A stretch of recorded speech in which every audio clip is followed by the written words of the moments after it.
Ray, a boy living in the slums. A boy without emotions.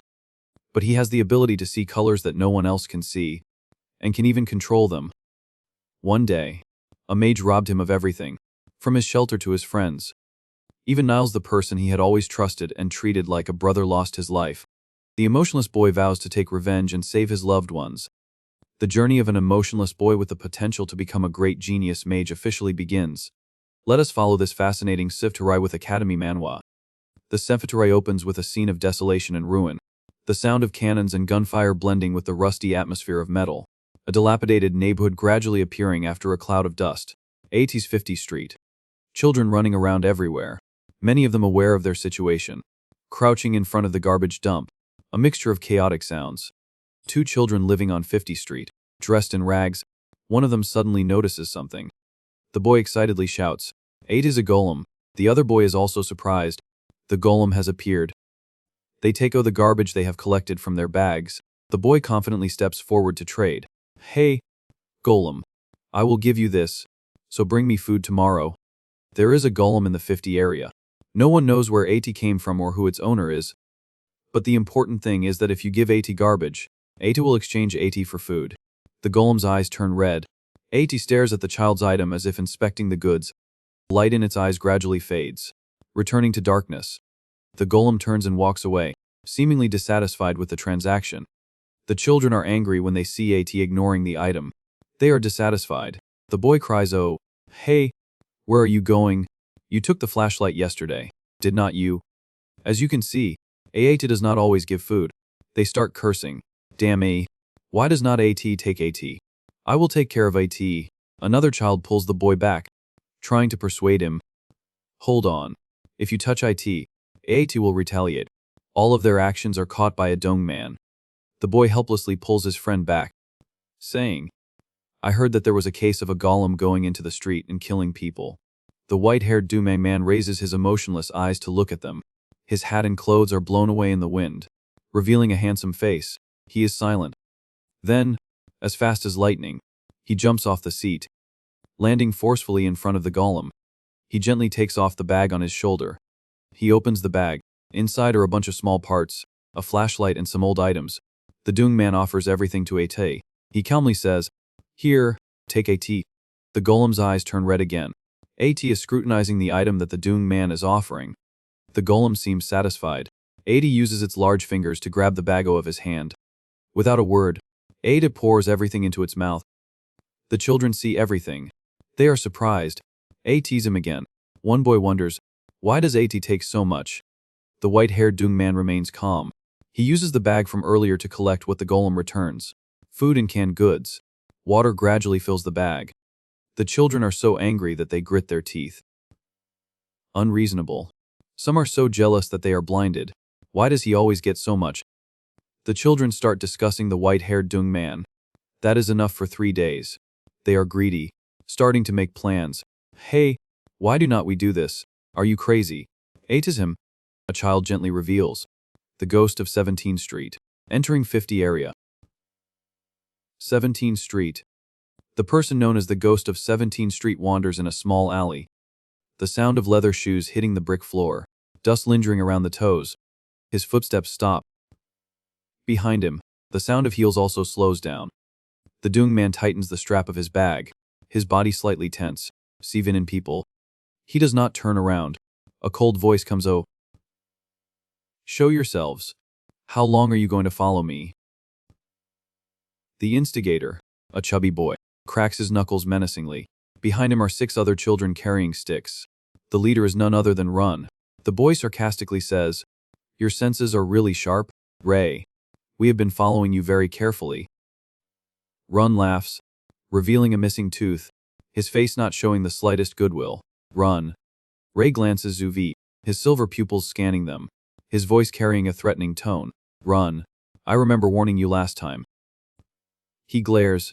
His pupils seem to emit light, carrying a bone-chilling coldness. Ray grits his teeth. "That if you appear in front of me again, I will make sure you can never walk again." Run laughs scornfully. The boy arrogantly orders, "Put the bag on the ground." The children burst into laughter. Ron still does not feel the danger and is still swaggering. "If you do that, we will let you leave safely." Ray's voice rings, "Oh, lying." This gentle statement makes Ron freeze. He repeats what he said. "You are lying. You won't let me go." Ray's eyes suddenly become icy, his silver pupils sparkling. In this area, children have a savage way to tell. On 17th Street, there is a ghost, a white ghost, moving silently without revealing any emotion. Do not look into the ghost's eyes. Otherwise, all your lies will be exposed. The boy clenches his fist so tightly that his veins bulge, each rough scar making him even more terrifying. Ron rushes forward, his eyes blazing with mad anger. The boy raises his hand, shouting loudly, "You arrogant brat." Ray drops the bag to the ground, still standing passively. The boy rushes forward, challenging, "Let us see how long you can be so tough." Powerful punch flies past his cheek. Ray quickly tilts his head to dodge. Ron misses, but is tripped by Ray. The boy quickly loses his balance and falls. The boy turns his toes, barely standing firm.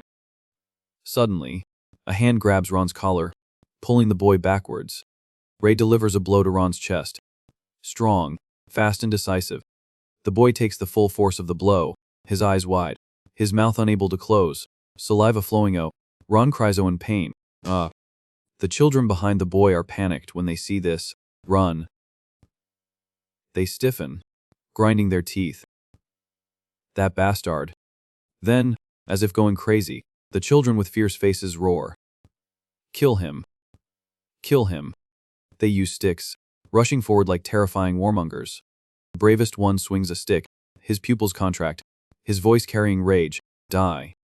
Ray dodges the fierce attack. The iron stick in the boy's hand flies past his hat, causing a tee to slip off his bright white platinum hair. Ray turns, delivering a punch straight to the boy's face, his rigid elbow slamming into his face painfully. The children behind him are in an uproar when they see this. They are frightened and retreat, trembling as they watch the boy who was just hit spit a mouthful of bright red blood. "Peter, you..." He does not give them a chance to turn around, raising his knee into another person's face. Ray glances, his silver eyes shining with a cold light like metal, like a blade cutting into flesh, making others shiver. The sound of the melee lasts for an unknown amount of time, finally stopping with the sound of breaking objects around. Ray coldly glances at the defeated under his hands, his voice not hiding his contempt. "Just adding more people won't change anything." Ron is now pale with fright. Stuttering, "You are a monster." The boy retreats, startled when he sees him approaching. Ron screams, "Do not come near me. Stop." Ray puts his hood back on, his emotionless eyes looking down at the boy like an insect. "I told you, run."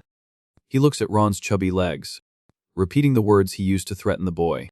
"I will make sure you can never walk again." Ron pulls a pocket knife from somewhere. The boy tremblingly opens the knife, hiding it behind his back. Ron scolds, "Bastard." Then the boy brings the knife, threatening, "Do not come here, monster." Ray still walks forward, but the word monster brings back some memories. Was I when I was 10 years old? During that time, I realized I was not like other people.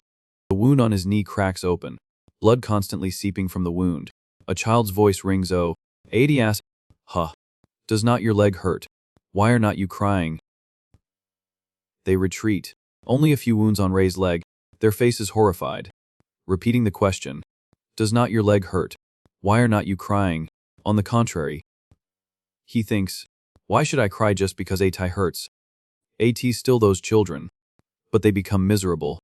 Wounds overlapping each other. Some angrily scold. Kale was beaten by the children in 17th Street. "Ray, why are not you angry?" Ray again wonders, "Why should I be angry? And what is anger?"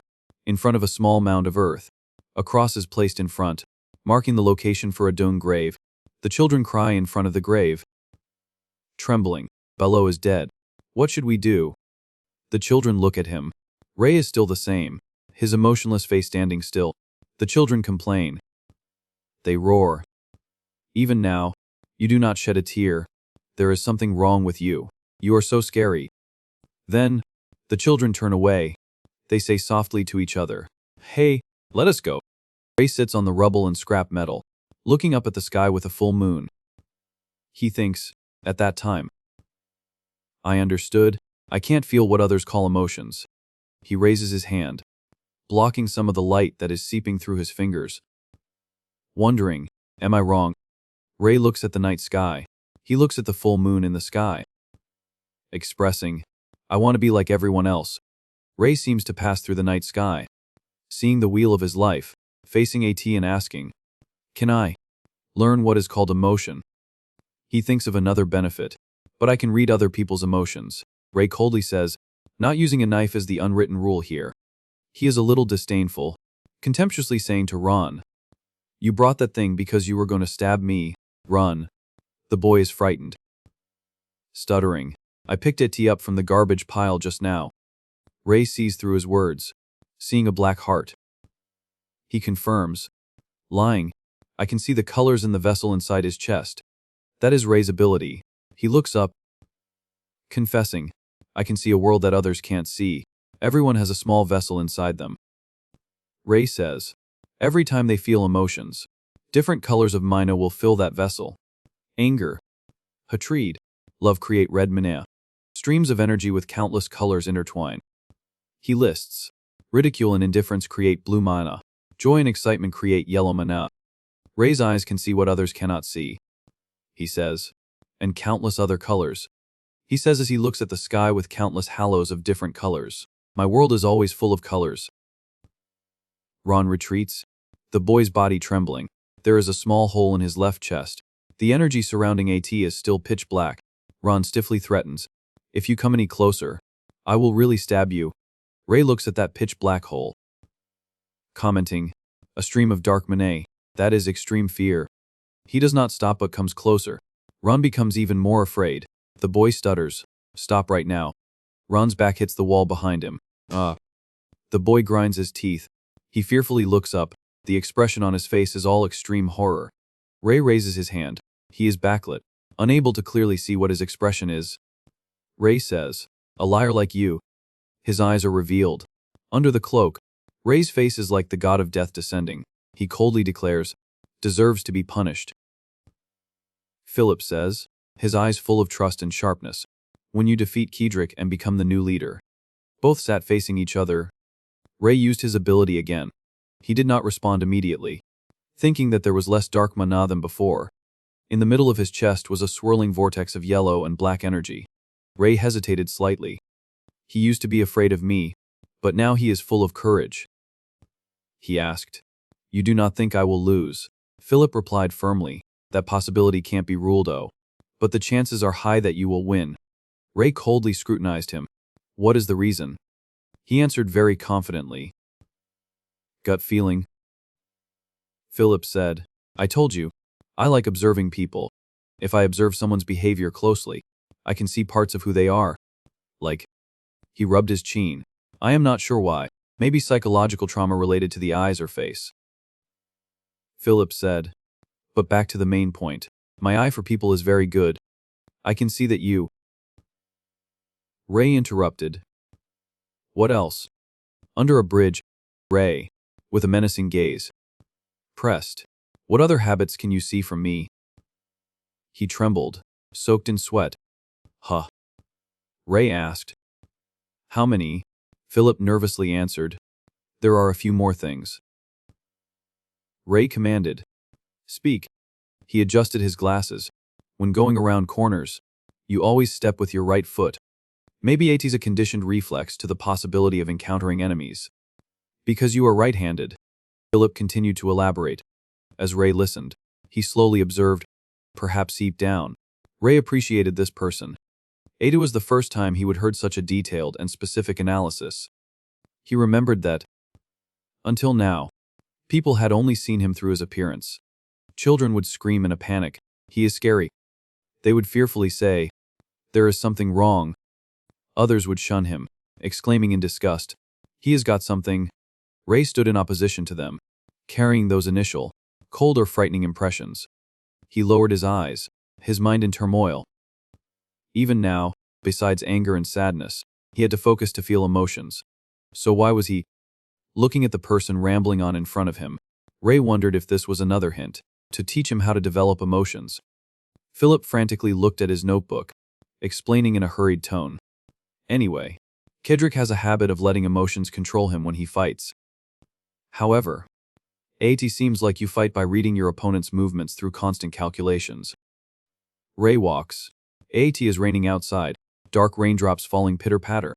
He pursed his lips and concluded softly, "So I believe the person with the ability to win is—" But before he could finish, Ray interrupted.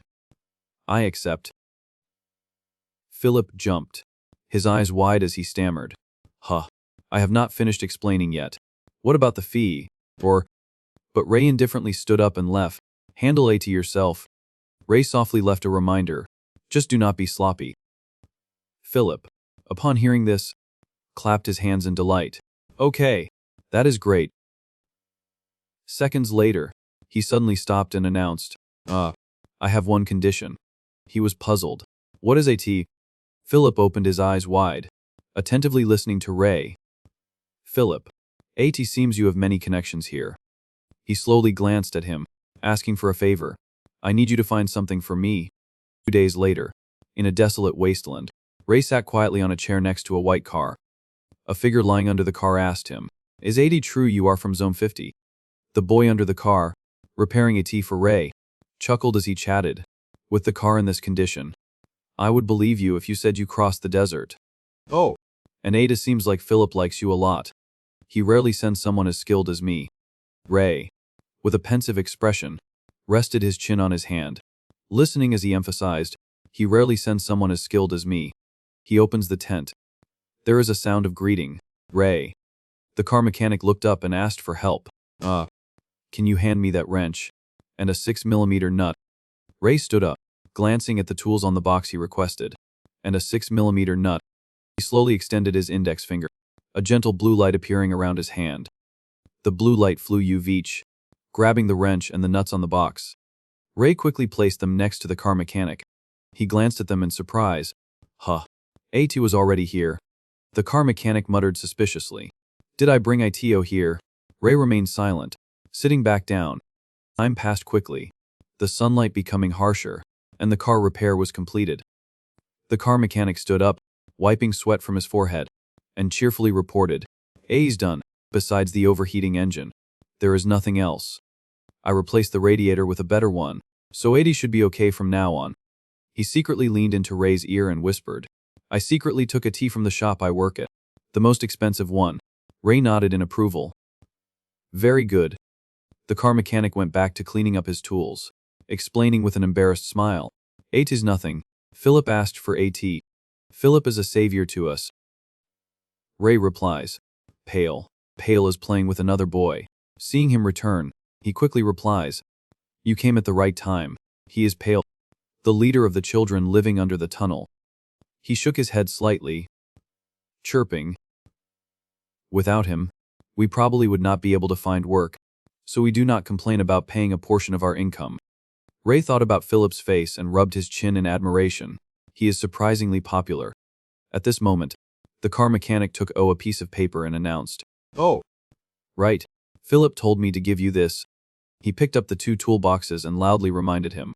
He said it's hard to remember all the messages, so he gave me the paper. After speaking, the car mechanic waved goodbye to Ray and left. "See you later, Hunter." He stood still, silently looking down at the piece of paper in his hand. Ray vaguely remembered that he had firmly told Philip, "I need information about mages." Upon hearing this, he quickly nodded in agreement. "Mages? I have heard of them before. I will collect information from the least suspicious people. It won't take long." Philip crossed his arms and proudly raised his chin. "Who do you think I am?" Returning to reality, Ray got into the car, clutching the paper tightly, and sighed. "I did not think I would get this much in 2 days." He opened the paper and slowly read the information inside. District 2. Wolfman. Wolf Bakery. Age 42. Baker. Male. Carries a heavy bag with one hand. District 8. Andrew. Kenny's Store. Age 23. Cashier. Male. Eats dry rye bread without changing his expression. The children see Ray and quickly rush to hug him. They excitedly shout, "Brother Ray." Although Ray does not show any emotion, Pale is still worried, reminding the children, "Hey, do not cling to Ray like that. You guys are too heavy together. Ray's expression was blank as he continued reading, at a loss for words. Then, without knowing what he read, his eyes suddenly widened in surprise. This person. Ray frowned inwardly, thinking to himself, worth confirming. No sooner said than done. He set off. On a narrow street, a young man in a chef's uniform carried 2 boxes of food on his shoulders. Ray stood silently in a corner, attentively watching the back of the man. Moments later, he crossed a name on the paper in his hand. Eliminated. Lenin. He does not have rings on his chest. Looking at the scribbled writing on the paper, Ray muttered to himself, so there is still one person left. When a pipe accidentally fell from above, an accident occurred on a gloomy day. A cry of anguish echoed in the space. Careful. A large pipe powerfully tore through the air, falling from a tall building. A strong gust of wind helped him avoid the accident by a hair's breadth. Fortunately, the pipe only fell right next to the man's feet. After things have settled down, Pale and everyone sit in a small circle. He says, "Now, let us see how much we earned today." Without showing any shock, the man's face was cold, with a sinister, eerie light flashing in his eyes. Returning to reality, Ray slowly walked down the street. Inwardly speculating, there is a high chance that was a mage. But suddenly, he paused in surprise, as if he had seen something. Ray approached and saw 2 children standing in front of a shop, lamenting to each other, "Great, AT's closed again today. How can AT ever open like this?"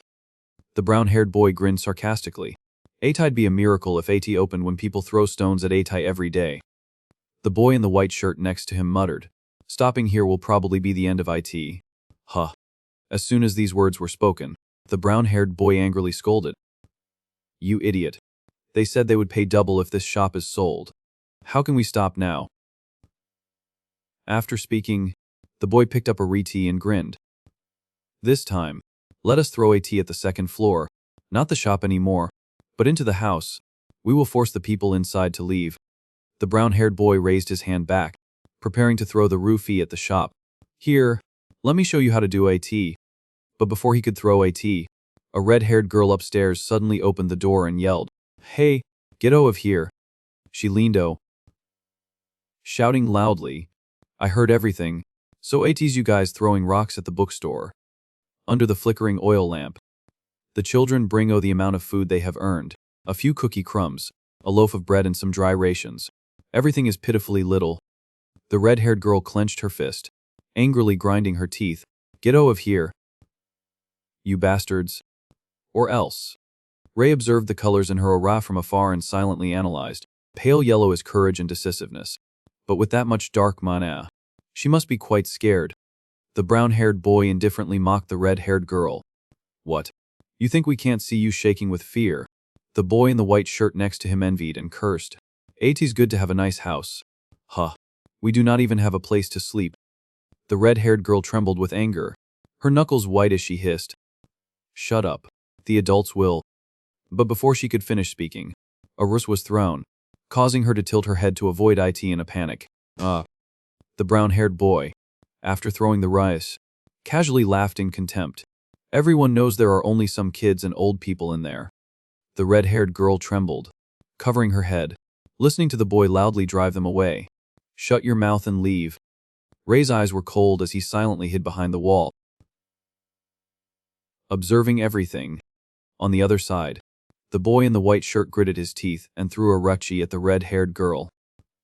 "This time, I am aiming for your face." Seeing this, Ray quickly rushed out to help. But seconds later, his eyes flashed with shock and disbelief. Everyone stares at the pile of food, their faces grimacing, Pale smiles bitterly, thinking, "Can we divide this among Savinan people?" At the same time, someone reached out 2 hands, streams of cyan light slowly overflowing from them. The brilliant streams of light shadow, heading straight for the ruckosi that had just been thrown. As quick as lightning, the rucky was slammed back to the ground, leaving the boy in the white shirt stunned. "What was that?" The red-haired girl kept her hands raised. Ada turned that she was the one who launched the cyan light that pushed the rock away. The girl pursed her lips tightly, her eyes wide with determination and fortitude. Ray witnessed everything and froze. his eyes widening as he realized. A mage. On the other side, the two boys, brown-haired and white-shirted, were still in disbelief. What was that? The brown-haired boy put his hand on the white-shirted boy's shoulder, urging, "At's just an illusion. Try again." Hearing this, Ray slowly thought, "No." He lowered his eyes thoughtfully, inwardly affirming, "That was clearly magic." The red-haired girl stood above, still trembling, but firmly hissed, "Get-o." Ray sits on the side. He observes everyone's reactions. Not saying anything, the white-shirted boy angrily picked up a Russ. "Are you pretending to be tough?" The brown-haired boy also threw a rough, sneering, "You can't do anything up there." The red-haired girl, caught off guard, could only watch as the two rocks headed straight for her. She fearfully closed her eyes, murmuring in despair, "I can't stop a T." But before the Reese hit her, Ray had managed to raise his hand, gathering a cyan light. He pursed his lips tightly, his eyes sharply emitting a dazzling, brilliant cyan light. The cyan light created a powerful whirlwind, causing the two boys, brown-haired and white-shirted, to scream in panic. "Ah! What is this now? Damn A! The wind is too strong." A Ruthie was blasted back, hitting the brown-haired boy straight in the face, causing him to cry, "Oh! Ouch!" The white-shirted boy standing next to him was shocked. "What?" he anxiously asked. "Are you okay?" But before he could finish, the remaining Ree also hit him straight in the face. Ray leisurely tossed a Ree in his hand, slowly walking towards the boy in the white shirt. Suddenly, Ray pulls of the bag of food, calling out, "Here!" The children quickly erupt. "Whoa. Brother Ray is so good." Some stutteringly cry, "Oh, can't believe it." He casually walked past the two boys lying on the ground. The red-haired girl above saw Ray and greeted him in surprise. "Long time no see." Moments later, the two boys, brown-haired and white-shirted, lay groaning against the corner of the wall. "My leg." Elsewhere, the red-haired girl bowed deeply, thanking Ray. "Thank you for helping me." He indifferently nodded in response. "It is nothing. By the way, I have something to ask." She stammered, Me too." Ray narrowed his eyes and asked softly, "You are a mage." At the same time, the red-haired girl asked, "You just used magic, right?" As soon as she said this, she was embarrassed by the close distance and blushed. The red-haired girl covered her mouth and coughed, stammering, "Want to go inside and talk?" Ray nodded in agreement, and the two quickly entered the bookstore. The red-haired girl carefully closed the door and softly introduced herself. "My name is Veronica. I am Veronica, the child who belongs to the Veronica bookstore." Joe's eyes sparkle, asking, "Did you get all of this from the golem?" Fine also interjects, "Ada did not take anything I gave a tie. You are so good." Seeing the admiring expressions on the two children's faces, he thinks in confusion, "That thing is—" Ray was silent for a moment, then casually announced his name. "Ray." Veronica murmured after hearing his name. "Ray. Huh." She awkwardly blushed and lowered her head apologetically. "I am sorry for yelling at you last time. I thought you were with the Ro-Fi throwers." Ray calmly nodded in understanding. "I understand. The situation was easy to misunderstand." Veronica flusteredly thanked. "Thank you for helping me. Without you I would have been in big trouble." He leisurely shook his head and explained, "You do not need to thank me so much. I just wanted to look around this bookstore." Inwardly, Ray thought, "I just wanted to gain some understanding of magic. I did not expect to catch such a big fish." Veronica was stunned and asked, "Really?" Inwardly, she wondered, "Do not people here like to be thanked? That is strange." Moments later, Ray slowly sat down opposite Veronica and asked, "Where did you learn magic?" She honestly replied, "My grandfather adopted me and my siblings." His eyes lit up with a sinister glint and asked, "Your grandfather also knows how to use magic?" Veronica startled and quickly nodded. "Yes. Of course, he is a mage." Ray did not beat around the bush and made a request. "Can I meet your grandfather?" She pursed her lips and nodded in agreement. "Okay. That should be easy. I will go tell him first." Saying this, Veronica observed his face and whispered in alarm, "Wait. There is a cut on your cheek." Ray calmly brushed his hair up and reassured her. "At's just a scratch. At's okay." but she anxiously worried. But if you leave AT like that, AT'll get infected. Ray thinks back to the reason why the golem only took his food. Because the golem only takes magical items with residual mana. If you can't see Mane, you can't get anything from 80. After saying that, Veronica rushed up and brushed his hair aside, examining the scratch. Just a moment. She carefully looked at the wound on Ray's cheek, a gentle light slowly flickering. Veronica's hand approached his cheek, the gentle rays of light healing the scratch. Soon after, the scratch quickly disappeared, restoring his smooth skin. Veronica heaved a sigh of relief and announced, "A's done." As soon as she finished speaking, Ray stood up and pressed. "How did you do that?" Veronica backed away in alarm. "Huh. Do what?" He sternly clarified. "You just moved white mana." Ray's eyes widened in surprise as he continued, "And created light and healed my wound." Inwardly, he was shocked. "No matter how hard I try to focus, I can't move white mana." Ray pursed his lips, inwardly affirming, "White mana only reacts to those who are kind and considerate." Pausing for a moment, he sighed inwardly, "Or when someone sacrifices for others. Those are all emotions far removed from someone lacking emotions like me." Veronica was still stunned, rubbing her chin as she replied, "I just used healing magic." Pale clasped his hands, announcing, "Okay, now let us divide the food. Thanks to Ray, we do not have to go hungry today." Saying this, she frowned in confusion. What does white mean? These words made Ray remember Niall's words. Color. Never heard of it. People say Manai is invisible. He slowly realized, even mages can't see Mona. You vied here. Veronica was still full of curiosity, repeatedly asking, "I do not know what you mean by white mana. Do you mean the element of regeneration?" Hearing this, Ray hesitated and repeated, "Element of regeneration." She quickly nodded, resting her chin on her hand as she thoughtfully explained, "Yeah, the elements used in magic are called elements of regeneration. Usually, healing magic only requires one element, regeneration, but you can also add 2 or more auxiliary elements." Ray pursed his lips and slowly asked, "How many elements are there?" Veronica closed her eyes, seriously replying, "A lot. Just the natural elements alone are Ru VP20, adding other types like amplification, interference, manipulation, and regeneration. There must be at least 100. Ray silently listened to everything, gently clenching his fist, inwardly asking, "I have learned something new." Will meeting her grandfather shed more light on anything? Moments later, they slowly walked to the staircase. Ray softly asked, "Is your grandfather on the 2nd floor?" Veronica honestly nodded, explaining, "Yes. He is very weak. He almost never leaves his bed." Veronica quickly walked up the stairs, softly telling Ray to wait below. "Wait at the table for a minute." "Okay. I will go see if he is awake yet." Before hurrying upstairs, she politely said, "I will be right back." Ray leisurely went to observe the books on the shelf, inwardly reading each title. The Kylodric Travelogue. Unconscious clarity on the meaning of human identity. He distributes in order, calling each child's name. So then, let us start with the youngest. Joe's? Fine. The 2 children receive food, happily crying, "Oh, thank you, Brother Pale." His finger moved along each book, again remembering something. "I heard the books here are incredibly expensive." Thinking of this, Ray quickly released his dirty hand.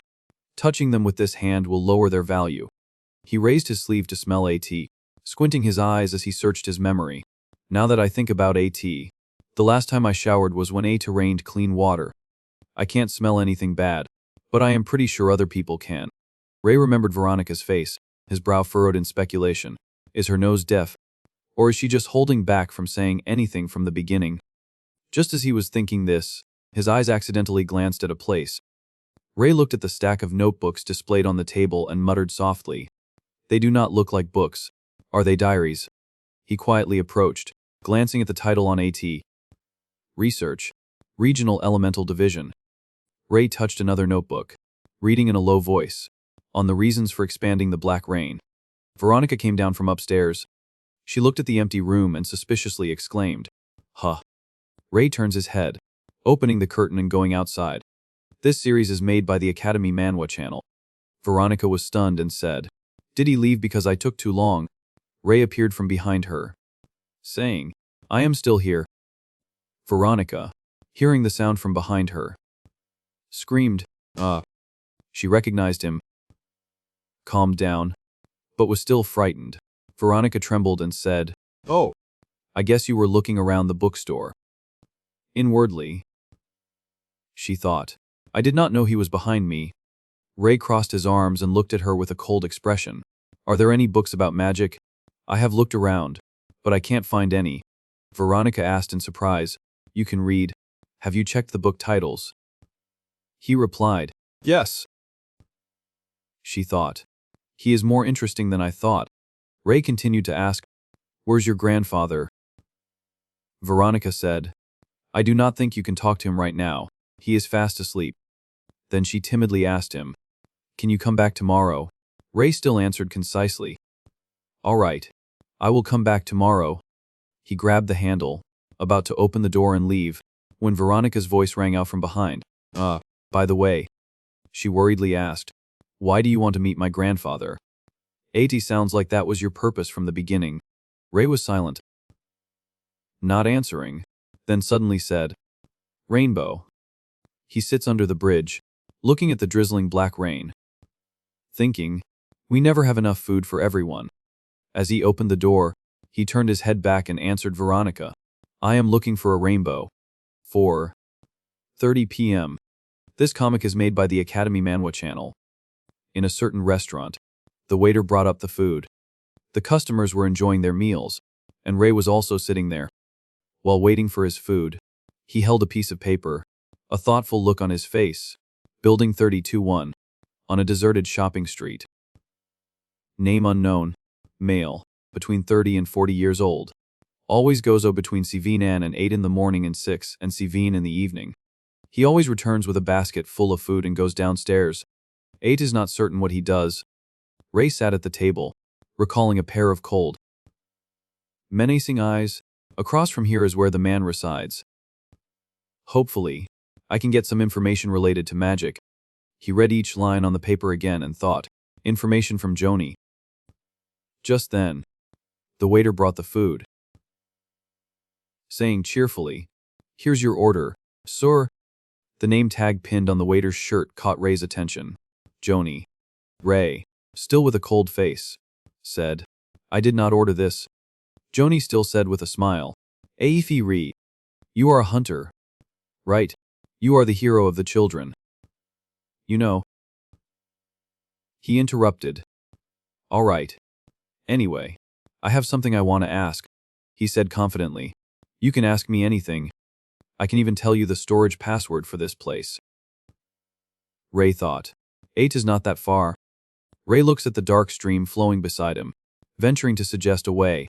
"Do I need to go to the warehouse?" He tells himself, "I have a responsibility to protect this jeeper up." He asked him about the information on the paper. "How can I verify that this man's schedule is accurate?" As soon as Ray finished speaking, Joni quickly replied, 8 is 100% certain." He rubbed his chin, recalling, "During the 3 months I have worked here, I have seen that man come and go from the basement of that building at fixed hours. 8's around 7 in the evening. Right, I almost do not have to look at the clock, thanks to him." Suddenly, a shout rang. "Oh, Joni, are you slacking off again?" Joni heard this and quickly yelled, I'm sorry." Then he turned to Ray and said, "Sorry, I have to go. If you need to ask anything else, just call me." After speaking, Joni quickly ran off. Ray looked at the clock and calculated, 6 in the evening. That is about an hour from now. He ate while thinking, "I will have to wait from now on." Before long, Ray finished his food. Then he listlessly drank water and sat there waiting.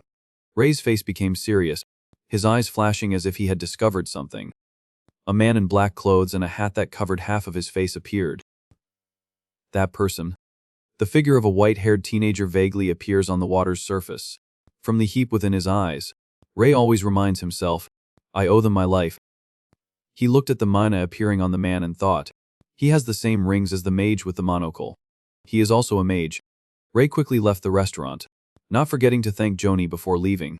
"Thanks for the food." He cheerfully opened the door for Ray and raised his hand to say goodbye.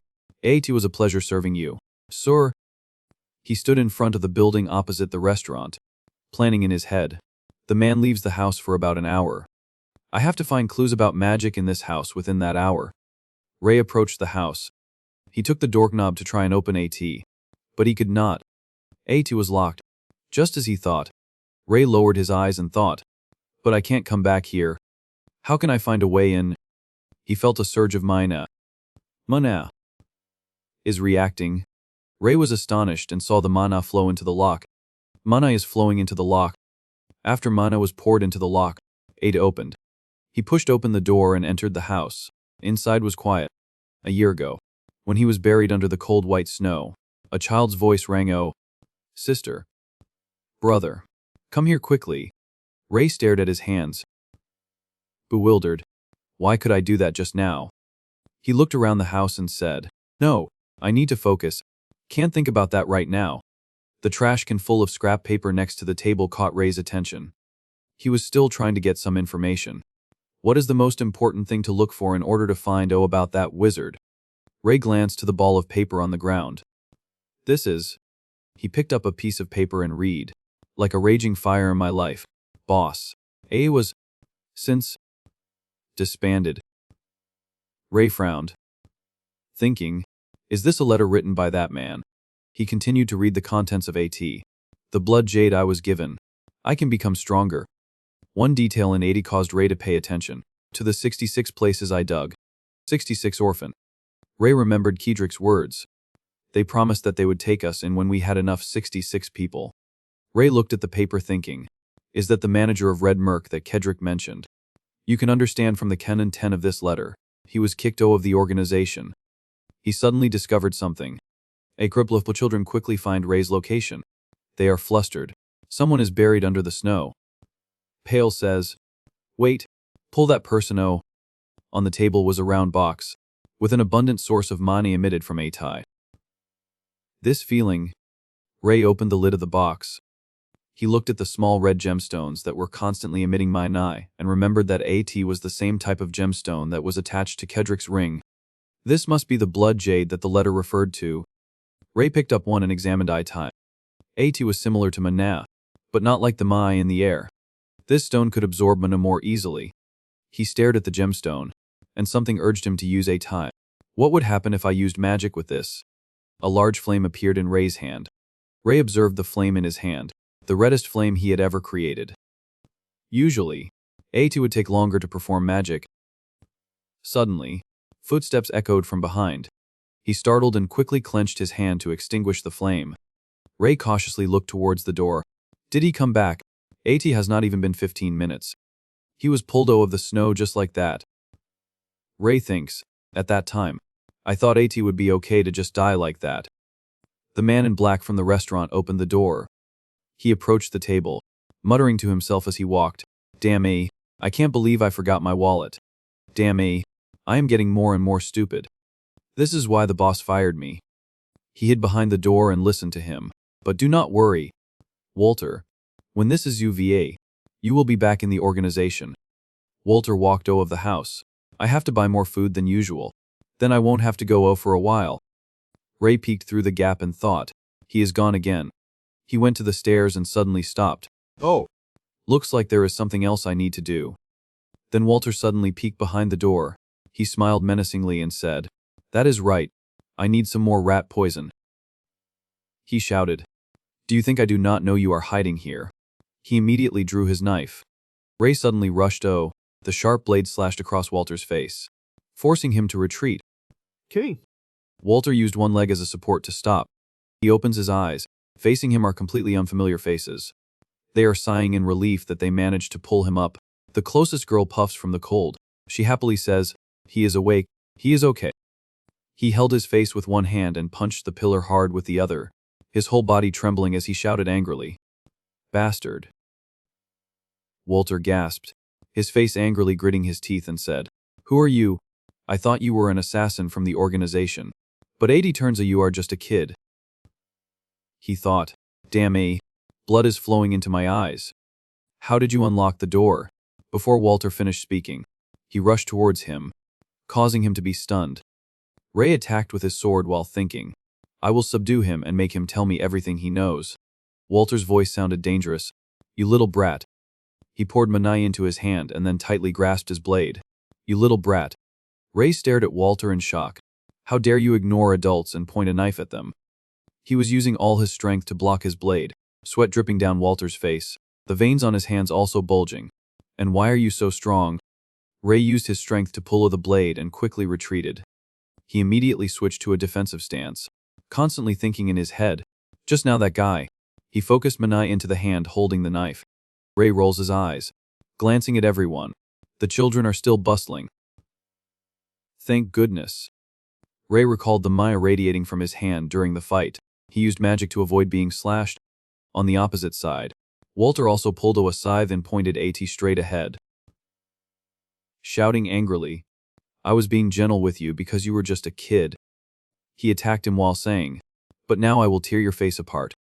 Ray dodged Walter's attacks while thinking of a solution. That magic just now, can I do AT too? He angrily slashed. Walter suddenly stopped. He looked at him in shock. You? Then he shouted again, this time even more angry than before. How can you use magic? He poured mana into his hand and blocked Walter's scythe as he had done just now. I remember the color combination and the ratio of magic that he just used. At this moment, Walter was extremely panicked. His attacks were even more rapid and powerful. What is going on? Iron hardening is a unique magic that I invented. Ray quickly retreated. Walter speculated. Maybe this kid is... He coldly glanced at him. He bows his head, pressing his head to his hand. I always have a principle. Owing a favor or owing a grudge, I must repay AT. He slashed. Ray immediately ducked down and slashed at Walter's stomach. The sharp blade immediately caused him to bleed. Walter painfully sweated coldly, his eyes full of hatred as he glanced at him. Kef.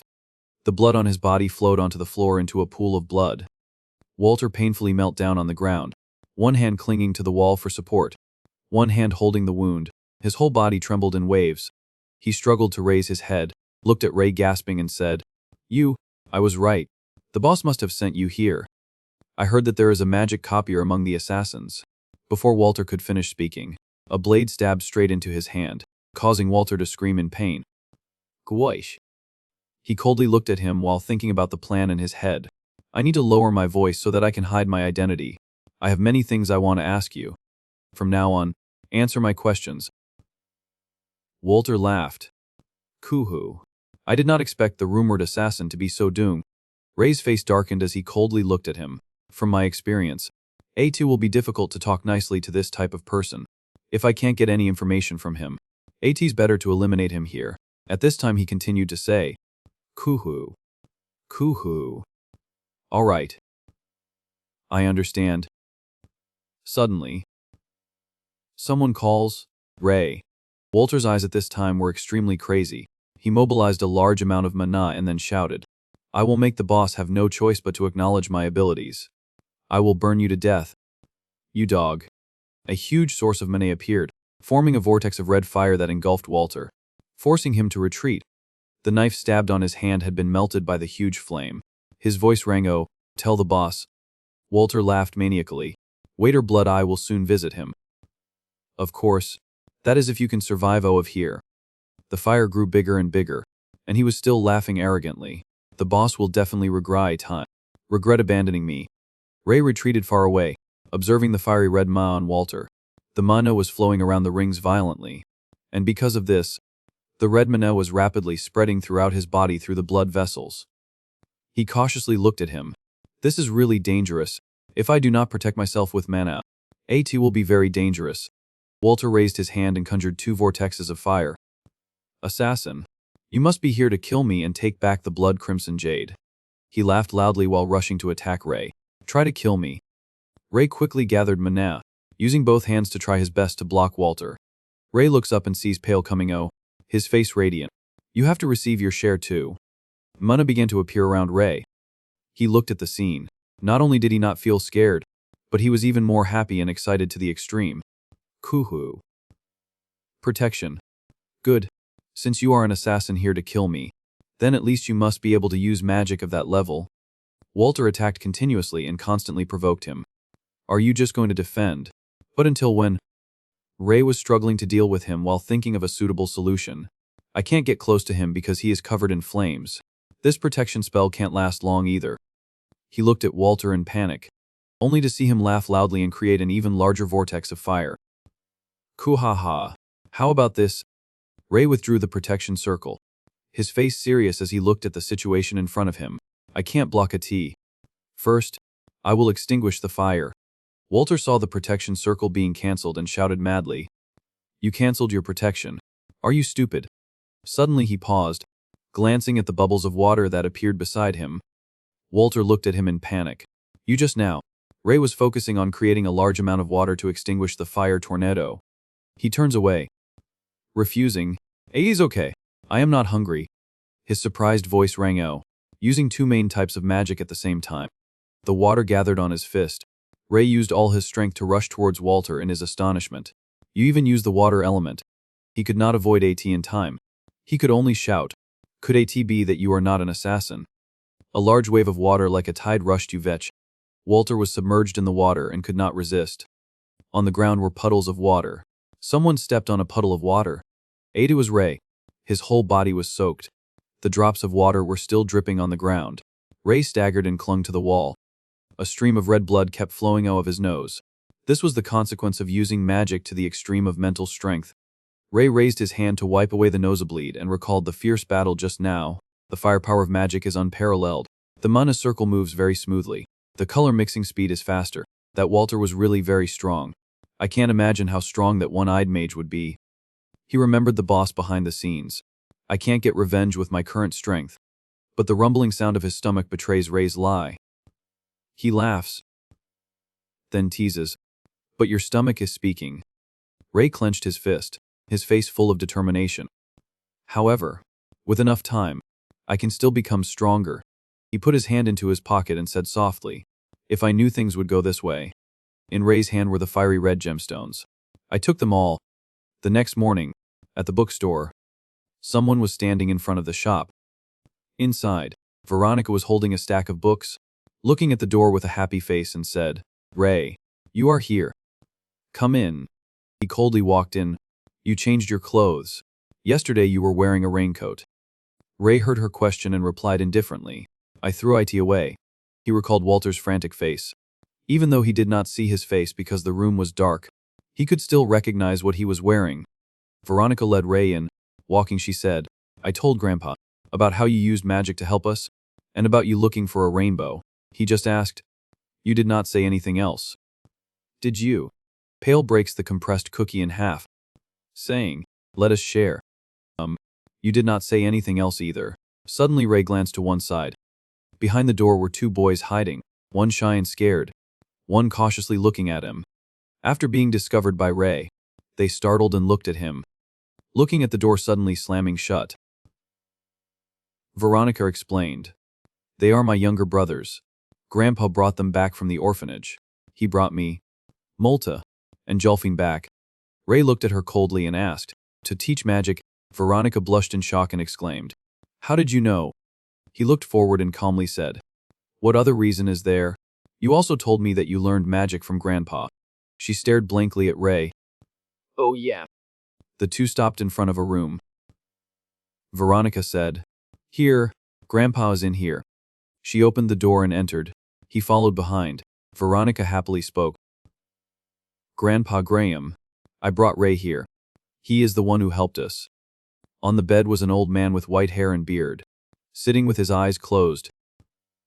Ray thought, so this is him. He hands the cookie to Ray, asking, Ray, can you feel it? Graham turned his head to look at her and said, can you go outside for a bit? Veronica, she softly replied, yes. Veronica left. The door of the room was closed. Only he and Ray were left in the room. After a moment of silence, Graham spoke. First of all, I am grateful to you. He turned his head to look at him kindly and said, I heard you helped Veronica chase away the kids. That was supposed to be my job, but you see, I am not doing well. Ray replied, It's not a difficult task. He quietly lowered his eyes to observe. Ray saw the mana on Graham. He has 4 rings. Red is anger.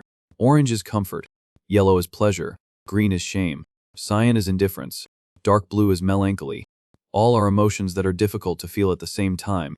So, this is not Manhwa. These are colors imprinted on the container. Countless waves of emotion through the years have left indelible traces. He frowned and thought. It's hard to read emotions from this type of person. His voice cut through Ray's thoughts. But, I heard that you have many things you want to know. He replies. It's raining black now. Pale agrees. Yeah, that is right. He looked at Graham and said, I have been looking for a mage for a long time. He spoke, Are not you also a mage? According to Veronica, you can use magic very skillfully. But there are still many things I do not know. Graham heard this and smiled softly. Your name is Ray. Right. You must be from somewhere else. Where did you come from? He looked at Ray silently next to him and continued. Looks like It's belongs to Rai. If It's difficult to answer, then how about this? Graham closed his eyes and gathered strength in his hand. Let us play a game. The winner of each round will be able to ask the loser a question. He looked at him in surprise. Graham said, Quick reflexes are proof of your sharp senses. He stopped his hand and asked Ray, Can you feel the mana between us? Ray opened his eyes wide and exclaimed, Yes. He recalled the image just now. Not only can I feel AT, I can see AT. Graham looked at his reaction and thought, The atmosphere is very different. He explained, Each magic uses a different element. When the elements meet, they will create a new element. Ray looked at Graham seriously. The thing between us now is the sustaining element. This is the element needed for magic to maintain internal balance to avoid external factors. He adds, I hurry tease because the mages use too much magic. He stroked his beard and said, Because of this internal balance factor. This is the most difficult element to manipulate. He asked, Then what about the element next to 8A? The question startled Graham. He hurriedly turned his head and shouted excitedly, You can feel 2. Not 1. Ray affirmed, Yes, 2. He recalled that source of ma. There was gray and a darker gray. These are definitely 2 different shades. Graham suddenly covered his face and laughed loudly. Ha ha ha. How is that possible? His whole body trembled with excitement. I do not need to search hundreds of orphanages anymore. The boy identified the sustaining and continuing elements immediately. A normal mage spends his whole life cannot do. Graham looked at Ray sitting upright next to him and thought, Fate is really teasing. I do not have much time left to live. Yet, I have now found true talent. He still kept that cold face and asked, Then what is the name of the non-sustaining element? He looked at Ray meaningfully. What is the fun in saying AT directly? Try to win the game and you will know. Pale eats a cookie while saying his guess. That golem must also be something the mages sent. Ray bites the cookie. Indifferently replying, Maybe AT's just a machine. The same source of mana appeared on Graham's hand. AT's very simple. Now, there is a sphere formed from 2 different elements existing between us. He explained the rules of the game. Try to pull the sphere towards you. See who gets IT. I also played this game with Veronica before. Then Graham left the sphere near him. I will leave the sphere closer to you for fairness. Ray calculated in his heart. AT will be difficult to win against a mage better than me. But now that he has given me permission, AT's feasible. He said, Okay, let us start. He raised his hand and said, Ready. As soon as he finished speaking, Ray quickly released a stream of light. All right. He opened his eyes wide in surprise. The mana ball suddenly shot away. In the blink of an eye, the ball was neatly in Graham's hand. Ray stared at him in shock, his face unbelievable. In his head there was only one thought. So fast. He interrupts when he is taking another bite of the cookie. No way. He held the mana ball in his hand and said, I will ask the first question. Who did you learn magic from? He replied, I taught myself. Graham said in surprise, You have surprised me twice on your first day. Ray casually asked, Are self-taught mages that rare? He heard this and said, You will answer if you win. That is also a question. He got into a ready stance, looking at Graham with a serious face. Then let us start the next round. Then his voice rang, Oh my. Ha. Ray looked pensively at his empty hand. The mana ball was once again neatly in Graham's hand. I won again. He glared at him. Graham just smiled and said, The result depends entirely on the ability to control mana. The number of rings does not matter. Ray clenched his hand on his knee thinking, I just gave him information about me. At this rate I won't get anything. Pale looks up, comfortably saying, Ada definitely works with magic. His sharp eyes stared straight at him. I have to use a different method. Graham held the sphere again and said, Let us play again. This time Ray released a much larger source of mana than before. His other hand also gathered mana. A stream of mana hit him. This time the ball was in Ray's hand. Graham said in surprise, Well, well. Looks like you changed your tactics. He calmly replied, There is no rule against hindering the opponent. He gently stroked his beard and looked at Ray. What do you want to ask? He asked in a short way. What is mana? Graham closed his eyes and said softly, Mana. Huh. Mana is the bi-dech element that makes up everything in the world. His eyes sparkle with a strange light. It cannot be seen or touched, but like thunder, fire, or hail, people can see its flow through secondary phenomena. He explained. Moreover, only a few people are born with the ability to sense mana. However, being able to sense mana does not mean that you can use magic. That is because the talent for sensing and manipulating mana are two different fields. Ray questioned. Talent? Do you mean the ability to use mana? Graham half closed his eyes and let 80 pass. Second question. Never mind, he said. Exactly. The ability to distinguish each element that makes up mana and combine them in the correct proportions. Graham looked up at the window. In general, the more clearly a person understands, the more talented they will become a great mage. In other words, magic is the self-discovery of one's heart. Hence the saying. He placed his hand on his heart and said, Mana welcomes those who are honest with themselves. He repeated the saying in shock. Mana welcomes those who are honest with themselves. In the next round, Graham released the mana ball again. He stared blankly at Ray. The sustaining element is considered the most difficult element to handle. Ray does not say anything. He thinks. Actually, I agree with Pale. Every time the golem moves, Ada sucks mana around into its core. The mana ball fell into Ray's hand again. Yet now the boy has understood its characteristics. He sighed in relief. Phew, Graham calmly said. So, what is the next question? He recalled the mana that he saw in Walter's body. I want to understand more about the rings that mages have in their hearts. He looked at him and repeated. Rings? Do you mean mana rings? Graham continued to explain. The mana in the air automatically accumulates in these rings. After a certain stage of refining, the element will differentiate depending on the mage's physical condition. Every time Ray realizes the problem in AT, he asks. Ping also does not hesitate to say, Does the mana refining process make mana easier to use than ma in the air? Yes, but this process is also for an even more important reason. Graham lowered his eyes. His face sat. Using mani in the air a few times is okay, but if you keep using AT will lead to mana poisoning. He said.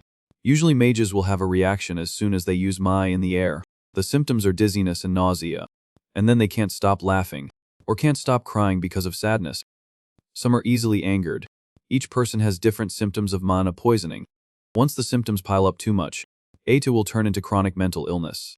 After listening to Graham's lecture, Ray understood something. Then, the mana is mixed inside and pushed in the form of black gas. He remembered Kedrick's bloodthirsty expression before. Could it be that mana and emotions affect each other? Using unrefined may will drive the user crazy. Then Ray compared the battle with Walter. So that is why I did not get mana poisoning. He was still cold when he saw him being burned to death.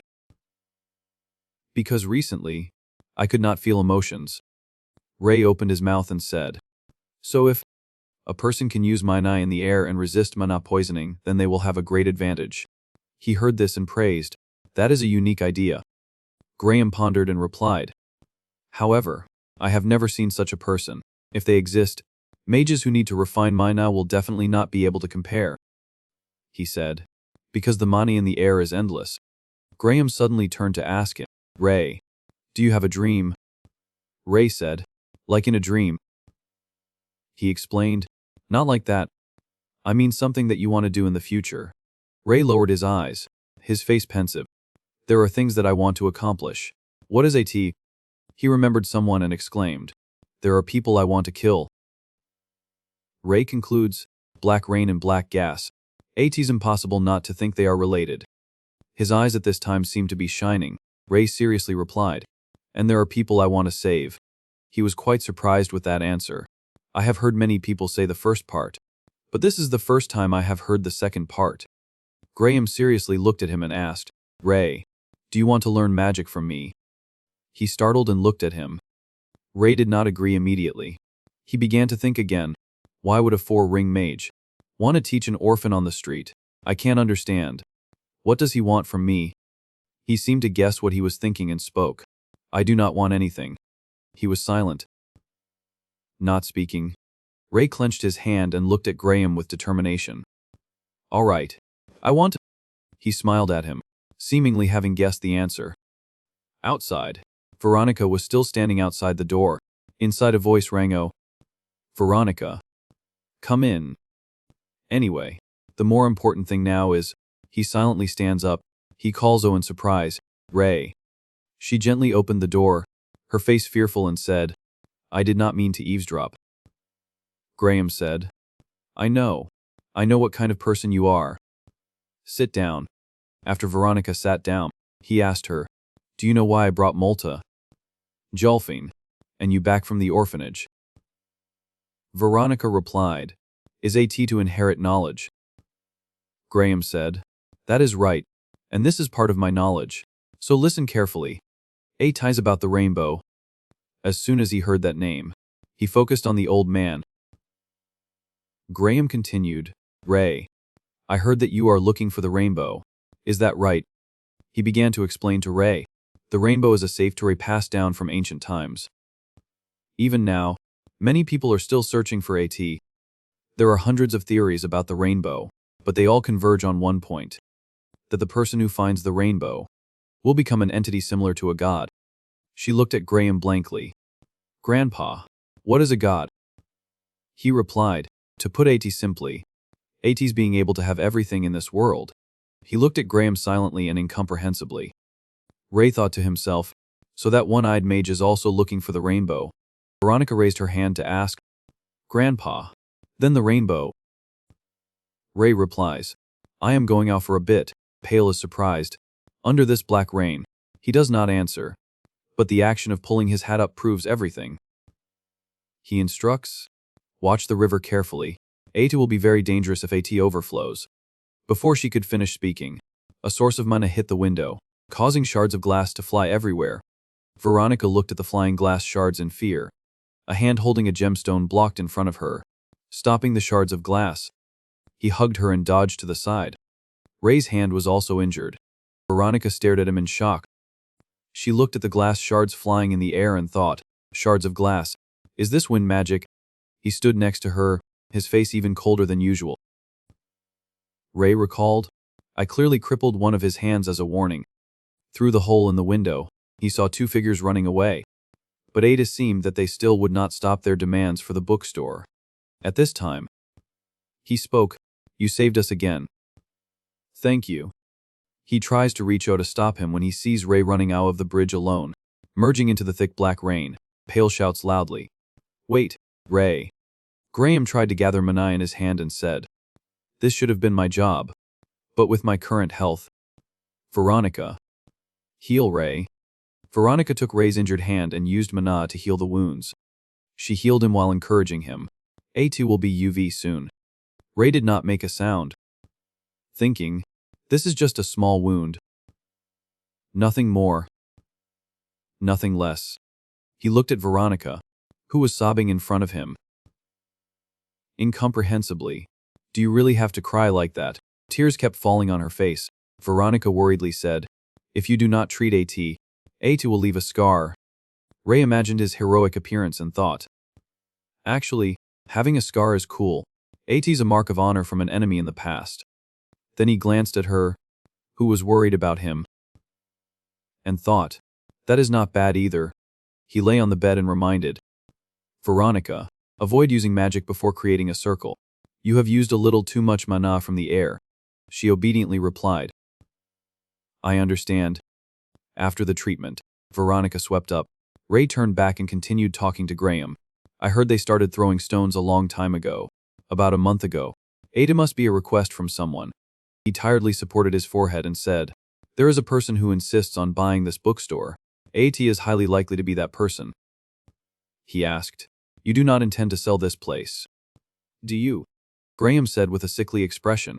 At first that was the case, but now it's really difficult. Seeing his figure gradually disappear, he can only click his tongue, sigh, then shake his head. Tusk, acting on his own again. He said, "I opened this bookstore half a year ago. I wanted to teach the disciples and complete my life's research." A child grabbed Graham's sleeve and softly called, "Grandpa." At that time, she held a bouquet of flowers, her face radiant, and said, "Congratulations on the opening of the bookstore." Multa and Jolfin followed behind. Smiling happily, he lowered his body to take the bouquet. Smiling at the children, Graham said sadly, "I am quite satisfied with this lifestyle, being able to meet you and welcome those who need books. But Veronica has managed this place for me because of my illness." Ray sat there silently listening to his Rai.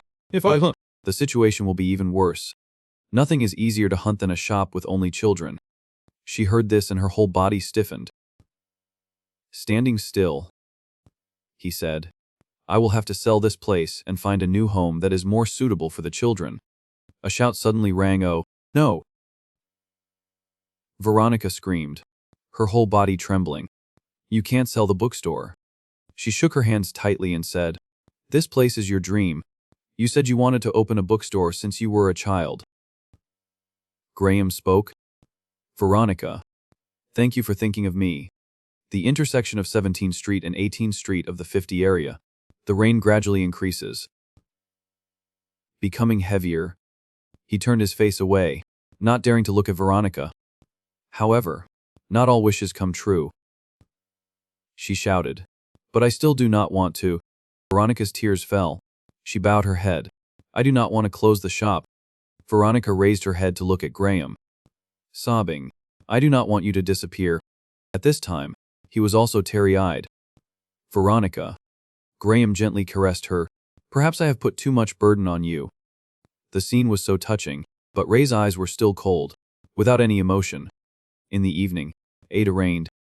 At this moment, he was sleeping soundly on the bed. A voice rang. "Oh, the name of the disease is eternal sleep syndrome, a rare disease." Outside Graham's room, Veronica sat slumped on the ground, her face buried in her knees. Starting 2 months ago, his sleep has been getting longer and longer, till he no longer opens his eyes. He leaned against the wall coldly. Listening to her, he can't move, and can only wake up for 2 or 3 hours a day. Ray's footsteps are hurried. When AT rains, everyone looks for shelter to avoid AT. Then Veronica raised her head to look at Ray. She gave a forced smile. "Can you come again tomorrow?" He usually wakes up in the morning. He wore the raincoat that Veronica gave him. "Preparing to leave," she said. "Good thing my raincoat fits you." Veronica stood still behind him, still trying to smile and say goodbye to Ray. "See you tomorrow, Ray." He took the doorknob but did not open AT. Fine's face full of tears suddenly appeared in Ray's mind. He suddenly turned around. "Although I do not understand the sadness of others, I know a few words and actions can comfort them." Ray said to her, "Do not worry. Everything will be all right." Veronica was stunned when she heard him say that. Then her eyes turned red and she wanted to cry. She wiped away her tears and said, "Thank you." Ray walked in the rain, his eyes constantly looking around. Where did they go? In his heart he thought. District 8, where the bookstore is located, is the territory of the Jeffer gang. He runs in the heavy rain. That figure is small in the dark night. Ray says, "People believe that just one drop of black rain falling on them can make them sick." Ray speculated, the kids must also be from there. In the dark night, he stopped searching, changing his plans in his head. Did they return to their shelter because of the black rain? I plan to take care of Jeffer, but I have to change my plans. Ray stepped on the puddles. He ran in the rain. Ray changed the road, running in the other direction. Go find Philip first, because he has connections with other gangs. He can arrange a meeting with Jeffer. He ran for a while and suddenly stopped. The road ahead was blocked. A group of people in black were standing there, surrounding AT. Ray quietly hid nearby to observe the situation. AT was Kedrick's Geeper reps. What are they doing here? Two of them whispered. Hey, when will AT be UVeach? You know the boss. Until morning. He heard this and glanced inside. Inside was Kedrick with a fierce face grabbing someone's shirt and beating them. Ray saw the person being beaten, his eyes wide with surprise. And the other person was… He runs forward, his face still calm. A band of light appears around Ray's body. AT wraps around his body, making the raindrops around him unable to touch him. Inside, the person who was beaten up was sitting on the ground, his face tattered. He seemed to still be angry. Grumbling, "This arrogant dog." Kedrick raised his fist. Angrily said, "Looking at someone like you makes me." Suddenly, a fight broke out outside, attracting his attention. Kedrick looked towards the door suspiciously. Not letting him wait long, he grabbed the head of one of his subordinates, using his foot to kick the door open. Ray threw that person to the ground. Speaking, Kedrick. Kedrick was confused when he saw him. Ray. He smiled awkwardly and said, "What? Do you have net with this guy?" On the ground, the boy was full of injuries, his whole body trembling, his breathing heavy. AT was Philip. His face was covered in blood. There were wounds everywhere. His eyes were closed tightly. Maybe that is why Ray is so confident. He thinks, "But I can create a shield to block the rain, so AT's easier to work." Ray assessed the surrounding situation. Thinking, "Philip, is he unconscious?" He suddenly remembered Philip's friendly smiling face. "I do not care about the so-called loyalty with net partners, but I have received quite a bit of help." Ray's resolute hand reached blocking in front of him. "If I receive, then I must repay." Ray's eyes narrowed, exuding a sharp "Ra." "That is the rule." Kedrick smirked, revealing his sharp teeth. "You are really impatient. The match is the day after tomorrow." His whole body exuded a strong murderous intent. Threatening, "But you already want to fight now." Ray said nothing, his pupils slowly showing a strange bright red light. He cast the ring, creating a burning fireball. Aid has changed. The mana of the ring and the container is larger than before, even clearer than the last time. Ray looked at his defensive posture, secretly considering in his heart, as if AT has grown during the time AT was worn. "I did not come to fight. I just heard the sound and followed." As soon as he heard his question, "Why did Philip end up like this?" he excitedly laughed, changing the subject. "What is this? You guys know each other?" Ray stops in front of an iron mesh. Inside is a dark warehouse. 18th Street, the food warehouse of Lame Hector. Ray stood there silently, listening to his fabrications. "This bastard has also found you. Proposing a strange deal." "Right." Kedrick excitedly laughed and judged. "He is only good at that." Then he suddenly changed his face, fiercely glaring and yelling, "Always leeching off the strong." Kedrick lunged forward, raising his hand to attack him.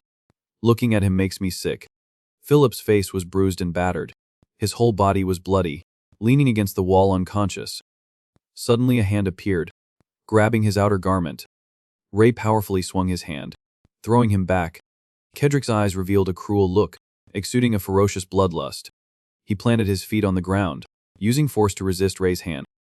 He took the momentum and quickly flew forward, his hand quickly releasing a fierce punch. The henchmen are sitting playing cards together.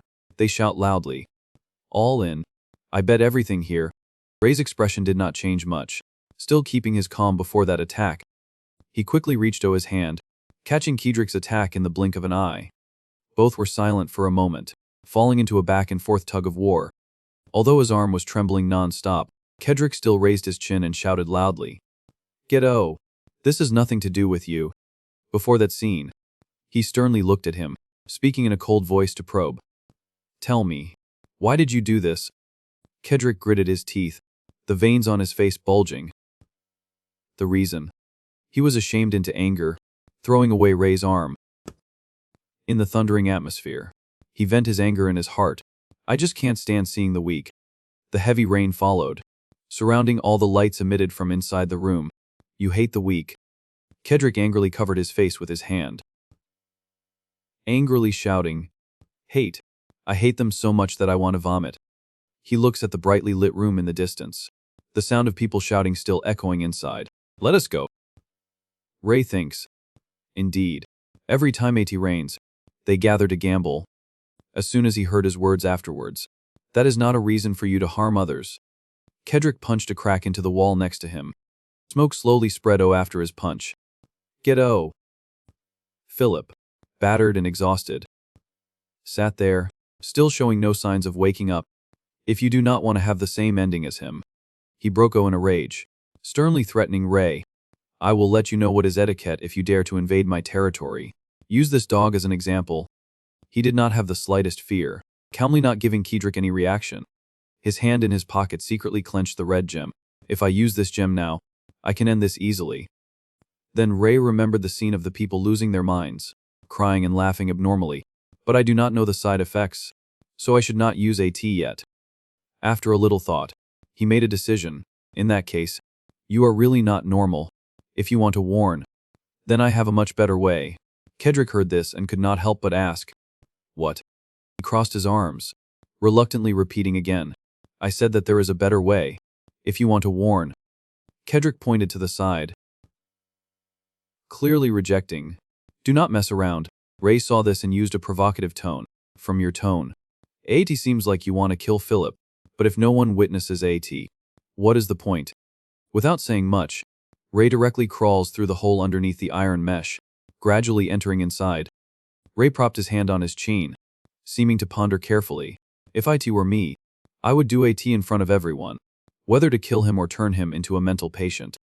He opened his mouth wide, shocked and silent for a long time after hearing Ray's words. Would not that be more effective? In his head, he imagined the scene of himself majestically killing Philip, before the horrified eyes of everyone. That way would definitely be more effective. He thought for a moment, then made a comment. That is not a bad idea either. Ray saw this and quickly continued. If it's going to be an execution, then the day of the duel is the most appropriate, because that is when the strongest people in Zone 49 gather. So he was convinced, immediately agreeing to that suggestion. Good idea. Suddenly Kedrick reached his hand, suspiciously probing. But what if he runs away? Ray protected him behind his back, speaking to ensure for Philip, do not worry. I will be responsible for bringing him there. He immediately smirked, showing a contemptuous mocking smile. All right. I do not think you are the type to go back on your word. Kedrick's hand took the doorknob. Before leaving, he did not forget to leave a warning for him. Ray. Even though I do not think you will do that, but if you release Philip or let him escape. His figure gradually disappeared behind the door, only seeing his violent eyes. Then you will be the one who will be executed in his place. He enters the warehouse. Ray looks around, thinking, thanks to this, security is much looser. 80's too dark. After the door slammed shut, the whole room fell into silence. Only Ray and him were there. Ray immediately ran quickly. He went close to Philip, shaking his shoulder and calling softly. Philip, are you okay? Can you still talk? His whole body was trembling non-stop. His mouth mumbled a soft cough. Ray assessed his situation. His face instantly darkened. The situation is worse than I thought. At a building, the rain still showed no signs of stopping, continuously pouring down. Chris suddenly heard an abnormal noise behind him, screaming in panic. What is this? In the middle of the night like this? He reluctantly opened the door, muttering curses at the other person. Do not you know that this place is not open on a rainy day? Immediately Chris's face turned pale, his mouth wide open staring at the front. He witnessed the scene of Ray carrying a bloody person, anxiously yelling loudly. Philip. Ray looks around. The air is filled with different colors. He thinks to himself, there are hundreds of different types of mana in the air. I select certain colors and mix them according to the appropriate formula. He was soaked in the rain, helplessly begging the other person. Help me. The rain was pouring down, getting heavier and heavier, falling continuously. Ray sat alone on the outside bench, in the deserted hallway without a sound. He noticed the movement suddenly ringing. Quickly raised his face to look up. A person stood pointing in the direction of the inside room, announcing to him, Philip has woken up. Ray observed him from top to bottom, then frankly expressed, he looks better than I thought. Philip weakly sat on the bed, hearing this not forgetting to thank him. Thank you. I have heard the children tell me. I heard that you carried me back. Thank you. Ray casually continued responding. It's good that you are still alive. He smiled admitting, you are right. At this time Ray remembered the cause of the matter. But why were you knocked down by Kedrick there? Philip forced a smile, waving his hand expressing, it was just an unexpected situation. He was wearing a raincoat standing in front of a shop, focusing on noting figures in the book. I was planning to survey first, so that later when you become the boss of this district, you can bring the people of the hotel to that commercial district. Unfortunately, I ran into Kedrick, 4 small taverns, 2 large restaurants. The number of staff then. Ray narrowed his eyes slightly, throwing him a mocking look. You are really bold. I thought you were timid. Philip was sweating profusely, awkwardly explaining to him. I am still a timid person, but there are times when I need to overcome my fear. Ray heard this and could not help but feel curious. When the energy around Ray gradually turns red, reflecting in his gray eyes like a burning flame. He smiled brightly, his face instantly lighting up. Of course I ties when there is a chance to make money. Ray at this time used clairvoyance to see into his heart. He said AT was for money. But, in his container, pink is more than yellow. Greed. His eyes flashed with a contemplative look. What is the reason for being so frugal? Then Ray, as if unintentionally mentioning the issue. AIT seems like you have known Kedrick for quite a while. He hesitated, rubbing his neck. You also realized, I did not intend to hide AT. And Philip smiled self-deprecatingly. His volume lowered when mentioning the matter. Me and Kedrick, he fell into a melancholy state. Weekly continuing. Our friends from when we were very young. From the time they were young. Both of their clothes were ragged and dirty. Philip was always held tightly by him. Together they robbed bread, then escaped from the baker. We were always the weak ones on the street. The 2 children looked in surprise at the vast space before their eyes. It was not until the construction of this hotel that our lives began to stabilize. Philip put his hand before his chest, his eyes determined. Finally, I can open a hotel. The energy condenses on his hand, swirling into a small ball. He turned around happily, excitedly chatting with his friend. Kedrick, what do you think of this place? Do you like AT a little? Completely contrary to him, Kedrick's face was gloomy. Clearly unwilling. He gritted his teeth, muttering each word. Are we sewer rats? How much longer do we have to hide? Philip witnessed that scene and could only stand there, as if not believing his eyes. Kedrick was always full of dissatisfaction. He secretly hid behind the wall, watching Kedrick eagerly exercising his body. More precisely, he was always angry. After every job, he would crazily exercise. His face was full of worry, silently calling Kedrick's name in his heart. Kedrick. In the dazzling twilight. He left without looking back. Then half a year ago. Kedrick left the hotel on his own. Philip was bandaged, exuding a lonely and desolate look. After that, he began to cause trouble everywhere like a madman. He heard everything, suspiciously bringing up his question. Is AT just by exercising that he can suddenly win all the matches? Philip helplessly closed his eyes, slowly answering his question. No. At first Kedrick always lost, because his physique was smaller than the thugs occupying the district. Ray at this time quickly continued his words, but then the situation changed completely. Phil could not avoid being surprised, turning his eyes to look at him. Huh. Yeah. That is right. The ball of energy rises billowing, turning into a bright flame in Ray's palm. Kedrick fiercely defeated the enemy, comfortably carrying the other person with only one hand. He suddenly became stronger in the fights. His eyes emitted a strange red light. The ring attached even increasing the fierce aura. More precisely, his power increased significantly. Ray stroked his chin, carefully calculating, did Kedrick wear any rings before? He heard this and considered for a while, not answering very certainly. Ring? The one that he has been wearing lately. AT seems like AT's something that he earned somewhere after becoming the gang leader. He has never cared about such things before.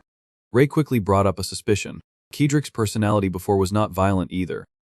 Right. This made him jump. He is really perceptive. Then Philip immediately admitted. That is right. Since leaving the hotel, his personality has changed. Ray seemed to have the answer to everything. Could AT be? Kedrick was sitting alone in a corner.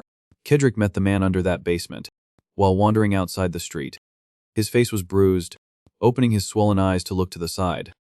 Walter's face was gloomy, looking at him somberly from top to bottom. Suddenly he grinned, showing a strange eerie smile. He keeps fiddling, still vaguely thinking. Although I do not fully understand the principle, I still use this method very skillfully, but controlling red mana is much more difficult. Walter brought a ring to his face, and took the ring from him. At that moment, Kedrick's small eyes were filled with light from the ring. He suddenly came to his senses, leaving his line of thought. Listening to the story told by Philip, after Kidrick left, he became more and more distant from me. Even if I called his name from afar, he would ignore me, sometimes even looking at me with scorn. Under his next words, even if I called his name from afar, he would ignore me, sometimes even looking at me with scorn. In Ray's eyes was suddenly reflected the pink color from the other person. This pink color.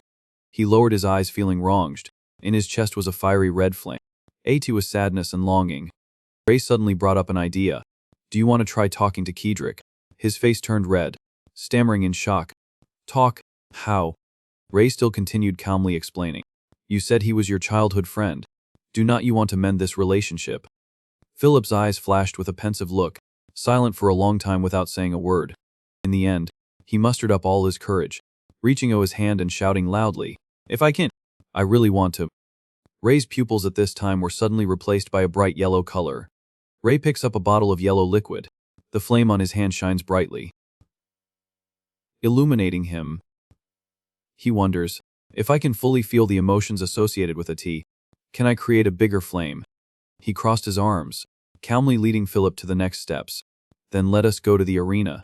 After the match ends, I will create an opportunity for you to talk to Kidrick. He heard this and could not help but feel touched.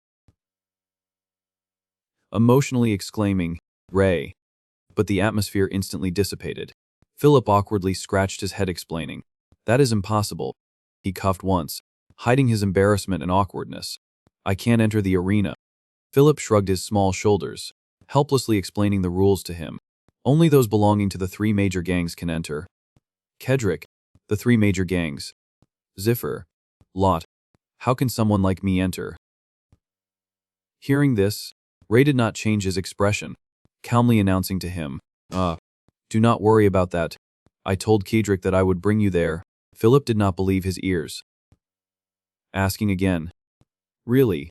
He stroked his chest to calm himself, then took a relieved breath. You helped me this much. Thank you. Ray sternly continued his words, refusing his thanks. No need to thank me. His voice slowly rang out, coldly transmitting to Philip's ears. If I lose, in front of all the gangs in the arena, you will be publicly executed. His face instantly turned pale, sweat streaming down like rain. What? Public execution. Suddenly, a throwing knife cuts through the air. Ray nodded calmly, confirming the meaning in his words. Yeah. If Kidrick wins against me, you will die. He calmly continued. A2 will definitely be an extremely miserable death. Philip panicked, not quite believing those words. You are joking. Right, he directly denied. No. Philip was still unwilling, intending to continue to dwell on A2. You are joking. He quickly cut in afterwards. No. Seeing his lifeless appearance, Ray quickly asked directly, What is wrong? Are you scared? His heart was like ashes. Extremely troubled. I do not know if I am scared, but I am sure of one thing. The person who is going to execute me is standing right next to me. Ray grabbed his shoulder, quietly comforting. Do not worry, you won't die. His face exuded a confident arrogance, comfortably admitting his own ability. Because I can't possibly lose to Kidrick. Philip was deeply moved, stunned for a moment, mumbling his name. Ray. Ray was pensive, falling into his own space. If Philip is indebted to me after this, in the future, he can't help but help me. He clenched his fist, expressing his determination to accompany Ray. All right, I will go with you. He closed his eyes to rest. Thinking. He agreed. He verbally comforted Philip. You made the right decision. Suddenly at this time, he reached out his hand, mentioning an important issue. And there is one more thing you have to do in the arena. Philip, after hearing this, did not understand what was going on. Ray notices, tilting his head to dodge. The knife flies past his face. His expression was full of worry, cautiously moving back. This is the second suggestion. In the pouring rain, Philip's voice echoed everywhere. Are you kidding?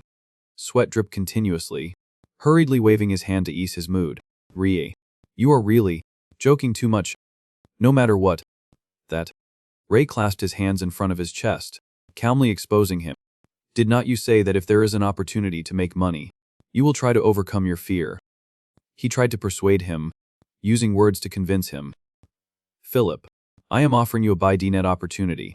This is an opportunity to make a lot of money. Philip, after hearing this, carefully considered. That is not exactly wrong. The audience of the match are the children of the three gangs. In his head flashed the image of the crowd cheering one after another, excitedly cheering the match. Surely the leaders of the other gangs, Jeffer and Rutson, will also appear. The light when the coins fell shone brightly. In other words, there will be a huge source of capital different from usual, concentrated in one place. Philip propped his hand on his chin, seriously re-examining the issue. However, after everything progresses according to Ray's plan, will he be able to escape safely? He may be beaten by the angry children. At this time, his calm voice rang cutting through Philip's thoughts. Just win against Kedrick. AIT sticks into the wall, the handle of the knife still trembling, showing that the force throwing Ataya was not light at all. He crossed his legs, casually uttering arrogant words. The rest, even if there are 100 people, can't defeat me. Before Ray's confident eyes, he silently assessed for a long time. A little later, Philip turned, opening the compartment next to the hospital bed. He slowly brought a piece of paper in front of Ray, causing him to feel puzzled. He was extremely excited, smiling and expressing his opinion. AT is an honor to work with you. Director Ree. First, let us write a contract. At a vacant lot on the outskirts of the city, 2 days later, the crowd enthusiastically competed to enter the stronghold, Zone 49, the southern landfill. Kedrick's shelter. On the stands at this time, there were 2 people standing facing each other. The day of the match between Ray and Kedrick. The crowd eagerly waved their hands violently, standing up and cheering for the 2 people. A corner of the auditorium. Jeffer and the man leisurely leaned back in their chairs, casually watching the match. A voice rings up, carrying a bare mockery. A rat has finally shown its face, thinking AT's easy to steal our food. You are faster than I thought. He hides behind a crate, inwardly crying that AT's bad. They have been hiding behind pillars or crates from the beginning. Before the blazing fire of the arena, the 2 locked eyes, staring at each other. He stood there confidently, before the discussions of the people around him. That is him. The hunter. A kid from Zone 50 who wants to become the leader. Outsiders are so reckless. You rude guy. You think who will win? The Kedrick side was no less competitive. The level of discussion was lively. Of course I tease Kedrick. The hunter does not look like a simple person. Hey, how can Kedrick beat that madman? That is right. Anyway, Kedrick will win. They discussed then took turns to put money to bet. Bet 10,000 siling on Kedrick. I also bet 30,000 siling for Kedrick. A boy sat mixed in with the crowd, suspiciously discussing with the person next to him. Everyone is betting on Kedrick. Right. This way, even if we win, we won't make money. Right. Who would bet money on an outsider? He laughed, slowly explaining, who would bet money on an outsider? Moreover, we are here to make money. Then he raised his hand, making a cutting motion across his neck. We are here to see that dog get punched. Ray's eyes flashed 2 different colors. Inwardly considering, red and yellow, seems like excitement and greed. At this moment, he raised his voice and questioned Ray. Did you come alone? This is not what you promised me. Kedrick's face darkened, darkly threatening him. You ignored my warning. Hector's gang's warehouse gods laugh mockingly, contemptuously jeering. The little rat is hiding. How funny. Ray did not change much, still calmly replying to him. Do not worry. He will be here on time. The door slowly opened. Chris anxiously pushed his wheelchair slowly into the arena. Philip's hands tightly held a box, carefully placing AT on his lap. What is that? Did someone else come? He gently pursed his lips, enduring the whispers next to him. That is. Philip's eyes exuded a determined aura, calmly welcoming the words from the audience. AT's Philip. They arbitrarily mocked and judged, mocking him non-stop. What is going on? Is this a place that hotel people can join? Impossible. There is no reason for that. Meanwhile, Kedrick angrily bulged his veins, shouting to warn the audience. Silence. Do not be noisy. His eyes were triumphant, excitedly raising his chin and looking up to announce, Philip is a guest I invited. I originally planned to show everyone an interesting performance after the match ended. Kedrick maliciously reached his hand, asking him a question. Right. Philip. He heard this and immediately became nervous. His hands on the box were slightly closed. Yes. One challenges. Just struggle. Ray peeks, predicting based on the sound of footsteps. 3 people. They know my exact location. Ray saw that scene, quietly glancing following them from afar. He winked his eyes back, silently exchanging signals with Ray. Right at the moment he excitedly spoke, preparing the match. Everyone is here. Let us start. A sound suddenly cut in. Wait. Philip lifted the box on his lap, closing his eyes and announcing, I will also place a bet. The sound of the box being opened slowly played up. According to his action of opening the box, the eyes of everyone, including Kedrick, became extremely horrified, a total of 2,240,000 siling. He slightly smirked, triumphantly smiling and announcing, I put all of my assets on Ray. Back inside the hospital room, he cautiously asked the other person, You told me to put all my assets on you. Ray heard this and calmly continued, Yes. Perhaps there will be more people betting on Kedrick than an outsider like me. He stroked his chin, lowering his eyes and pondering for a long time. If I put all my assets on you, the children blindly for money will follow each other to bet. The scene instantly became noisy. Surely I have bet. How much is that? Do not cancel it.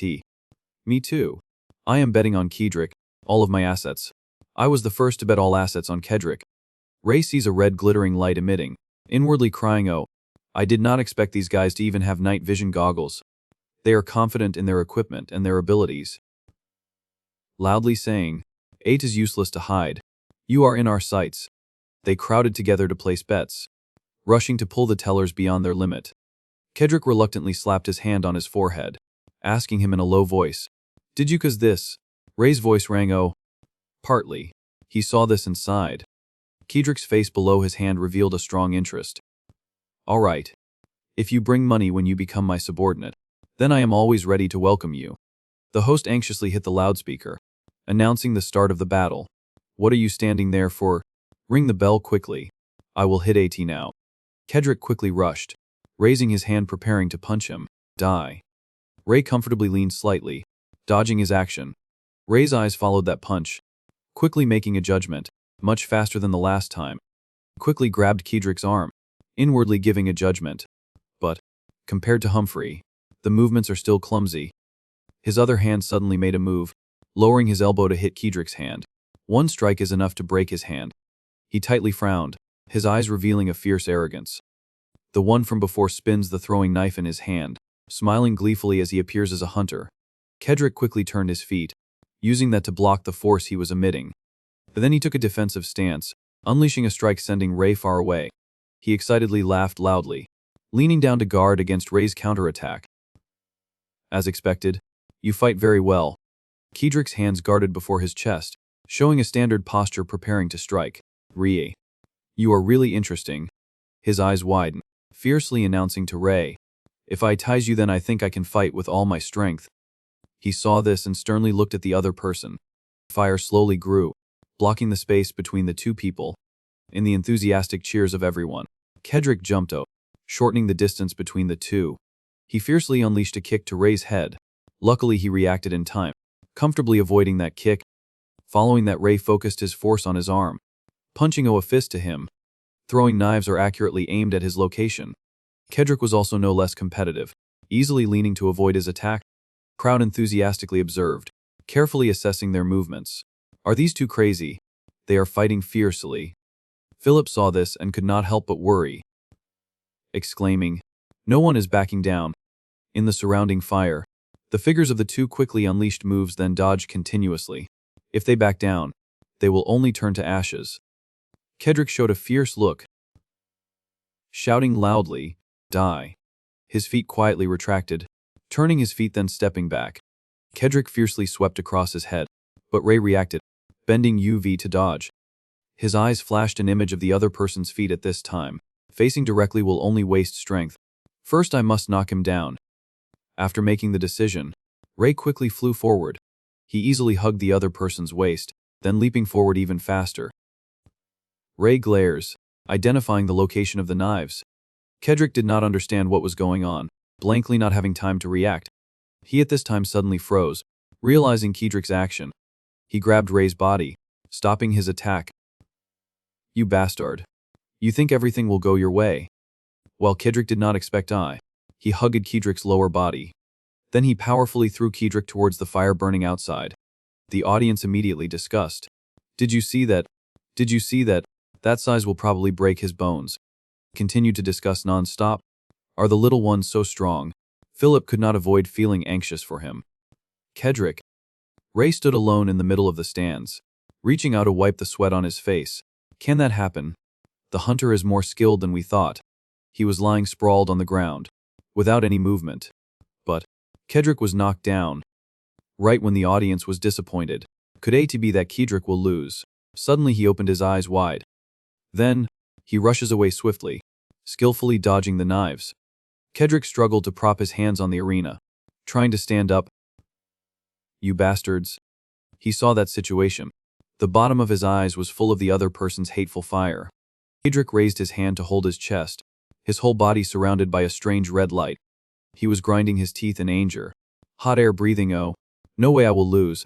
And Kedrick focused on his feet, jumping out towards him. Kedrick's movements were so fast that they left afterimages. His pupils replaced with bloodthirsty red light. He could not help but stare in surprise to the side. Kedrick was completely different from before, easily cutting his hair. Kedrick followed the trend, unleashing a strike to his face. Each strike was as heavy as a hammer. Ray leaned to dodge, not forgetting to look at and analyze his movements. Kedrick powerfully continued, unleashing a punch. If this continues, the match will have no end. The guard is panicked. He cries in surprise. What the hell? This brat. His eyes flashed a mysterious silver light, concentrating on thinking about a certain issue. Ray suddenly remembered the words he had said. When fighting with bare hands, the difference in physique is often decisive. At this moment, he raised his hand to hold before his chest, blocking Kedrick's attack. He at this time seemed to have lost all reason, only bloodthirsty desire. The protective shield cannot completely stop the impact force. A drop of sweat followed that intense movement, slowly reaching Yui to Ray's cheek. The protective shield cannot completely stop the impact force. He remembered Niall's large figure. However, there is still a way to overcome the difference in physique. What is that? His expression was excited, raising his hand pointing the finishing move. At is the joint lock. Ray's whole body suddenly appeared a different aura, fiercely pressing down, enveloping his whole body. Ray's feet emitted a dark red light, springing and flipping forward. He took that opportunity to break Kedrick's joints, locking him tightly in his palm. He provokes. You idiot. Aim properly. The guard is scared by Ray's incredible speed. Stuttering. No. There is something wrong with this guy. Kedrick's sweat dripped, difficultly clutching Ray's arm in an attempt to escape. You damn dog. Kedrick struggled violently, continuously resisting and cursing. Release. Release me. I told you to release me. You bastard. He slowly persuaded. Accept defeat. Kedrick gritted his teeth, using the ring on his finger. He seemed to be given strange strength, struggling to stand up step by step. Ray silently judged in his heart. If not, your body will be destroyed. While the red light from his ring was emitting intensely, he suddenly froze. Kedrick lost consciousness, falling face down on the arena. The red light from his ring slowly evaporated, disappearing cleanly. Ray slowly took the ring off his hand. The stands became more agitated than ever. What? What is going on? Do not tell me he fainted. The atmosphere in the arena exploded in a moment, filled with unbelievable cries. Did Kedrick really lose? He can't stand up anymore. ATZV. So the hunter will become their new leader. What about our money? How much did I bet on Kedrick? An uppercut falls on him, making him unable to resist. Ray glanced at him, silently exclaiming, in any case, he will have to lie down for a few weeks. He struggled to push the wheel, anxiously calling his name. Ray. Ray at this time directly snatched the money box, calmly announcing, I will keep this money until the match is completely UVA. Who knows if someone will play tricks or not? Philip could not help but be speechless. In the end, money is still the most important thing. He suddenly regained consciousness, grinding his teeth. Kedrick's whole body was trembling continuously, but he still stubbornly declared war. AT's not a V. His face was pale, sweat falling like rain. I have not lost. I am not weak. Suddenly it can hit Kedrick's head hard, accompanied by a curse. You lost. Immediately afterwards, a series of cans followed in succession. Because of you I lost money. You trash. So pathetically weak. Because of you I am broke. Abusive curses Rango. Too humiliating. Get the fucko. No. Kedrick endured that scene, trembling, muttering to himself, I am not weak. Right before him at that time, as if there were hundreds and thousands of eyes judging. Do not look at me with that look. The remaining guys are stunned when they see this, their bodies tense, their words jumbled. You bastard. The other one is just as surprised. How? Can he really see us? Kedrick used his bare hand to grab a burning piece of wood. He saw this and anxiously called, "Oh. Kedrick." He fiercely threw the pile of fire straight to the stands, angrily driving of the customers. Get die clean for me. The fire gradually grew, burning fiercely. The seats are on fire. Are you crazy? Run quickly. Kedrick seemed to have lost all reason. Laughing heartily. That is right. Burn everything down. The fire flared up fiercely, emitting sparks flying everywhere. Run quickly. A's on fire. The crowd at this time competed to crowd at the entrance, screaming in panic. Get of the way. Get of the way quickly. Damn A, go down quickly. Kedrick's entire base was covered by the fire. Ada gradually grew stronger and slowly spread everywhere. He reluctantly wiped his forehead, revealing a stiff, difficult-to-look-at smile. Kedrick seemed to be exhausted, his spirit gloomy, muttering to himself, now no one will dare to look down on me anymore. Then he lost consciousness, falling heavily to the ground. Right before Ray and him, the silver eyes have been replaced by sparkling gold. He coldly looks at the two remaining guys. He used clairvoyance, quietly observing and assessing the other person. Kedrick cannot move. Ray casually turned to leave, walking out of the stands. If I try to save him now, both Philip and I will be in danger. Right at this moment, a voice suddenly rang in his ears. Kedrick. Ray suddenly opened his eyes wide, turning his body to look back. At that moment, he had left the wheelchair from when he got there, anxiously calling Kedrick. He hugged Kedrick with both hands, earnestly exclaiming, let us get out together. Kedrick. He laboriously hugged the other person, slowly pulling Kedrick forward. Kedrick. Wake up. His body was trembling continuously, struggling to lift Kedrick up. We have to get out quickly. In this moment, Ray slowly walked back, asking, are you going to take him with you? And that wheelchair? Philip gave a forced smile, could not help but feel touched by those words. I thought you would leave immediately. You still have not left, Ray. Ray stares at them, on the left chest. Each swirls mixed between red and black. They rush forward with expressions of anger and surprise. He still calmly thinks, anger and surprise. He was silent for a while, thinking, just 2 days ago he was almost killed by Kedrick, yet now he helps him. He trembled, taking each step, carrying Kedrick closer to the wheelchair. Sorry, but can you help me? Ray did not know what to say, helplessly watching that situation. He quickly replaced the other person, placing Kedrick on the car, grabbing the handle of the car. Then he turned to ask Philip, after putting him down. Then what? He anxiously begged, please take Kedrick out of here. A few seconds later Philip made a suggestion.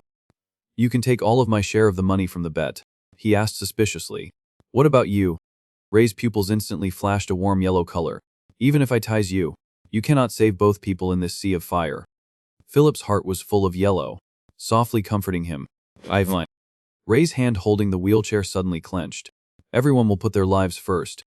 The image of an important person dying flashed through his mind. Go to a better place. One of them yells, do not pretend to be tough.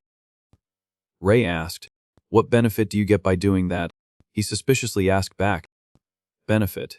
Ray at this time slowly explained again. I asked what do you get in return from risking your life to save Kedrick? Hearing those words from him, you are good at calculating, Philip nevertheless innocently replied. There is no benefit. I do not act after thinking about the benefits. His face suddenly darkened. Questioning, then what is IT for? AT's for nothing. Philip blushed, embarrassedly scratching the side of his cheek, because me and Kedrick are friends. I simply want to protect my friend. He heard this and suddenly froze, as if not believing his ears. The two stood facing each other, separated by a short distance. 80's so strange. His image was replaced, overlapping with Ray's important people. What are friends that you are willing to trade your life for? The innocent children, giving the only cake in their hand to him. Just giving AT. Because me and Ray are friends. Ray. Eat this. You are also my friend. Or the warm family atmosphere. Everyone caring for him. Ray. We fixed your raincoat. My sister helped too. She just gave some advice, including the image of Niles leaning casually against the wall. Gently comforting. Because I see you like my younger brother. That is why I care.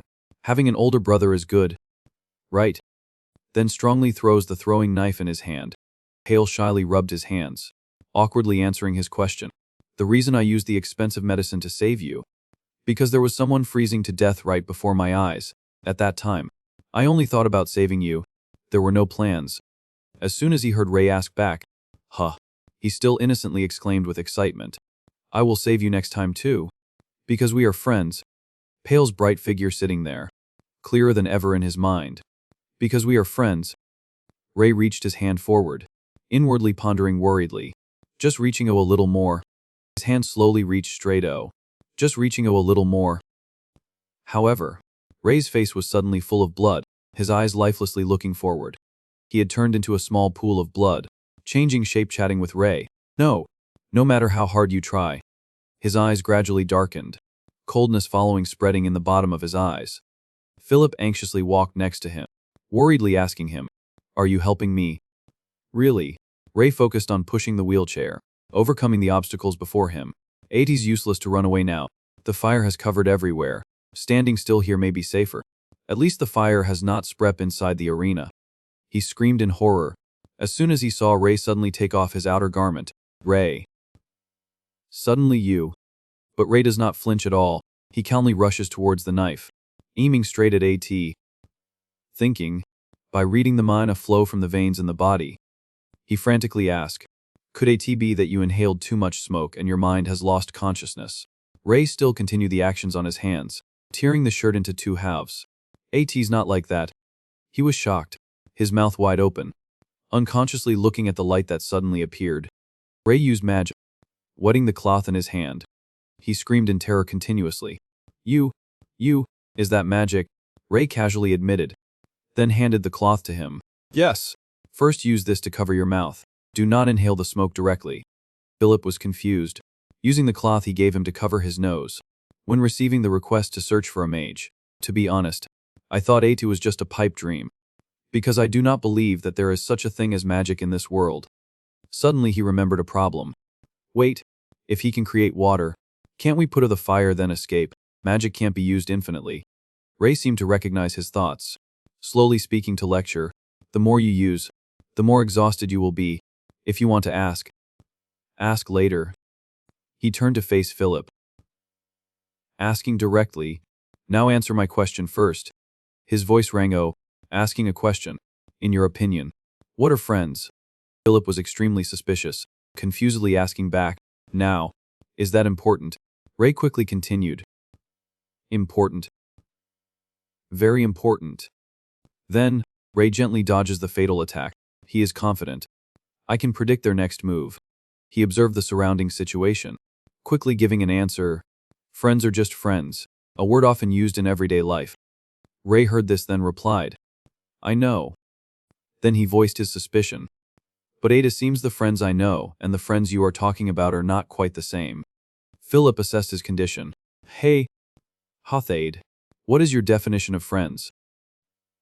Hearing this, Ray pulled his towel up further, calmly stating, People you have known for a certain period of time. He could not help but blankly stare, gazing at Ray in a daze.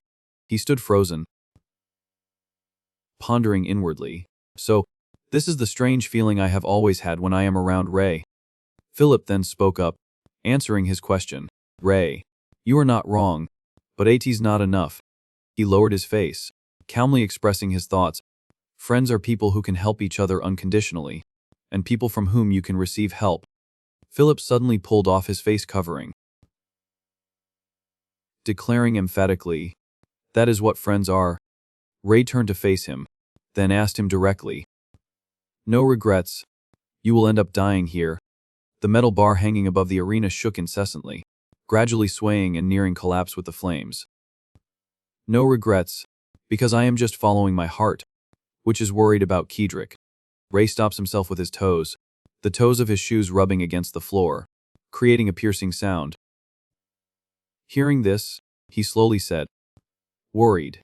Philip glanced at him, unconscious in the wheelchair. "Yeah, that feeling of wanting to protect someone." Philip gave a genuine smile, his eyes filled with such tender affection. "Simply because I tease him." Ray murmured, repeating his words, "That feeling of wanting to protect." Unfortunately, the metal bar above the arena showed signs of falling, slowly approaching the 3 people on the 5. Philip widened his eyes, gaping in shock at the scene unfolding. He narrowed his eyes, instinctively thinking of the worst. "Can't avoid AT. I am definitely dead this time." Ray remembered his past, when he ran to see his friend's golem covered in blood. Unlike that night. Back then, I only thought about killing the golem. Everywhere the golem went, the bodies of his loved ones fell. Why? Ray thought of the image of himself sleeping soundly, surrounded by warm friends. Because if the kids die, I won't be able to repay them. Is that really all? The metal bar slowly fell, the distance to him growing shorter and shorter. No, now I can definitely understand. He gains momentum. Spinning around, giving the attacker a heavy kick, Ray gently reached his hand, a stream of pure white light gradually appearing with his movement. The white light grew larger, forming a ball of water in Ray's hand. His mind was filled with warm, familiar images of the kids, the ordinary life beside them. Ray quickly reached his arm, forcefully creating a shield of white ma, blocking anything that fell. He was now surrounded by a faint shield, unexpectedly gaping and gazing around. Ray bravely cast magic, his whole body surrounded by a gentle white light. "I want to protect AT." Philip startled, turning around, quickly probing in astonishment. "Just now, you reached up to the sky." And suddenly, his face was pale, so flustered that he stuttered before managing to say, "T, this is your magic too." Even Ray was surprised, unconsciously looking at his hand. "I did not expect A to actually work." Then he turned and placed his hand on Philip's shoulder, making his request, "Do not move, just stay still." He was pale with fear, sweat dripping down his cheeks. What is going on? Am I about to get punched?" Ray reached in front of his leg, casting magic to heal Philip's injury. The kick spin straight into his neck, making him unable to avoid Ada. He froze, staring in disbelief at what was happening below. "No way, my broken leg." Then Ray turned and approached him, treating the scrapes on Kedrick's palms. His eyes were filled with tears, turning to look at Ray. Touched. Thank you so much, Ray." Philip's eyes were red with emotion, giving him a grateful smile. "I will never forget your kindness for helping me in Kedrick." Ray finished healing and sighed, reassuring him, "It is nothing." Ray secretly calculated in his mind, "Because from now on, you two have a lot of work to do for me. By the way, I also want to test the limits of my white knee usage." Now, all 3 stood in the space filled with flames, and he uneasily asked Ray, "So, what do we do now?" He turned around, stepping forward. "Let us get Philip's eyes widened, asking inquisitively, "Are you going to use magic again?" Ray's voice of opposition suddenly rang. "No." Ray stretched his hand, gently placing a shield in front of him. "Just wait here, that is all." The remaining one is horrified when he sees his comrade being knocked down so easily. "No way." Then he turned, tilting his head to look behind him. Kedrick was still fast asleep, showing no signs of waking up. The crowd gathered in front of the entrance, silently watching the plumes of smoke rising, waiting until the fire had nothing left to burn. Their faces were pale, anxiously watching. "Our hideout. Our home. AT's all been burned down."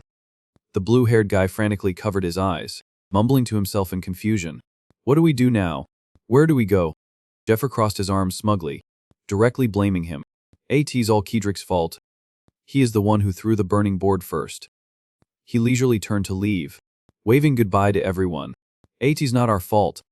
You guys deal with IT. The blue-haired guy was furious, grinding his teeth and cursing. Jeffer.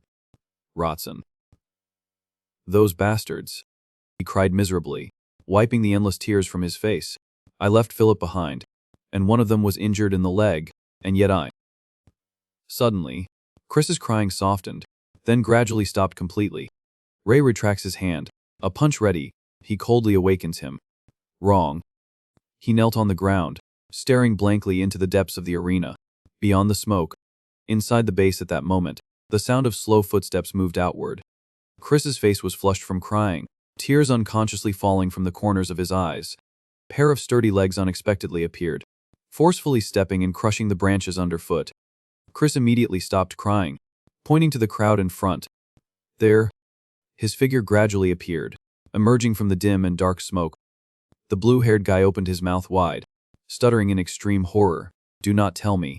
Ray came first, leading the two people behind him into the sight of everyone. The hunter. He is still alive. He was unharmed in that fire. The crowd startled, fearfully holding their breath at Ray's words. If you are planning to rush in. He reached activating his wrist, his eyes gloomy as he threatened the crowd. Then come at me all at once. I will take you all on. Then, without saying a word, he delivers a blow to the other one. The powerful punch sends him flying away, shouting a tragic scream. The atmosphere outside suddenly dropped, and no more noise was made. The crowd simultaneously knelt on the ground in fear. Chris looked around at the crowd in surprise, everyone kneeling down together. Ray easily subdued the crowd, standing confidently in front of them. In the golden sunset, his hair fluttered in the wind, vaguely exuding an aura of unique dominance. Switching to another scene, a pristine white hotel was soaking in the light of dawn. Different expressions appeared on the faces of the children. The kids are coming. Is that Philip? Is not that Kedrix Jite Ref? He slowly moved forward, setting foot outside the hotel in front of him. Ray solemnly led him and a large geogrup of people behind him to this place. Then he turned to look at them, loudly giving the order.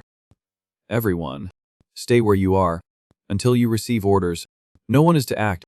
The other one finally stops. He kneels down, without any vitality. Philip awkwardly turned to look at him, quietly suggesting, Wait, Ray. Can we wait a moment? He looked curious. Philip turned and looked for someone in the crowd. Then he called loudly, Chris, are not you coming in? Making him jump in embarrassment. Chris teared up, blaming himself in shame. But Philip, I abandoned you. How can I go in? He curled his lips in a slight smile, gently comforting Chris. He's okay. If it were me, I would do the same. The moment he heard him say, I do not blame you. Come in quickly. This is our home. Chris could not hold back the tears that streamed down his cheeks. He urgently hugged Philip, his tone distorted by crying. Even so, I am so sorry. I was too scared, so I ran away. He patted Chris's shoulder, comforting him. I told you it is okay. Ray, can he come in too? Ray reluctantly thought to himself, this hotel belongs to Philip. Why is he asking me? Outwardly, he calmly said, Ate's up to you. He immediately became happy. Thank you for allowing AT. Chris cried and went right next to him, not hesitating to praise him. You are really generous. He did not understand what was going on. The crowd froze, secretly discussing with each other. The hunter owns a hotel, and he is letting the kid who abandoned Philip in too. Ray lets go of his hand, dodging to the side. The other one loses his support, slamming his head into the floor painfully.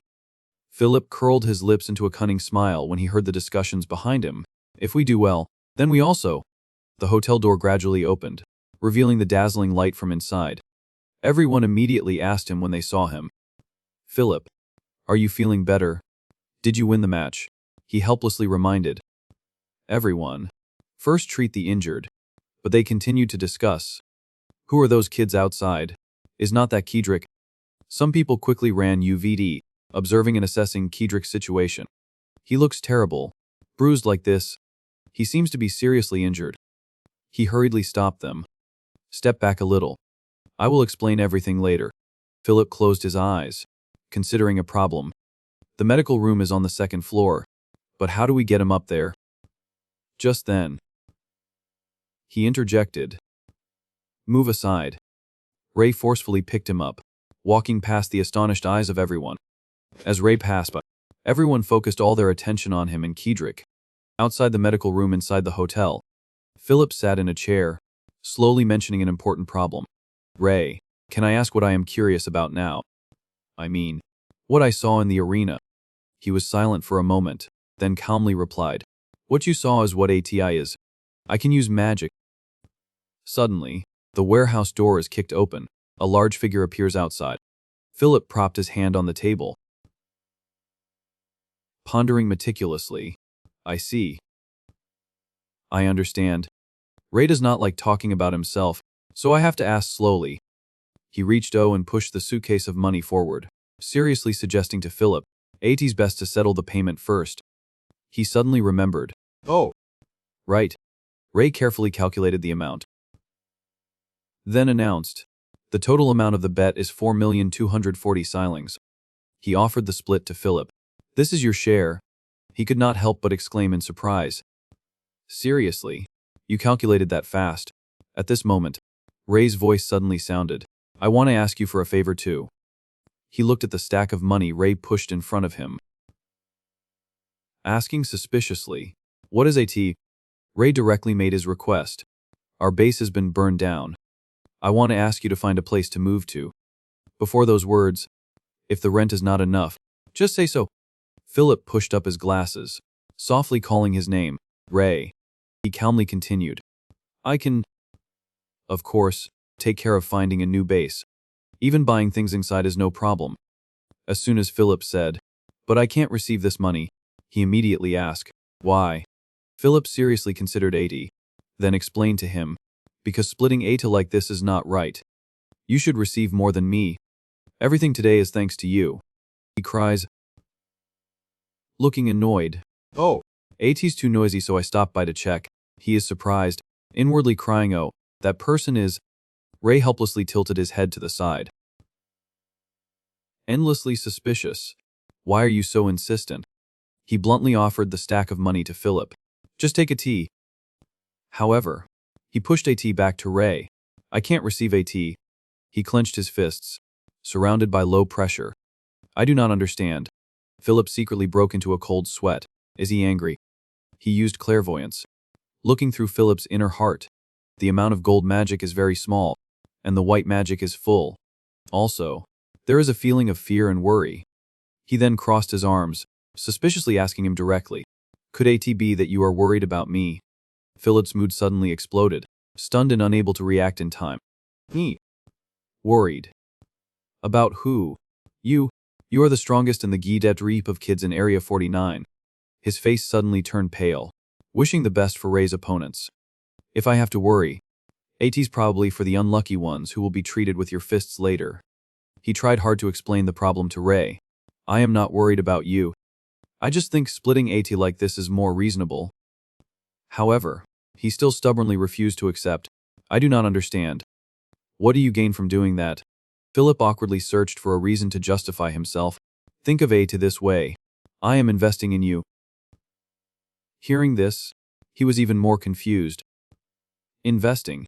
Philip widened his eyes, slowly explaining to him. That is right. I expect the money to bring profits in the future. If you use IT to strengthen the Giha Reap, then the hotel can also focus on running smoothly. Humphrey, one of the leaders of Hector's gang. Humphrey covers his face. Looking down, he says, AT seems all three brothers were defeated by a little rat. At this point, Ray nodded in acceptance. I understand. He immediately excitedly discussed. Good. So next. But at this moment, someone ran in breathlessly to report. Something big has happened. Jeffer and Rotson have appeared, and all their subordinates too. His face was full of worry, and the pressure around him dropped accordingly. Philip hastily ran to lead the way for him, not forgetting to turn back and discuss. They did not withdraw completely and still left people to supervise everywhere. The fact that we brought the bets back to the hotel must have reached Jeffer and Rotson's ears. He remembered the person secretly watching him. Calmly saying, I already knew about this. Philip could not help but exclaim in surprise. What? Why did not you stop them? He reached to prepare to push the door open and walk. Either way, sooner or later we have to face those two gangs. Philip was still trying to persuade him. But you just finished a fight. Ray suddenly mentioned a problem. Philip, what did you say just now? Something about the profit from the investment. He looked Zhu V blankly, unable to react to Ray's speed. Huh. Dividends. Why are you suddenly mentioning that? He slowly pushed the door open, his figure appearing under the brilliant halo. Those dividends. I am about to receive them. In front of the hotel at this time, a dense crowd of people was gathered. So you finally found your way here. So it's true that you are still alive. He arrogantly put his hands on his hips, sarcastically mocking. I thought you had been burned to ashes without a trace. Rotson. Jeffer. He tossed his head back, sneering contemptuously. Unbelievable. How could you have survived that? Letting go of his hand. Humphrey sighs. He smiles wryly. Jeffer was still unafraid and continued to berate. Now dozens of people have been injured by the fire. Did not you deliberately set the construction site on fire, trying to swallow all the bets? He was terrified and cowered beside Ray before the attacks from the other side. Philip, we are not the kind to deceive each other like that. I am right, are not I? You have disappointed me. Jeffa laughed loudly, using a strange tone to demand, I do not want to talk nonsense. Hand you VA all the bets you are holding. If you do, I will withdraw quietly tonight. He immediately retorted in his heart, that is unreasonable. Teethet. Ray leisurely put his hands in his pockets, answering for him. All right, I will give IT to you. Suddenly, Ray snapped his fingers, sending a coin towards the opponent. The coin from his position slowly flew to shorten the distance with Jeffer's Gieb erupt. Ada gently landed on the ground, not far from Rotson's feet. His face turned cold, solemnly uttering each word. This is all that is for you.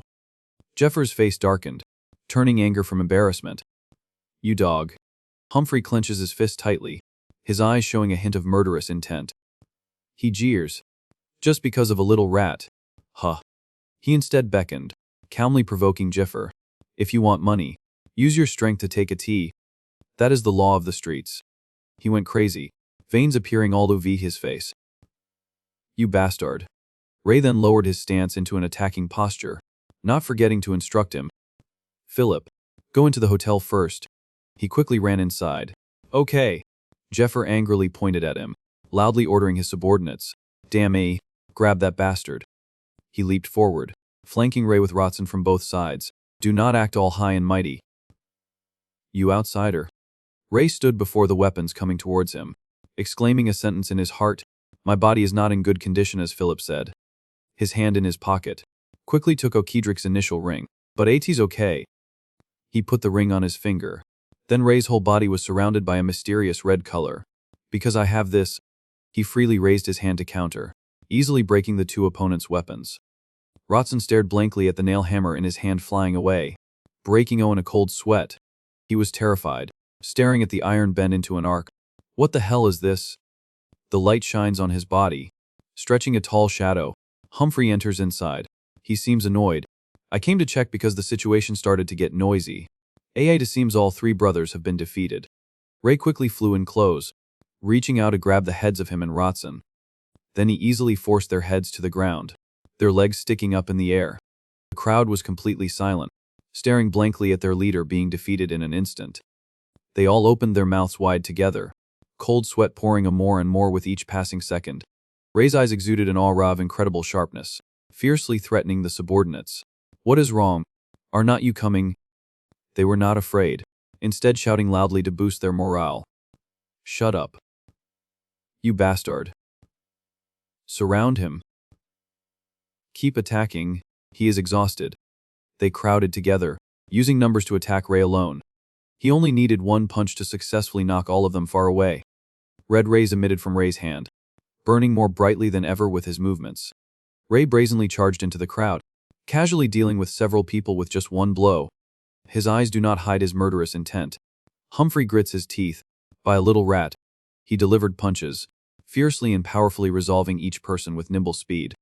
The blue-haired guy secretly watched from afar, exclaiming in horror, Damn, Is this guy crazy? He and his companion hid behind the rubble next to the hotel, fighting so many people alone. Moreover, even though he is alone, he is not being overwhelmed at all. The kid's face flushed red, exclaiming and not taking his eyes off him. So cool. The blue-haired guy turned around, frantically reminding him. What?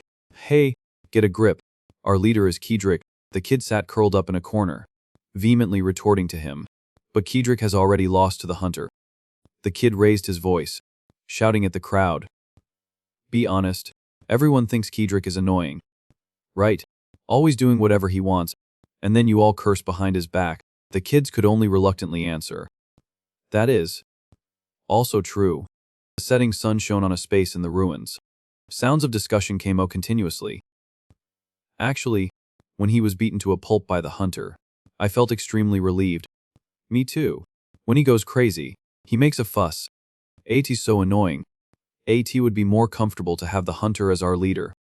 At this moment, a subordinate suddenly offered a plan. Split into two groups. Break down the hotel door. The children were all stunned, unable to close their mouths. Even Ray was shocked when he heard that. What? Ray pulls down his hat, trying to reduce his recognition. Silently calculating. The leader of Hector's gang. Humphrey. He is as scary as rumored. He glanced to the side, seeing all the subordinates running to try to break down the hotel door.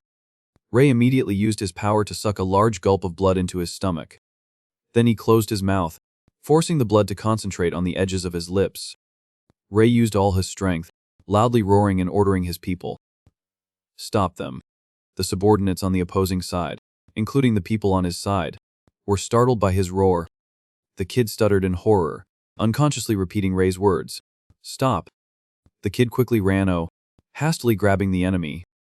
Ties the hunter's order. Let us go. The blue-haired guy was still sitting in the corner. What? What is AT? He loudly ordered. Capture them. The subordinate hurriedly retracted, trying to persuade the children. What is wrong with you guys all of a sudden? Our enemy is the hunter. He is the one who defeated Kedrick. Your leader. The kid punched him, angrily shouting, Shut up. Our leader is the hunter now. The subordinate bewilderedly held his left cheek, unable to believe what was happening. Are you guys really accepting an outsider as your leader? He jumps. I have to leave here now. The scene around him instantly became extremely chaotic. Two factions were fighting to defeat the opponent. Block the door. That bastard Philip and the bag of money are still inside. The hunter ordered to block the door. Even if we have to break AT, we have to open AT. Defend at all costs. Philip fearfully hid by the window pane, observing the situation from above. Upstairs in the hotel, everyone was talking excitedly. Kedrick's subordinates are helping us. This does not make sense. What is wrong with them? Philip immediately widened his eyes, horrified, looking at the scene below. The subordinates together lifted a large concrete beam on their shoulders, slowly passing through the crowd and walking towards the hotel door. Charge! The children screamed in fear when they saw this. These lunatics. Those who were in front of the door quickly ran away. Get out of the way. The hard concrete beam was violently moving forward, seemingly about to touch the door. The scene included different expressions. Some were worried, and others were happy as if their wish had come true. The subordinate's face suddenly turned pale, gaping and staring ahead. Enough. Ray throws a punch. Ray's feet resisted the force in front, being forced back a distance. He covered his hands in magic, straining to continue taking the attack of the concrete beam. Ray was already a little tired, a drop of sweat appearing on his cheek. The hunter. He has blocked the iron pipe. The crowd was horrified, looking at the dust flying around where Ray had stood. He was clearly behind us just now. When did? The subordinates were still determined to try again, reassuring each other's spirits. Never mind. Just keep pushing. Seek rid him to pieces. That is right. We have more people than him. Ray's eyes rayed an imposing aura, his hand gripping the concrete beam sweeping across. The subordinates also got swept to one side with Ray's movement of the concrete beam. Keep your balance. He decisively turned the concrete beam in a half circle, easily throwing the crowd up to the ground. The children widened their mouths in unconsciousness, their eyes sparkling, clearly showing endless admiration. Philip rested his hand on the window pane, exclaiming excitedly, "Unbelievable." He rushes forward. The strength difference is obvious. Humphrey does not budge at all. Ray thinks. He is not moving. He bluntly threw the concrete beam to the empty area next to him. The subordinates all cowered in fear, fearfully watching every movement of Ray. His figure was thin, wearing only a thin t-shirt. However, the thick killing intent in Ray's eyes overwhelmed everything, making it difficult for everyone to ignore. The subordinates ran away, screaming in horror. "Run away, we can't win." The red light in his pupils gradually faded. Ray tiredly reached out to wipe the sweat on his face. "Now I have reached my limit." Suddenly he froze, when he heard the loud cheers right next to him. Ray's pupils were now replaced by a brilliant golden color. "The Hunter is amazing. We should call him Sir Hunter." "That is right. He is our leader now." He stood there calmly, in front of the crowd cheering excitedly. "We won. Ray, Ray." Inside the hearts of each child was a bright, shining golden ball. "Ray." Then, his thunderous voice rings above his head. "Dodge this." His heart naturally burned, replaced by a color never seen before. What is this emotion? I am not sure. Philip struggled to squeeze through the dense crowd. But this feeling, he momentarily froze, blankly staring as Ray's body gradually fell. He warily closed his eyes and collapsed onto the ground. Before Ray fell unconscious, he silently judged in his mind, "Not bad at all." Philip hurriedly supported him, checking on him. The children also became very anxious. "Ray." He wandered in his own mind, arriving at a breezy place. This place, land around Ray was strangely empty, without a single person or plant. Where exactly is this? He just kept walking on a seemingly endless road. Is this a dream? I am not the type to dream. Suddenly, Ray saw a dazzling light, peering behind a pile of dilapidated ruins. Humphrey, like a god of death, delivers a powerful blow to Ray. His hand grabbed something hard, using it as a support to jump up. Ray slowly rose to his feet, standing on top of the desolate ruins. Then he raised his head, looking up at the sky. A brilliant light appeared directly above Ray's head, radiating boundless light. He carefully assessed it, unable to help but think, white light in a black and white world, a strange feeling. Ray stretched out his hands, receiving the light with his palms. His figure at that time overlapped with his past self. Two identical hands reached out to receive the light. This light is originally white. Suddenly, a tiny crack appeared in front of Ray's hand. The crack slowly widened, then suddenly broke open, radiating colorful light. He dodges the blow, unable to help but admire in his heart.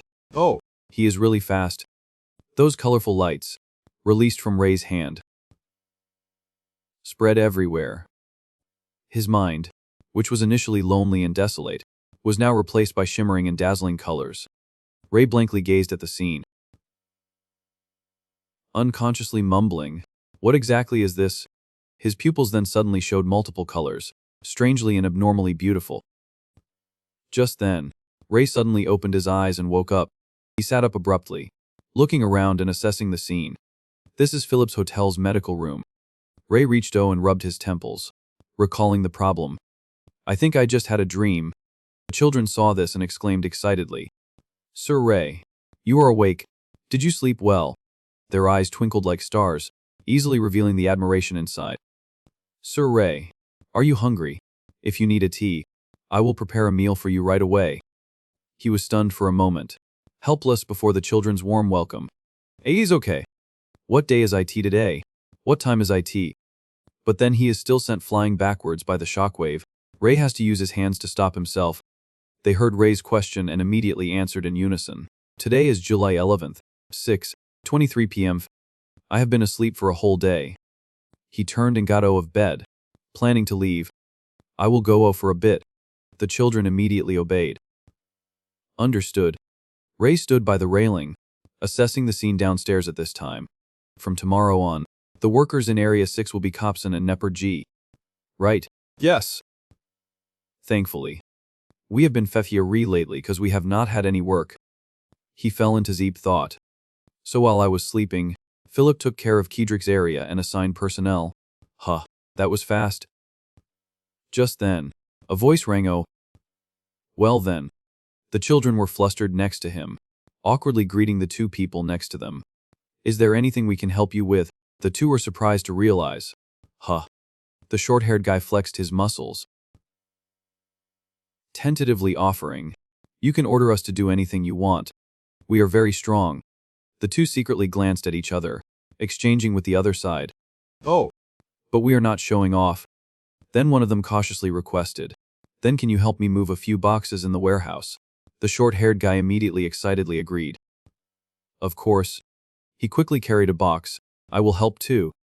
There is nothing to do right now anyway." The two could not help but be touched, immediately saying their thanks. "Thank you, everyone. We were worried about how long we would have to move all this." Inside him at this moment, bright green ball of light appeared. He rarely bestows a compliment. "You are really fast." Ray used clairvoyance, recognizing the color inside the children's hearts. A sense of guilt.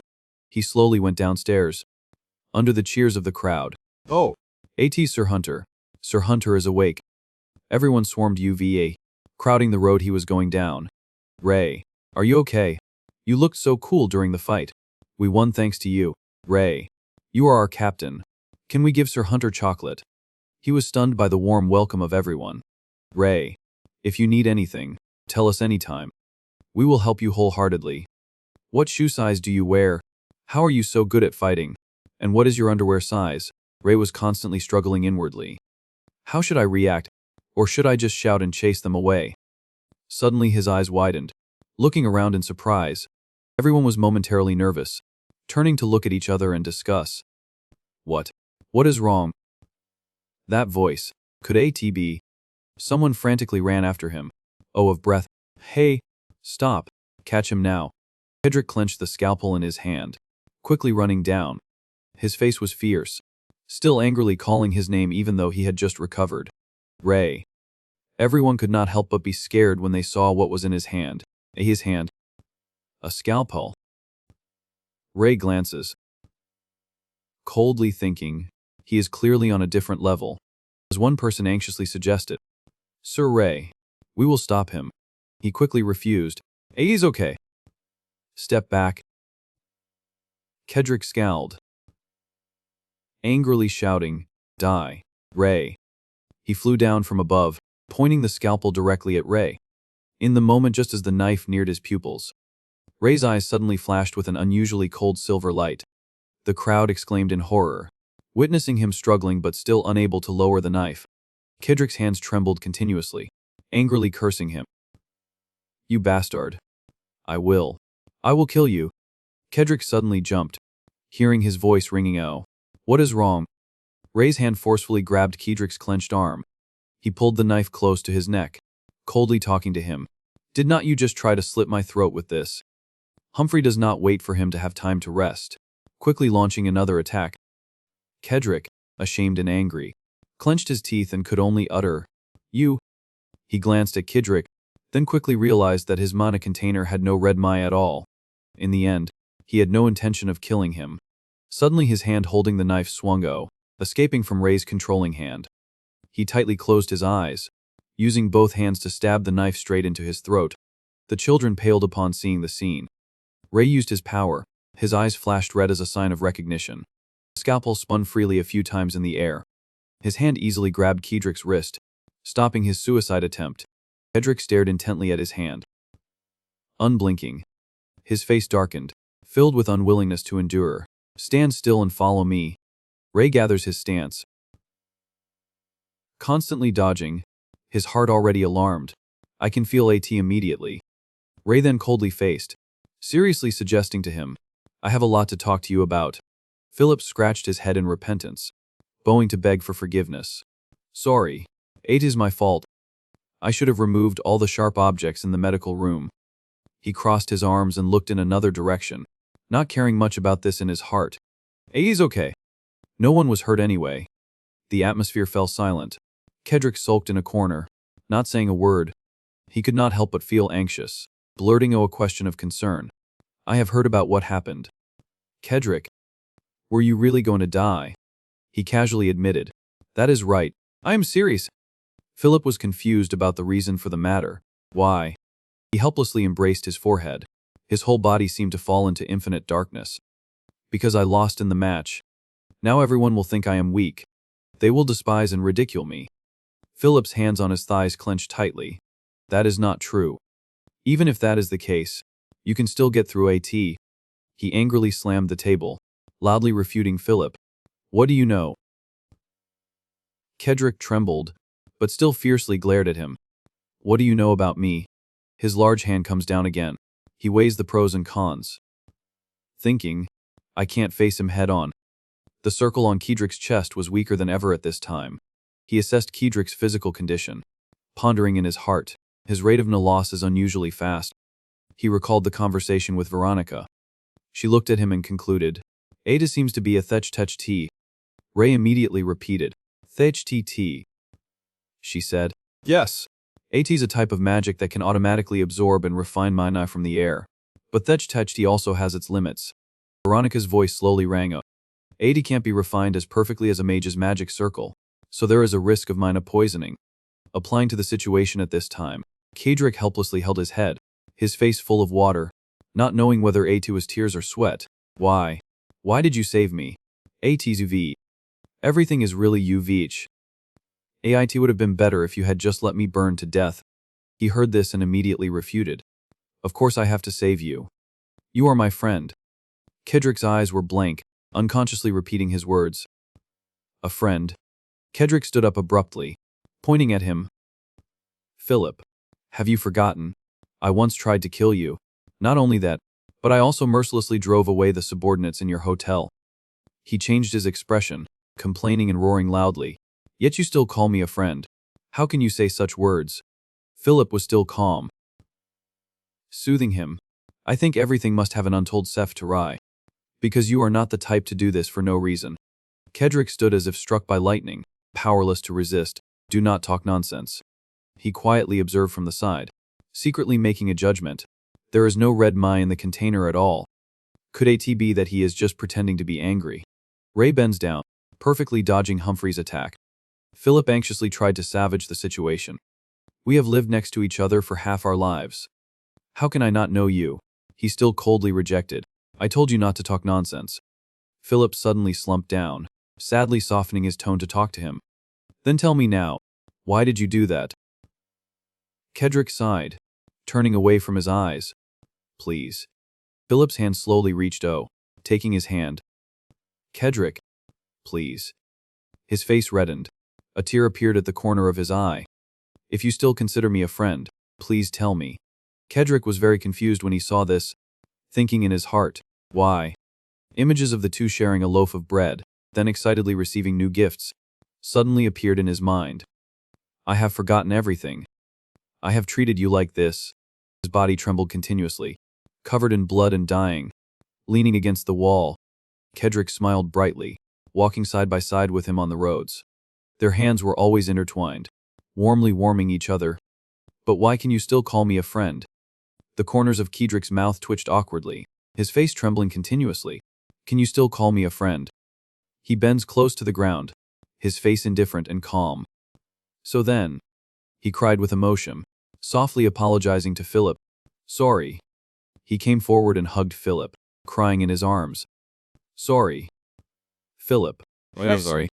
He teared up, patting Kedrick's shoulder, comforting him. He's okay. Do not cry. Do not cry anymore. He sighed inwardly. Kedrick, I did not know he was such a crybaby. He wiped his tears, talking about his feelings. I am really sorry for treating you badly. I hate my weak self. I hate AT so much that when I see you being like me, I get so angry. Kedrick lowered his eyes, slowly revealing his inner thoughts. I used to be able to work in another area under the name of the hotel, but I hate having to pay money to the strong ones. He looked up, helplessly expressing. So I thought, I have to become stronger myself. Kedrick always tried to do push-ups, exercising his body every day. I imagined countless scenes of fighting with other gangs, and trained my body harshly every day. A man led a Gyeparuv subordinates, fiercely blocking Kedrick's path. Let us talk a little. He curled his lips into a sneer, indifferently not paying attention to AT. Talk? Okay, let us go. Kedrick was beaten up, his face full of injuries, and abandoned in a corner. I thought my chance had finally come, but AT was just my illusion. Speaking of this, his hands unconsciously intertwined, secreting hot sweat. I should have gone back to the hotel at that time, but I did not want to lower my self-esteem. Ray looks at him, trying to find a weakness. I will find a way to attack his weakness. Kedrick was even more ashamed, bowing his head further. Because of this, I lied to myself by hating you. I told myself that I was not like you, that I did not submit to strength or accept reality. Kedrick's face was pale, and the dark circles under his eyes were clearly visible. And then I met that person. He stood next to Kedrick, deeply inviting him. You are filled with anger, like a gunpowder barrel about to explode. What made you so angry? He lazily glanced at the other party. 80s myself. Walter narrowed his eyes, gloomily listening to his voice. I hate myself so much that I can't stand Ada. Walter bared his teeth in a cunning smile. Refuting, oh, that is not true. He took a sparkling ring, bringing AT to Kedrick's face. Take this ring. His voice was like hypnosis, gradually bewitching Kedrick. You are currently suffering from a strange disease that prevents your muscles from exerting strength. This ring will help prevent that disease. With the help of the ring, he could easily lift heavy things. What that person said was completely true. Walter pointed at him, seriously reminding, never take this ring off. Without the ring, the disease may recur. Kedrick excitedly clenched his hands, quickly agreeing, yes. Then, he takes advantage of the opening created by Humphrey himself, concentrating energy into his right hand, preparing to strike a blow. He then softly suggested his opinion, gradually luring Kedrick. Also, let us form a gang, preferably with 66 people, all strong and sturdy. If you succeed, I will give you even bigger rewards. He slowly recounted the whole to Rai. I happily accepted, because becoming the leader of a gang has always been my dream. Philip softly called his name. Kedrick. He sighed deeply, putting his hands in his pockets to stand up. First of all, you need to know one thing. The reason you are stronger is not because you have recovered from the disease. Kedrick exclaimed in panic. What? He held to the ring, the red light inside flashing. AT's because of magic. This ring is enchanted to enhance the body. Kedrick anxiously rushed forward, planning to snatch back the ring. What are you saying? That is my ring. Give AT back to me. He suddenly froze, staring blankly and listening to the explanation from Ray. There is something called Manhwa in this world. He cast magic, creating a fireball in his palm. With Mini, one can create fire, or increase muscle strength. You have been tricked by that mage. Kedrick could not believe his eyes, stuttering in horror. Impossible. Magic? He slumped down on the chair, muttering to himself, if that is true, if everything is magic. Kedrick's face showed an unwilling expression, a tear suddenly appearing. Does that mean I did not get stronger myself? No matter how hard I try, will I just go back to being weak again? The energy on Ray's hand turns into a fireball. His eyes flash with fierce resistance. Just then, he suddenly interrupted Kedrick's thoughts. You do not have to go back. He immediately looked up, urgently asking Ray. What? He played with the ring in his hand, softly explaining to Kedrick. You do not have to go back to the way you were before. From now on, just do as I say. He clenched the ring, confidently guaranteeing. Then I will give you something even better than this ring. Kedrick momentarily froze, not saying anything. Kedrick bowed slightly with both hands clasped, expressing his gratitude. Thank you so much. You guys. The space at this time suddenly became completely silent. Ray turned to listen to Philip's questions. Are you really going to appoint Kedrick as deputy? Continue to let him manage those people. His eyes lowered slightly, gently answering, yes, because I will leave this place after I finish my work. They sat on the sofa in the room and began the conversation. Kedrick's eyes widened in surprise. You said you would teach me fighting skills. The ones you used in the match that day. Ray crossed his arms and replied, yes. You have trained your physique enough, so you have a fairly solid physical foundation. Then Ray swings his hand, hitting him straight in the chest. If you use good techniques, you can overcome the gap in strength and physique. Understand? Hearing these instructions, he nodded repeatedly. Philip stood behind, overjoyed. Thank you for caring about my friend. He emphasized. Moreover, I think you're pulling Kedrick in with a reward was a very wise decision. These words made him confused. Philip recalled the past image of a fighter using his strength to attack a small youth. Suppressing others with strength is not necessarily a bad way. But AT's not necessarily the best way either. 8 is also not necessarily the best way, because that person may harbor resentment and look for a chance to take revenge. He put his hand on his chin and began to speculate about what had happened. He widened his eyes and saw only the whites, thinking to himself, I do not have any memories of being retaliated against. Maybe AT's because I have not instilled enough fear to make the enemy remember AT deeply. Then Ray said aloud, I think suppressing the opponent with strength is the best way. Once they are frightened, they won't dare to have any intention of resisting. Philip immediately raised his hand in rebuttal. But if you only rely on strength, you won't be able to get true loyalty from the children. He asked in wonder. Then what method should I use? He happily came up with an idea. Deserved rewards. Like you promising to teach Kedrick how to fight. Ray put his hand on his chin and spoke inwardly. Honestly, I do not completely agree, but I can't ignore AT. After all, Philip really knows how to deal with people. Then the three of them moved outside. He announced to everyone below, while we are looking for a new place to stay, I will be staying at the hotel for a while. If anyone causes even a little bit of trouble for the people of the hotel, I will personally punish them. Humphrey takes a surprise blow, crying oh in surprise. Ray reached out to Kedrick and instructed, from now on, Kedrick will be the deputy of the Gia Rup. Most of my orders will be conveyed through Kedrick. Treat Kedrick's words as my own. AAT seems that the matter of rushing into a fight yesterday has been settled. Right. After all, Kedrick was once the leader. Being taken away must have been quite the lesson. Two children below glanced at each other, as if wanting to signal something. He began to think, to get true loyalty, you must know how to give deserved rewards. Not stopping there, Ray continued to remind, also, I will return all the bets that you placed yesterday. The money from the other gangs is enough for me. In his hand was a huge box full of money. Everyone on the side started to panic, and a series of whispers blurted, oh. Return the money. Really? What kind of hunter is this? He is more like an angel. No matter what happens, I will always stand on the side of the hunter. Philip covered his mouth and reminded softly, Ray, we still have to deal with Jeffer and Rotson. He shifted his gaze to the two men who were tied on the floor. They groaned. Ray said loudly, let us get straight to the point. Veronica's bookstore. Do you know about AT? Jeffer shook his head incessantly, denying AT. A punch flew straight into his numb face. By the time he calms down, he has disappeared. Humphrey is stunned, lost track of him. AT turned that the punch was from him.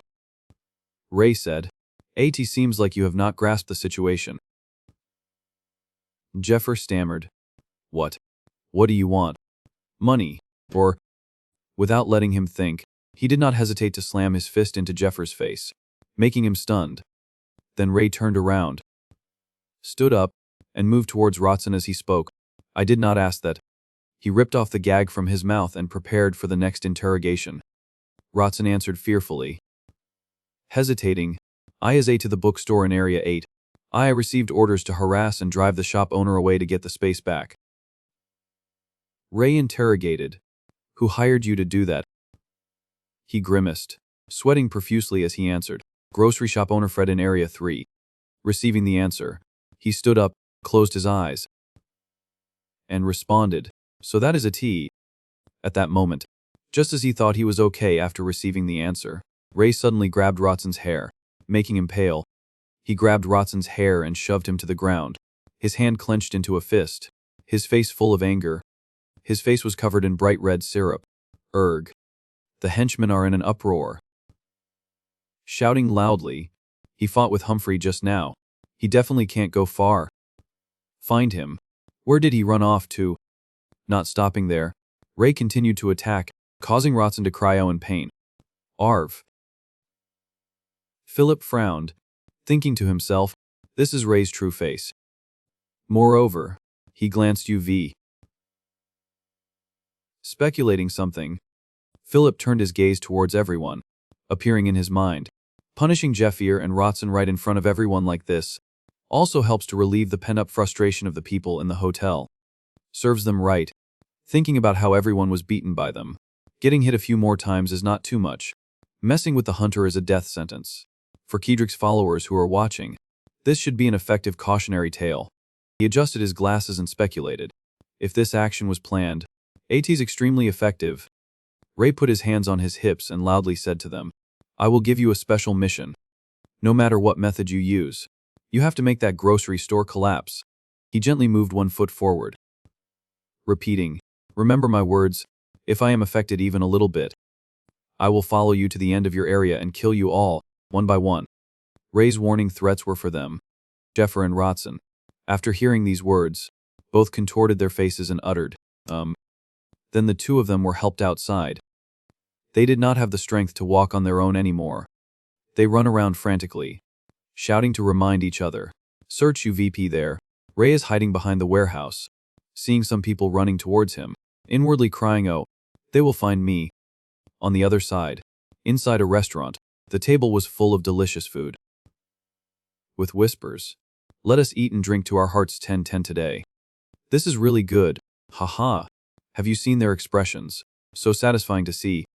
Pooh-ha-ha, do not lie. A boy carrying a plate of plump chicken wondered. Has anyone seen the hunter? Another boy also replied in surprise. Have not seen him. He was just here a moment ago. Was going to bring him food. But do not know where he went. At this time, Ray sat cross-legged on the sofa, pondering something. He looked up and began to think. Philip's flustered figure appeared in Ray's mind. Someone who can help without asking for anything, and is also willing to receive help from others. That is what friends are. Before, I thought anyone who was by my side for a while could be called a friend. But people who genuinely care for each other are true friends. The only people who make me feel worried for the first time are those kids. An image of a hand gently holding tiny people appeared. Ray recalled the image of Niles stroking his head, continuing to think, I also want to see Niles as a friend. But can we be friends with a difference of more than 20 years? He closed his eyes and leaned back on the chair, thoughtfully asking himself, can I have another friend? Scared faces appeared, which again made Ray affirm, AT's probably very difficult, because I am originally an idealized creation, without emotions like normal people. He continued to speak internally.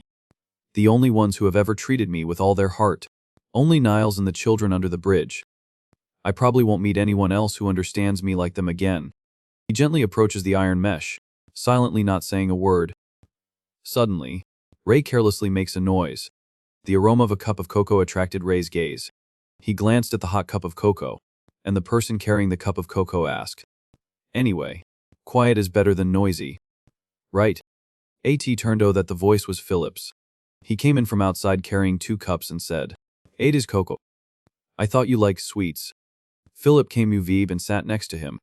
Ray took the cocoa and whispered, I used to deliberately eat chocolate or Ken to recharge, so maybe that is why he thought I liked sweets. He said happily, Can I sit next to you? He replied, After speaking, Ray brought the hot cup of cocoa to his mouth to enjoy. His eyes suddenly widened and swirled dizzily after taking a sip of cocoa. Philip sat next to him, glancing and secretly looking at him. Ray looked at the cup of cocoa with the rising smoke and whispered, "A's so warm. Enough to make me temporarily forget the vague feeling of emptiness." Outside, the night sky lit up with shooting stars passing by. The next morning, the two went their separate ways. He waved goodbye, saying, "Then I will go try the north. I heard there are many abandoned factories there." He tilted his head to look and replied, "Understood." Ray's figure moved between small streets. Hector's henchmen quickly realize Ray's position. Someone cries up near the entrance. He walked past and heard whispers from behind. It was the whispers of two boys who seemed very scared. "Hey, hide. Quick, quick." Ray came to a Veronica bookstore. This series is made by the Academy Manhwa channel. He opened the bookstore door and walked inside. Seeing Ray, a voice rang, "Oh, Ray, you have finally come." The owner of that voice was Veronica. She was both worried and reproachful. "You have not come these past few days. I was so worried about you. Both Grandpa and I are waiting." Veronica suddenly widened her eyes as if she had just seen something unexpected. Ray pulled down his cloak. What seemed to make her widen her eyes was the wound on Ray's face. Veronica asked. It seems something happened. Huh. You fought. Your skin is burned too. He replied. It's nothing at this level. She continued. How can it be nothing to be injured like this? So beautiful. Like a gentle little sun. A sparkling white vortex appeared in her eyes. Then, they swarmed to chase in the direction of the sound. That monster. I will kill you. Chase after him. Ray is hiding in a tree at this time, his face cold. Ray's eyes were surprised by these thoughts. I did not have this feeling before. I have been able to feel worry, and thanks to that, I have started to see things that I could not see before. Veronica used her magic to suggest, wait a moment, let me treat you. Ace. My mana. Ray looked at the hand emitting a white light and quickly replied, because I have already done Bidetch first aid. It is not necessary to treat me anymore. Moreover, I heard that if you continue to use too much mana from the air, you will get poisoned. Hearing these words, she covered her mouth to show surprise and concern. I can't help but worry when I see you are not well. He denied. Okay, let us go see Grandpa. Veronica held a strand of hair and thought to herself, is he worried about me? While moving to see Grandpa, Ray turned to ask, by the way, Veronica. She also curiously responded. He questioned, do you consider me your friend? Veronica froze awkwardly. Friend. Receiving the response. Ray replied, a friend. I am curious what other people's standards for friends are. If I tease someone who makes me feel worried, then of course they are all friends. Once again, the image of a hand holding tiny people appeared. Ray's question also made Veronica's head hurt as she thought, is Ray my friend? Ray is the one who saved me twice. My benefactor. And because we are both mages, I feel a sense of connection. But I and Ray have not met for long. To call him a friend. He runs away. Thinking, I robbed the entire warehouse of the notorious Hector Gar rep. He showed a face full of melancholy. She scratched her head awkwardly. What was awkward before was now a happy smile that replied, you are my friend. Then he turned his back and said, oh, then let us go see Grandpa, causing Veronica to be confused and not understand. She walked behind, running quickly up the stairs, shouting, wait a minute, Ray. You, what about you? Ray turned his head and replied, what about what? Veronica questioned, do you consider me your friend too? Two pairs of eyes looked at each other tensely. No, he replied with one sentence, causing her eyes and mouth to widen. Receiving the answer, Veronica was ashamed and red-faced. Outside the house, something seemed to be ringing. Ray runs under the rain, between the towering trees, his head still constantly thinking, they will kill me if they find me. She angrily clenched her fists, turned around, and walked down the stairs, shouting as she went, you go in first. I will go prepare a meal for the kids and then come back right away. Ray grabbed the door handle, wondering internally, why did she shout like that just now? He turned the knob and opened the door. As soon as Ray opened the door, a voice rang out from inside. Long time no see, Ray. The silver-haired man was Graham, also known as Grandpa. He came closer and sat on the chair next to the bed, listening to him say, people say that when you get old, you sleep less, but why am I sleeping more? If this continues, I will probably just sleep all day.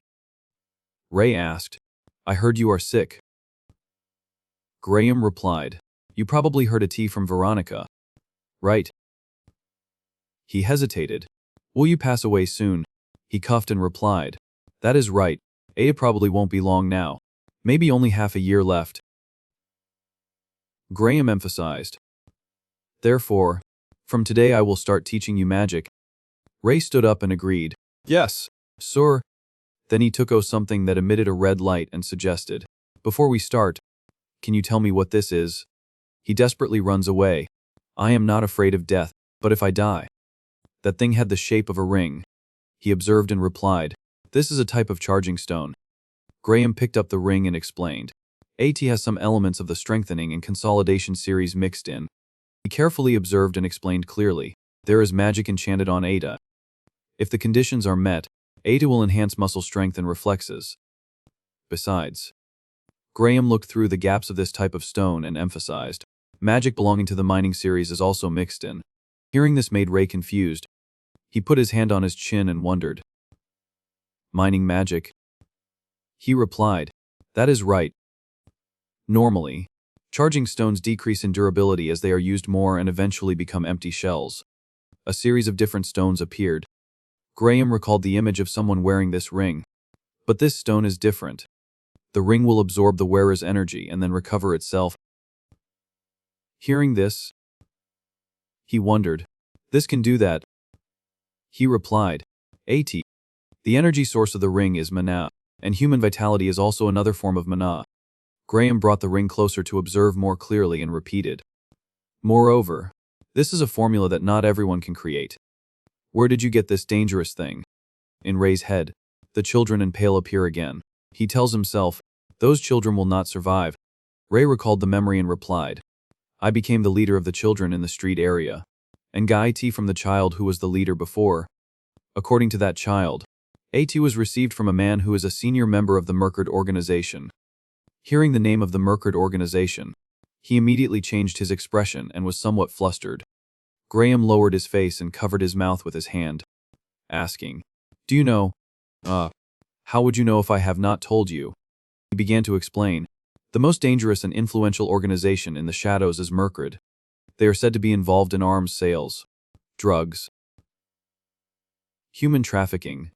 There is no 5e they do not participate in. Compared to other large organizations, the number of members of Merkard is much smaller and operates extremely secretly. Images of guns appeared. However, the real reason they are dangerous is something else. That is because all the members in the organization are mages. Images of people in the shadows wearing cloaks. Ray asked curiously. Mages are not that common. Are they? Graham replied. There is no way that is true. That stone is a symbol of the members in the Merkard organization. A charging stone that they always carry with them, expressing the personality of the members in the organization. Those who are not afraid of mana poisoning. A stone emitting red light in the dark. He wondered. You know so much detail. Then AT dawned on Ray. He must have investigated AT himself. A sound echoed from within the room. AT can't be helped. Do you remember? I once said that I had spent my youth searching for the rainbow. Yes. I remember. Ray supports himself on the tree behind him. Panting. Determined. I can't repay my debt. He turned to look out the window and began to tell the Sef Turai. There is a famous Siv Turai for those who search for the rainbow. Graham's expression changed. The Sifa Turai says that a part of the rainbow lies in the hands of Merkard. Ray focused on listening to the Sef Turai he told. He had a question. Is not the rainbow a strip of colors appearing in the sky? So you are saying Merkard owns Atia? Graham replied. It's true that the strip of CVN colors appearing in the sky is still the most popular theory about rainbows. Then he observed the stone in his hand and continued to explain. However, I have studied the rainbow and obtained a ruby from a member of the Merkard organization. Graham emphasized. Ada possesses superior qualities that are different from ordinary energy stones. When thinking about how that organization can continuously supply that item to its members, I suddenly remembered a hypothesis of the rainbow. The rainbow is originally a type of gemstone that emits magic and infinite light. A series of colorful stones appeared. Hearing this, Ray whispered. Originally. Then he said aloud, please explain in more detail. He lowered his face and continued. From ancient times, the sky was always clear, and the earth was fertile and rich. An image of a clear sun in the middle of the forest appeared. Someone in the gang has caught up with him. He shouts, he is here. In the center of the first city created by humans, there existed a Sivan-colored gemstone bearing boundless vitality. That gemstone floated in the air. The light that the rainbow gemstone emitted made the land fertile and healed people's illnesses. It seemed that this gemstone had made the lives of the people better. But then, many forces began to rise with the ambition to monopolize the rainbow. Bright orange sun began to appear. And so the long-term war between the forces broke out. After a long war, a chaotic scene of a battlefield full of smoke and fire. The rainbow was broken into CVN pieces and scattered throughout the world, which also means that the gemstone was broken into hundreds of pieces. He questioned, so that means, Merkard is in possession of one of those CVN fragments. That is right. The gemstone that the organization members carry with them is a small fragment broken from the rainbow. Graham observed the ring and continued to tell. I have discovered that many people have the same hypothesis as me. I wanted to investigate even further, but because that organization is too dangerous. Hearing this, in Ray's head appeared the man in the basement. An image of that man appeared with these thoughts. Through the conversation just now, AT can be confirmed that he is a member of Mercred. AT is unclear whether he holds a high position or not. But from now on, I need to investigate the Mercred organization more carefully. He rested his chin on his hand and thought. Ray is surprised. Frowning. Oh no, that guy is still persistently chasing. Catch him. Because they are very likely to be holding a piece of the rainbow. Ray was still focused on reasoning so that he could reach a conclusion. Then he turned to look at Ray and asked with concern. It seems that you are planning to embark on a very dangerous task. Huh. It's useless even if I try to dissuade you. Right. Graham looked at his little grandson, forced to agree. All right. I respect your decision. He handed the ring back to him and repeated. That is all I know about Mercred. Graham questioned. Is there anything else you are wondering? Ray held the ring in his palm. Hesitating, he opened his palm to look at the ring and said, the magic of enhancement and draining energy that is enchanted on the ring, can they be removed? From outside the door, Veronica opened the door and said politely, Grandpa, can I come in? She walked Juviate and pulled the chair closer to Ray and sat down. He instructed, today there is a new student, so you have to start from the basics. Veronica, are you okay? Veronica replied, I'm okay. Graham closed his eyes and nodded. Very good. First of all types of magic start from the circle that forms a magic circle. Magic can be cast using mana in the air or mana stored in the energy source. However, as you know, absorbing mana directly can lead to mana poisoning, so the magic circle is very necessary. The two students focused on listening to his lecture. He does not have much time to think of countermeasures, turns his head and continues to run. The Geepy Rup shouts loudly. Catch him. Graham stroked his white beard and continued. Mana in the air will be purified during the process of being transmitted through the magic circle. The element that is introduced into the circle will vary depending on each person's individual qualities. He frowned. In other words, the magic that each person uses has limits. Ray recalled his travels, remembering the people he had met. The mages I have met so far all have magic circles filled with different mana colors. The way to create a magic circle is very simple. Veronica, can you try to explain AT? She widened her eyes and looked up. Agreeing, yes. First, we will focus the mana into the palm of our hand. This explanation seemed to make him disagree, so he revealed a surprised look. Veronica explained as she acted, is the type of mana that you are most familiar with and easiest to control. Then she put her hands close to her chest and said, after you have gathered enough mana, lead that stream of mana along your arm, then bring AT your heart, then circle AT around the area around your heart. AT seemed that the magic had moved and revolved around her heart. Veronica closed her eyes and sweated profusely. Continue to increase the speed. Do not let AT stop. Magic was accelerated rapidly around the heart. His footsteps stop. His heart goes cold. Dead end. Gradually, the magic covered her heart, only seeing a jade color. Immediately after that, she held her hands with such a surprised expression that her mouth widened and her eyes widened. Exclaiming, After a while, Veronica changed her expression to a smiling face, and she put her hand up to wipe away the sweat. Explaining, then I have failed to create the magic circle. You should have kept the mana stable until the end. Seeing this, he offered advice. Do not be too disappointed. After all, you are still making clear progress every day. Veronica replied, yes. Thoughts popped up in her head. Even so, I really want to be able to show him the scene where I create a magic circle this time. AT's really not easy at all. Graham switched to Ray. How about AT? Ray, try to do AT and see if you can. He immediately agreed. Yes. Ray began to close his eyes, and then opened his eyes. A series of colorful magic whirled around Ray. He said, guiding. First, concentrate the magic into the palm of your hand. Is the most familiar and easiest to control. The Geep Reap is still chasing relentlessly. One is surprised. What the hell? Why is this bastard so fast? Ray was both acting and secretly thinking. It does not matter what color a tie is. Red magic began to move and revolve around the heart. The entire stream of magic was still revolving around him. It can be seen that the speed of the rotation is very large through the hair flying all up. Witnessing this scene made Veronica shout in panic. Grandpa. Grandpa. What is this? The expression on his face also changed at this time. Ray grabbed his cloak tightly to keep it from flying. My body feels like it's about to explode. He tried to hold on tightly and said to himself, but I have to endure. Have to endure at all costs. Around Ray now, only a gray and black color could be seen. Because of my goal. He opened his eyes wide. But seeing Ray stop, they know he is cornered. Without saying a word, they pull a knives. Jeering. You can't run anymore. Someone laughs mockingly. Come here and spit out what you stole, or I will slit your throat. Then he panted as if he had just experienced something very scary. The mana that had just swirled around the heart is gone. Currently, there is no magic circling around the heart anymore. At that moment, suddenly the stream of red magic appeared again. The stream of magic was moving at a very fast speed. It moved to form a circle with the heart as the center.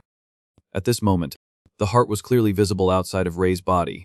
He glanced down at his body with astonishment. I see a hex. Seeing this, he who was sitting in the middle of the bed had to move closer to the edge of the bed to observe Ray. He seemed a little surprised with what had just happened. Ray put his hand on his chest and thought, success. The sounds rang around him. Great. Top notch. Kick the ceiling. Ray glances, his cold gaze assessing the situation. I do not see Humphrey. So then, the slender, white-pink hands grabbed his hands. Veronica looked intently at Ray's hands with delight. You have really created a magic circle. She happily praised him endlessly. You are really a genius. So awesome. At this time, he was still blankly muttering to himself. A genius. Graham was also surprised by this event. He spoke internally. Even I, who was once called a prodigy, had to take 3 months to create the first magic circle. But he did a tie on his first try. Ray said, calm down. He reached O and began to explain. Most of your magic circle contains 3 main elements. Strengthening, weakening, and regeneration. But there are other elements as well, even if only in very small proportions. But it must be said that there are almost all the elements. He reached up and touched his chest to feel a tie. The deep red mana of anger, the pale pink mana of sadness, the white mana of anxiety, a stream of magic with 3 colors red, pink, and white appeared in the darkness. And all the other mana colors representing all the emotions in the world. A sea of colors appeared in all kinds of colorful colors. Oh my, can such a thing really happen in the world? Ray questioned, can you see the mana contained in my magic circle? He starts to concentrate energy into his fist. Ray's face is more than half covered by darkness. He is full of momentum. I can win. Graham held out his right hand and replied, can't see AT, but can feel the luck. If you do not want the magic circle to be discovered by others, then just stop the flow of mana. Hearing this, he thought to himself, stop the flow. Immediately afterwards, the flow was stopped and was no longer a circle. He continued to say, doing that is okay. Normally you should also hide the magic circle. In a dangerous world like this, AT is not necessary to reveal that you are a mage. Graham emphasized, when you use magic with the mana of the magic circle, the circle will be revealed. But the degree of perception depends on the distance as well. Ray was still paying attention and listening to what he said.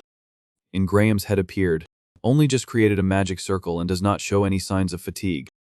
Then he closed his eyes and grasped his 2 hands together, suggesting, well then, let us try to check right away. I will use magic, then you try to follow. 2 hands were intertwined, emitting a white light. The hand opened to reveal a stone with the shape of a diamond.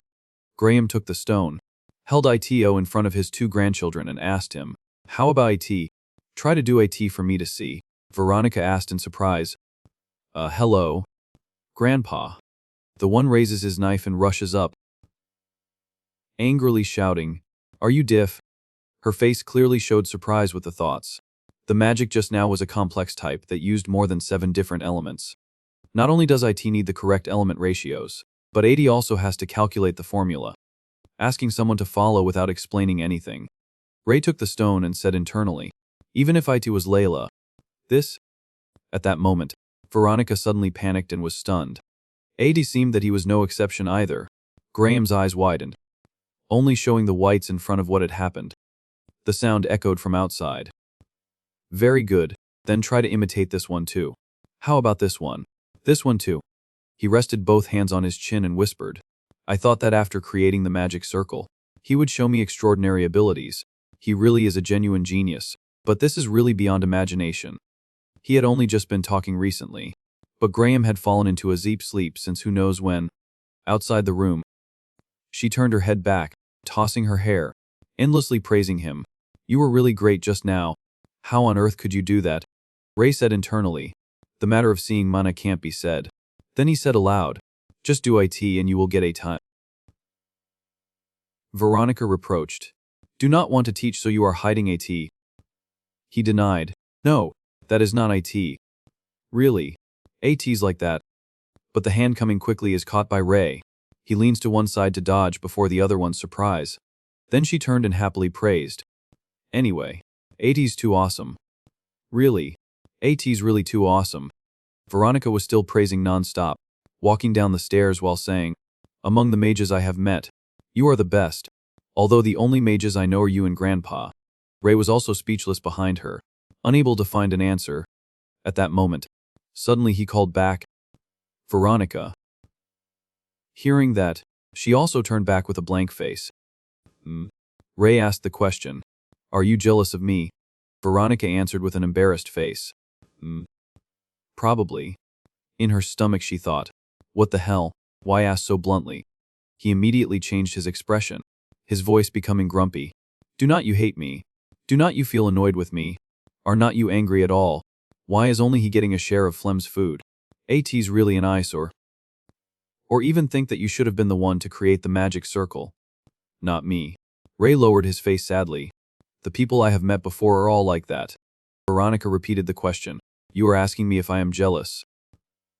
He awkwardly. That is right. She pointed 2 index fingers to her head and thought. Then gave the answer. I admire you, but not to the point of jealousy. Ray wondered. Why? Then, delivering a full force uppercut to him, causing him to lose a few teeth, Veronica happily replied, probably because you are my friend. Receiving the answer, he stood frozen. Ray continued curiously, friends do not get jealous of each other. She crossed her arms and said, AT's not exactly like that, but mostly AT is. Right. Then in Veronica's head, these words appeared. So you should call me a friend too. AT's not just me who thinks you are a friend. Right. The image of Pale splitting a piece of bread in half appeared. Do not handle AT alone just because you gave a tea to the little ones. Split AT with me. Each of us gets half. At this time, he seemed to have understood and replied. Understood. Something like that. Her face drooped, unable to speak. She only saw these words appear in her head, clearly not expressing any emotions. But why does he look so sad? Veronica did not say anything more, turning to leave, only leaving one sentence. You are really a strange person. Ray thought. That is not wrong. He called her name. Veronica. She turned her head back, wondering, what is AT again? The one seeing his teammate fall tightens his grip on the knife in his hand. He curses. Bastard. Ray said, can you teach me how to read? Veronica rested her chin on her hand and thought for a while before exclaiming. Probably can. Right. This caused him to also question with confusion. She closed her eyes and spoke internally. I have never taught anyone before. Only ever helped the little ones study. I do not know if I can do AT. After a moment of thought, Veronica decided. She shouted. Okay. I will teach you. Thank you. I will try to study hard. Because you are my benefactor. So even if I am not good at ATA, I will still try. Veronica gave a suggestion. But before we start the lesson, there is one thing we must do.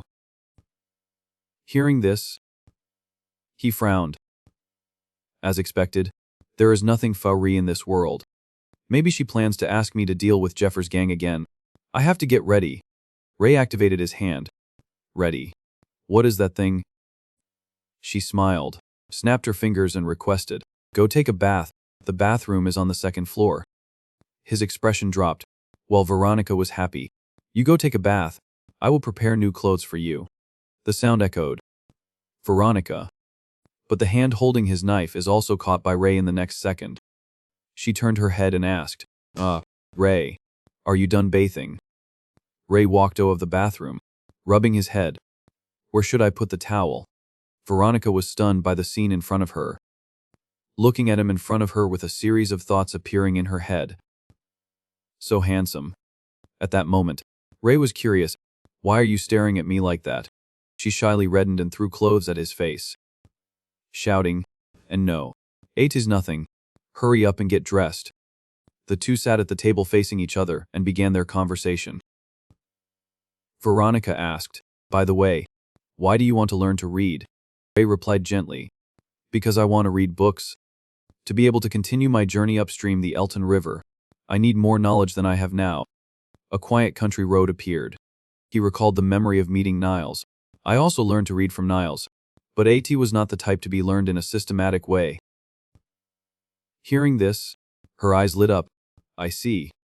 Anyway, the bookstore can't be opened, so whenever you are fika come here.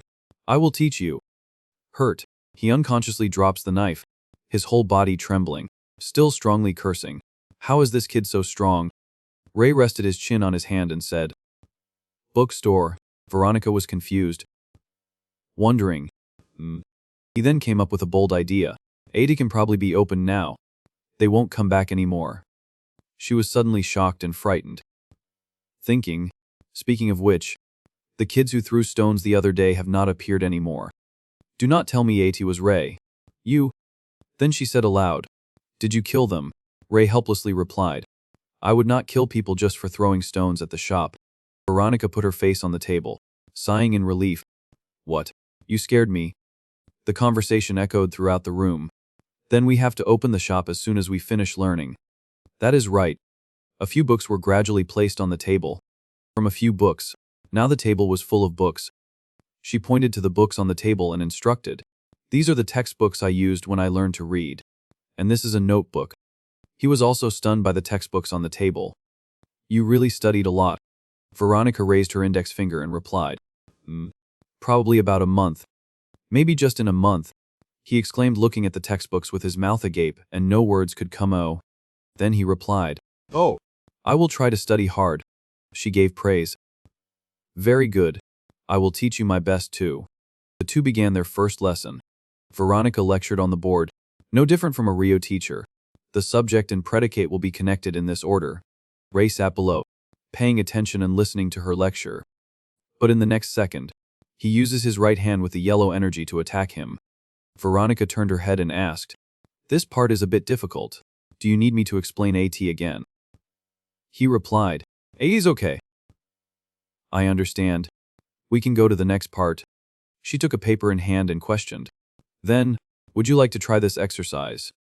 Ray took the paper and did 80 quickly, then put the pen down on the table. While Veronica was erasing the board, he held the paper up and said, I am done. She was also quite surprised with the speed Ray did the exercise. What? Not even a minute yet. Veronica started to mark the exercise.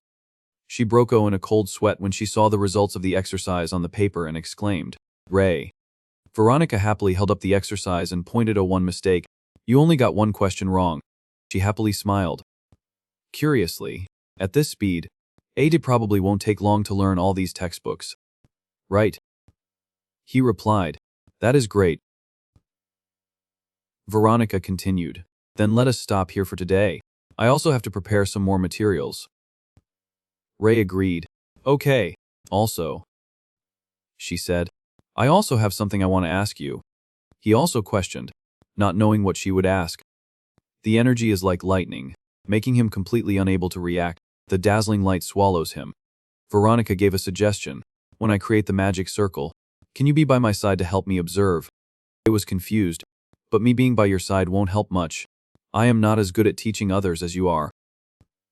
She replied, He's okay. Veronica waved her hands and confessed. Just sitting by my side is enough. If you have any thoughts, you can tell me. At this point, he had to agree. Okay, I will help you. Then thinking, consider AT as part of repaying her for the lessons. She was as happy as if she had found gold and quickly replied. Thank you. Veronica turned and went to the table to adjust the pile of textbooks. She stood with her hands on her hips in front of the table. Complaining, so much cleaning. AT's probably been a long time since the bookstore has been opened. Ray spoke from behind. Veronica, can I read these books? Veronica turned her head and agreed. Just do not damage them. But are you sure you can read them alone? He replied, I will try, Tio. She began to guide how to find books to read. If that is the case, then first find the dictionary on that shelf. Ray stood by the bookshelf, about to take a book but hearing something a bit strange. He wondered. Dictionary. Veronica, while holding a pile of books, explained, AT's a book that contains almost all the meanings of every word in the world. When you encounter a word you do not understand, AT will help a lot. The one falls down painfully, smoke rising from his mouth and nose. Hearing this, he frowned curiously. Does AT include the meaning of rainbow? She replied, I have never tried to look AT up, but AT's a word related to magic, so Ada probably won't be there. Ray observed the yellow book in his hand. Oh! From the top corner of the shelf, a book emitted a light that attracted attention. The book emitting a blue light suddenly fell down. A hand picked up the book. He carried the book between the bookshelves.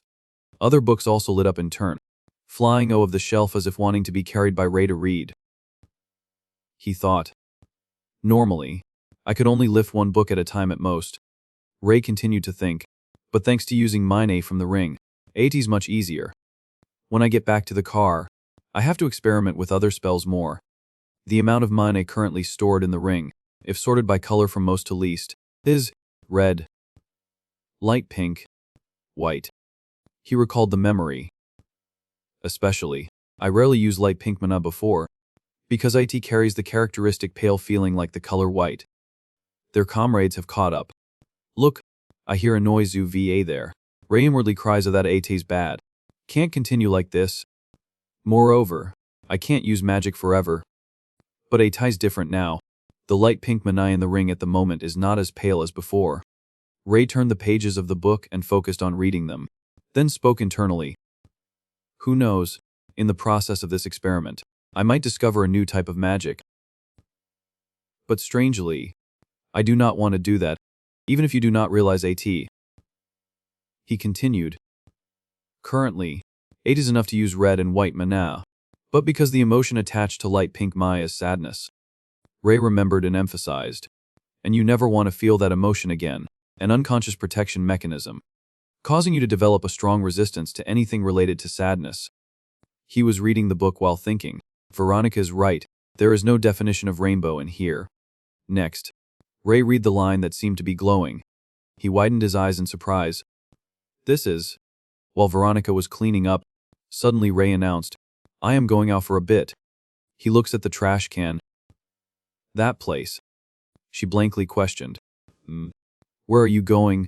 When I get back, I will have finished reading this book, so please do not clean AT up.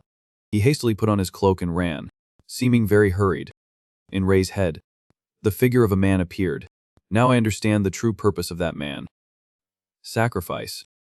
When performing the ritual, the item being sacrificed can be animals, or even humans.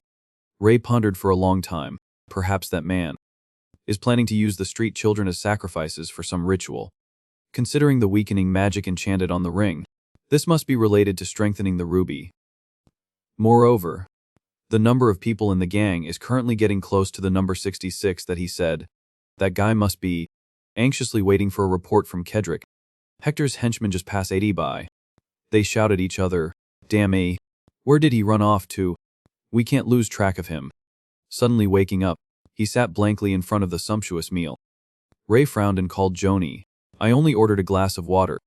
The boy wittily replied, There are quite a few kids who have paid, asking me to invite you to a meal if you stop by.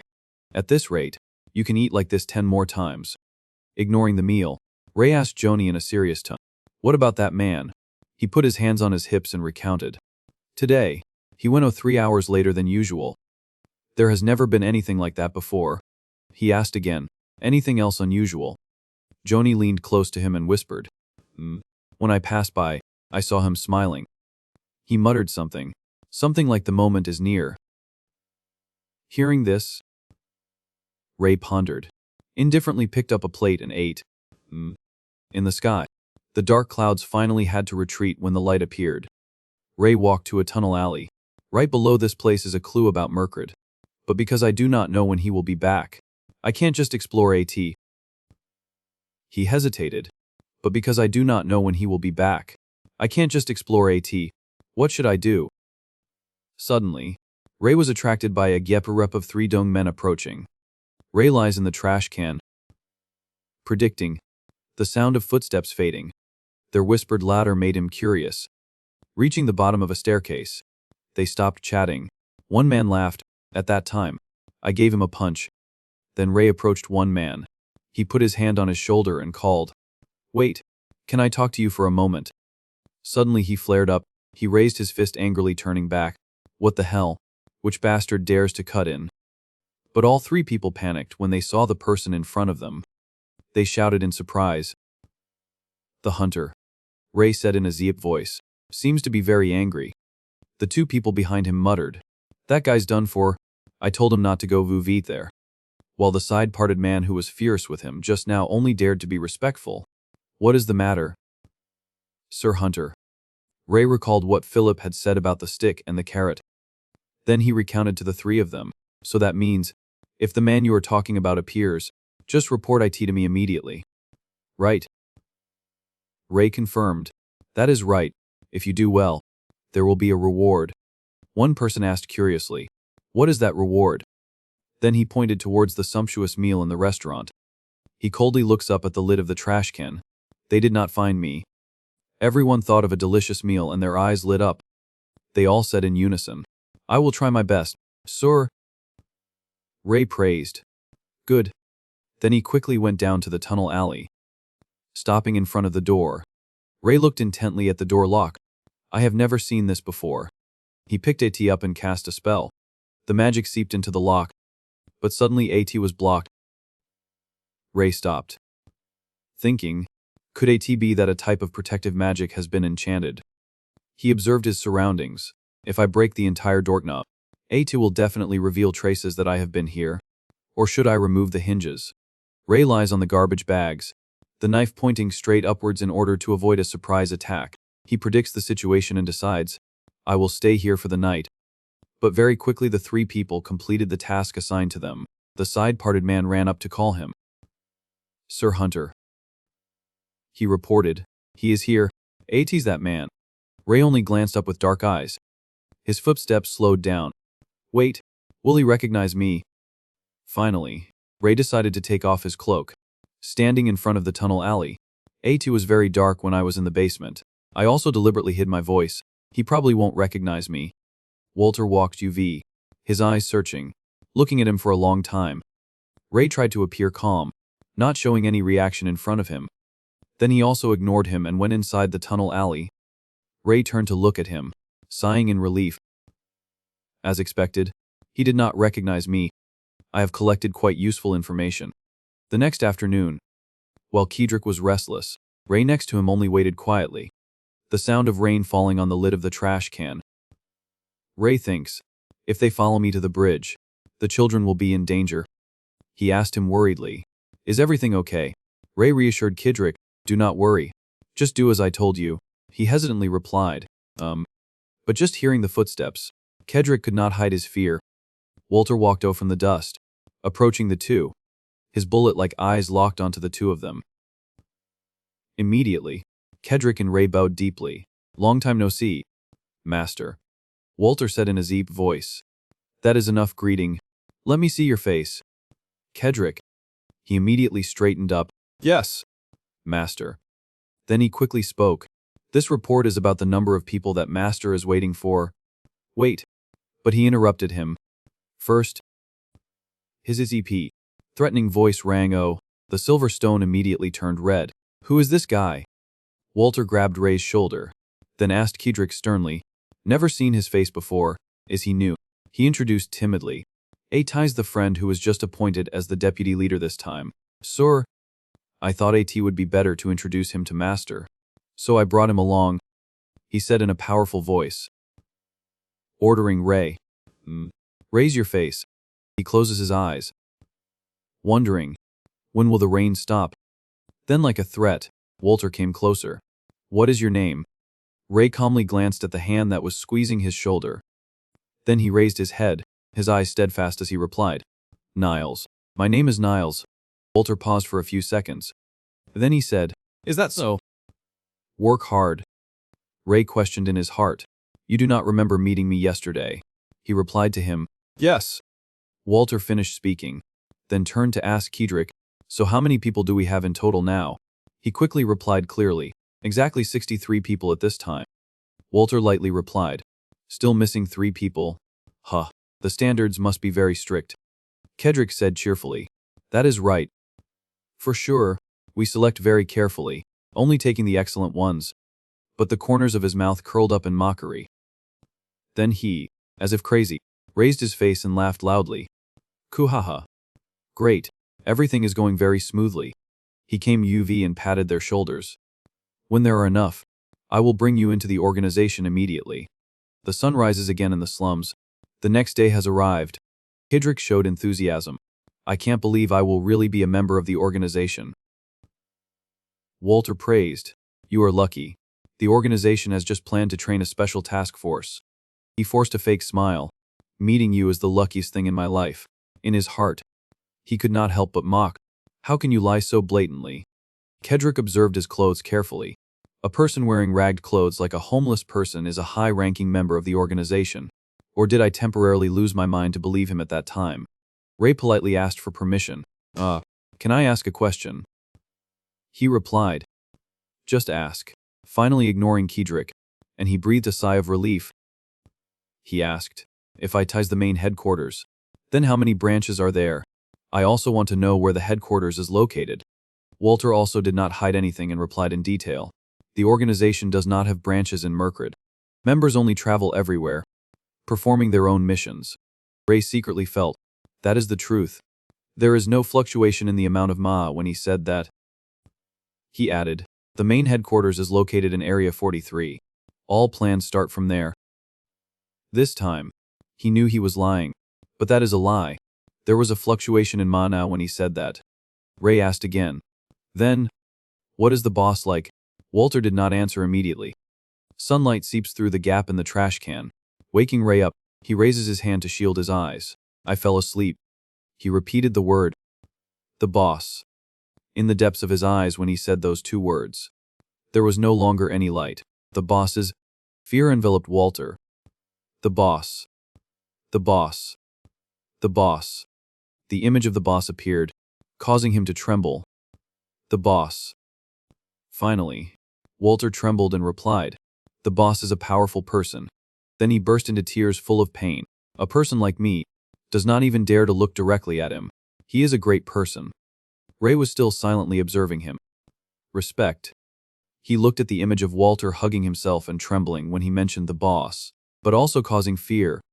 Then he quickly regained his composure, asking Kedrick in a calm voice, by the way, Kedrick, when are the people moving here? He cautiously replied, in the next 2 days, sir. Hearing this, Walter only instructed 1 sentence then left. Then I will come back after 3 days. I need to carefully examine the people who will enter the organization. Kedrick replied, yes. He jumps out of the trash can. Certain. No one is here now. Suddenly, a red light flashed in the depths of Ray's eyes. A2 was a reflection of the mana Walter was spreading. Walter let the mana flow down along the path he walked. He watched intently. There is a very small amount of mana. He deliberately let the mana leak. Looking at the path of mana he left, Ray realized, this entire abandoned factory is turning into a giant charm. Walter looked at the floor, very satisfied. The formation has been completed. He put his hand inside his coat, taking out the broken ruby fragments. Kedrick asked curiously, what is that? He gave a strange smile. Suddenly, a sound rings up, causing Ray to freeze. Found you. Walter cast a spell. The broken fragments then flew up. He replied, something very special. Kedrick and Ray looked at him of control with concern. Kedrick cast a pleading glance at Ray. "A looks too dangerous. Is A okay?" He comforted him. "A's okay." The fragments obediently flew in 5 directions as he had assigned. They found the right positions in the formation. Taking Walter as the center, a red magic was activated. The fragments quickly returned to their positions. The last fragment was also placed down. He glanced at Kedrick, reassuring him. Do not be so scared. Kedrick, this gem is the same type as the ring I gave you. AT is another one of Hector's gang. He is holding a knife, approaching him closely. Walter explained further. AT can prevent disease and enhance strength. Kedrick bowed his head gratefully. Thank you for your concern. But he also did not forget to instruct. Good.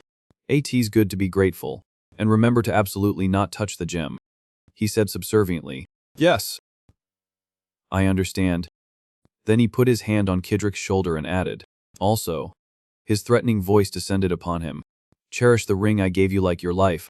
Absolutely do not lose 80. Understand. Kedrick trembled. Yes. I will remember that. Finally. Walter left. Then, see you again after 3 days. The sound of the door slamming shut. At the same time, Ada was also when Kedrick fell to his knees, unable to support himself anymore. He is gone. Finally gone. He looked up and asked Ray, what do we do now? What is he plotting? He calmly replied, that has to be investigated to find out. Ray stares at him, the red energy swirling Gip in his emotional vessel. The one smiles savagely. Luckily I came back. Then Ray dismissed him. Now go back to the hotel. I still have a few things to resolve here. Ray went upstairs and looked down at Walter's formation. He pondered. What the hell is that? Clearly AT's related to the formation. Ray then took a notebook and wrote Ada down. Oh well. What I need to know, I already know. In the mansion of Mir. Graham. He was looking at the formation that Ray had copied from Walter. Suddenly, he called out to Ray. Hey. Graham asked. That thing you just drew, is AT related to the person you said was the director of Mercred? He questioned. I have not said anything yet. How does he know? Then he replied with a resentful voice. How annoying. He also pulls a knife. Standing guard. Thinking of a way to deal with it. I can see that he is extremely angry through the color of his energy vessel. I have not fully recovered. He closed his eyes. Then Graham said sternly, you have gotten involved in something dangerous. This is a magic formation. Ray asked again. A magic formation. He confirmed again. That is right. Graham pointed to the center of the formation and said, AT's a form of formula that helps to greatly increase the power and range of magic. Magic formations are difficult to create. Not everyone can do AT. He hesitated in a voice. At least. With the shape you just drew. But he could not help but exclaim, AT's a perfect magic formation. Graham frowned, glancing towards him. Even more surprising is, you accurately copied a high-level magic formation without any prior knowledge. The magic formation contains a large amount of Na in a very small space, so reading the Manai on the spot and then copying AT is like untangling an extremely messy thread. He sees Ray standing guard, even more gleeful. He laughs. Contemptuously. You also have a sword. You are also stubborn. Just with the feeling at the fingertips, separating each strand accurately. Graham sighed. Even a mage with super-sensitive senses can't do AT without understanding the formation. He pondered for a long time. This is too perfect. Almost as if you can see the magic formation. Suddenly, Ray spoke, pulling him out of his train of thought. What is the purpose of this magic formation? He replied, this is extraction magic. AT similar to the type of magic on the ring you showed me before. Graham thought, I had a very foolish assumption. That you can see Manet. He asked further, this magic has a much larger range and power. Right? He replied, that is right, when the magic is activated. Graham thought of the scene of a person standing in front of that red magic formation. That person will be very panicked and scared. Then, the one bends UV, gaining momentum to rush up. Confidently. So then, I won't need to hold back anymore. When witnessing the red vortex gradually forming from the center of the magic formation. Eventually, everything will turn to ashes. All living creatures in the area will be annihilated, and their life force will be converted into mana. Hearing this, Ray thought deeply, so that is a T. The sacrifices, and the 66 children, along with this magic circle. That guy intends to use Kedrick's blood as a sacrifice for the magic circle. Suddenly Graham spoke, startling him. However, such a concentrated amount of mana cannot be used by humans. Ray did not understand. Why not? He patiently explained to him. Mana created from life force carries a very strong toxicity.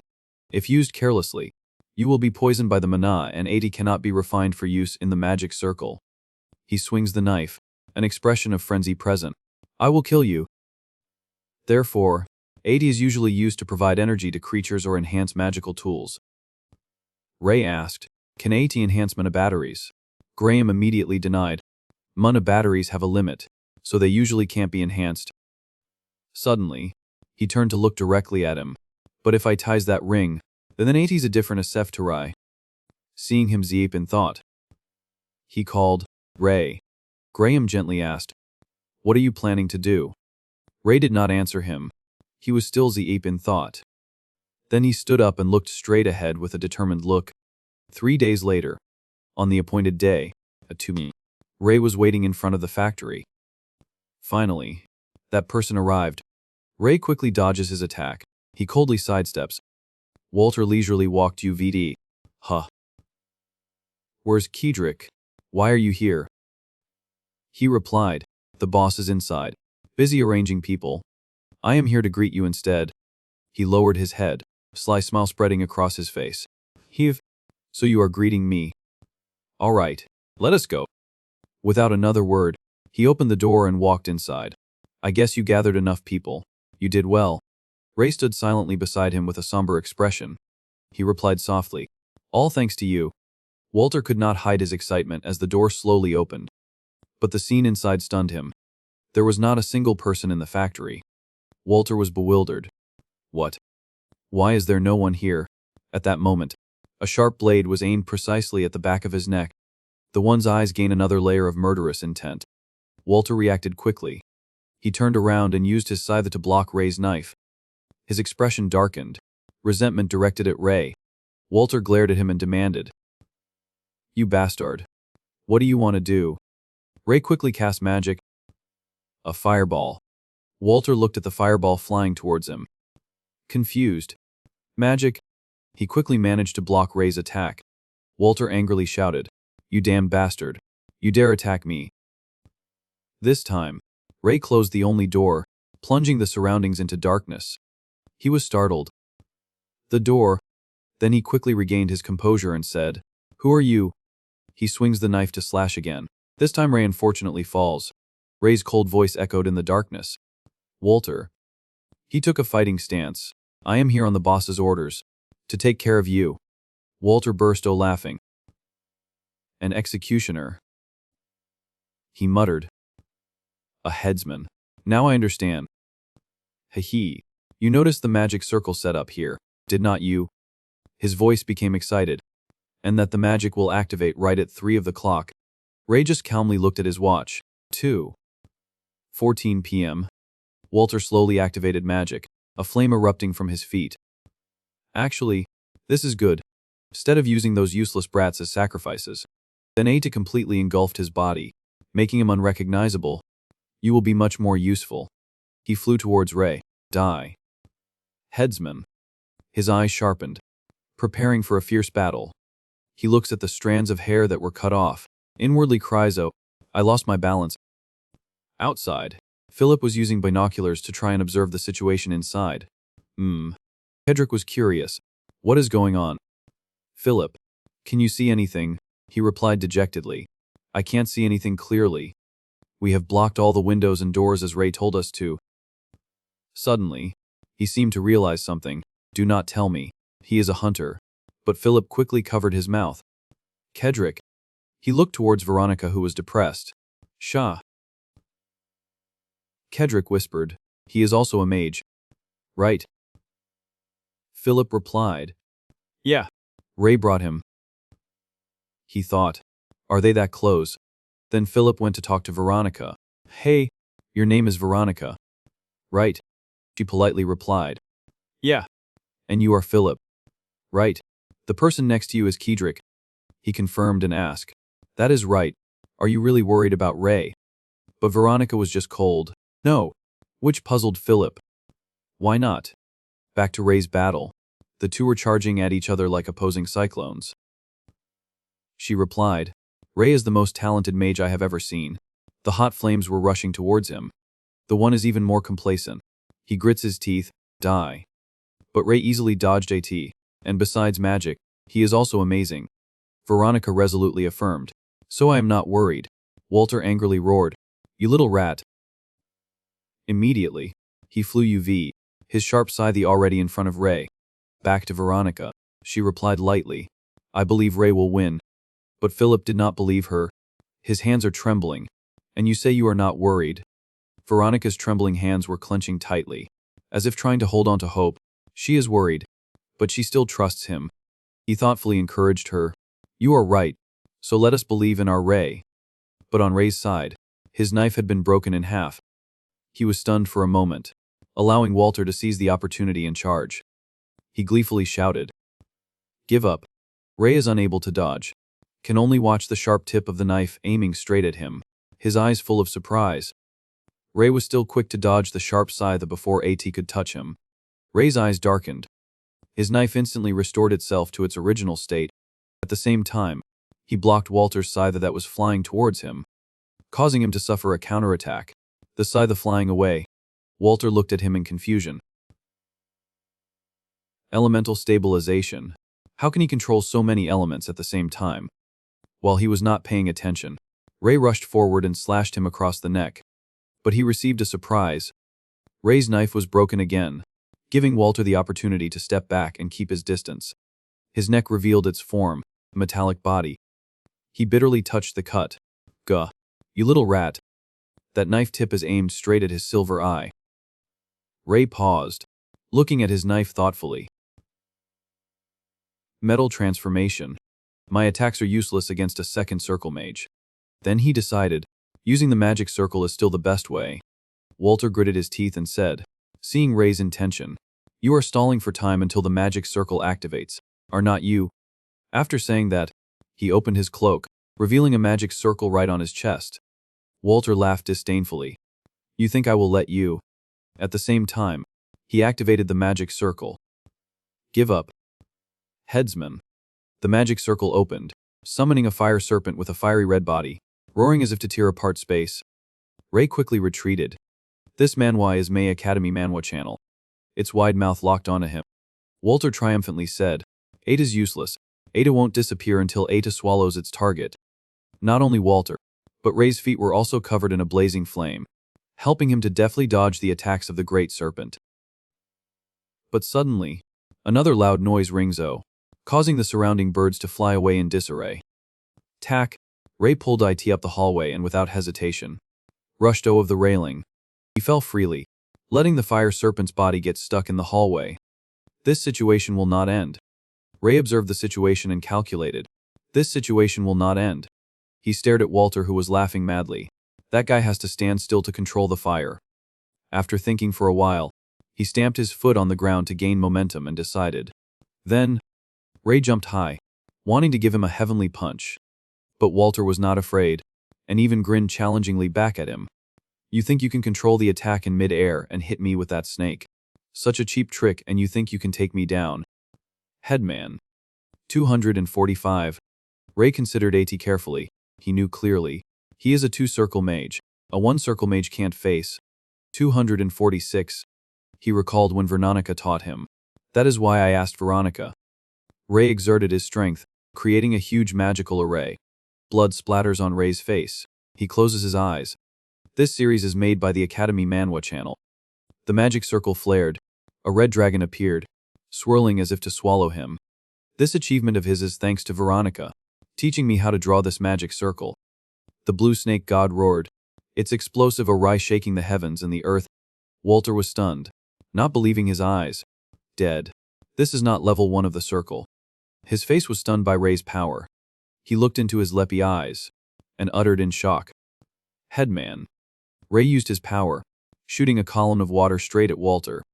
The whole space was white. Steam surrounded him.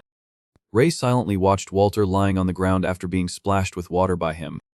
He struggled to get up, his whole body soaked. The one has fallen to one side, blood gushing from the back of his head, splashing on Ray's face. Ray casually pulled up his sleeve to look at his watch.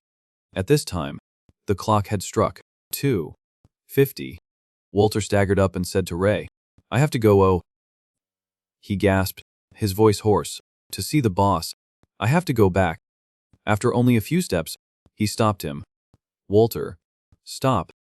But Walter ignored his words, still heading to the door, preparing to turn the doorknob. Then Ray warned him, "Stay away from the door. If you do not, I will seek at root this ring." He ignored that warning.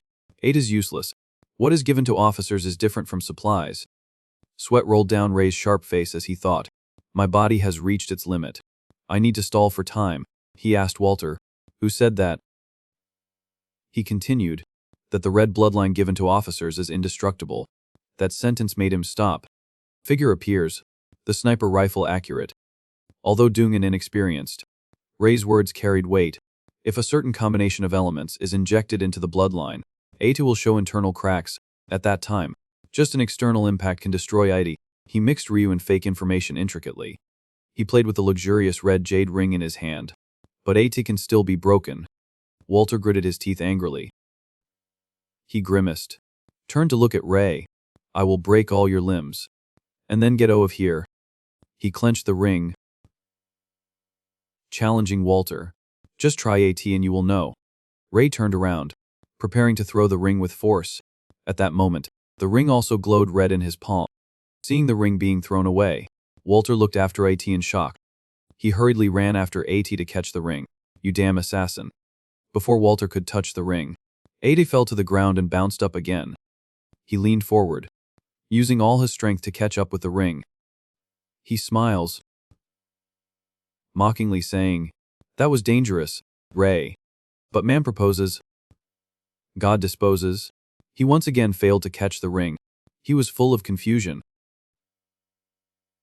Immediately afterwards, Walter turned back to look and saw Ray running out the door. At this time, he had successfully escaped. Walter roared, cursing the whole world. "Bastard." Ray quickly grabbed the doorknob to prevent bad things from happening. He ran to the door, reassuring himself, "He's okay. Walter, we still have about 5 minutes." He determined to grab Ray. "Follow that guy right now."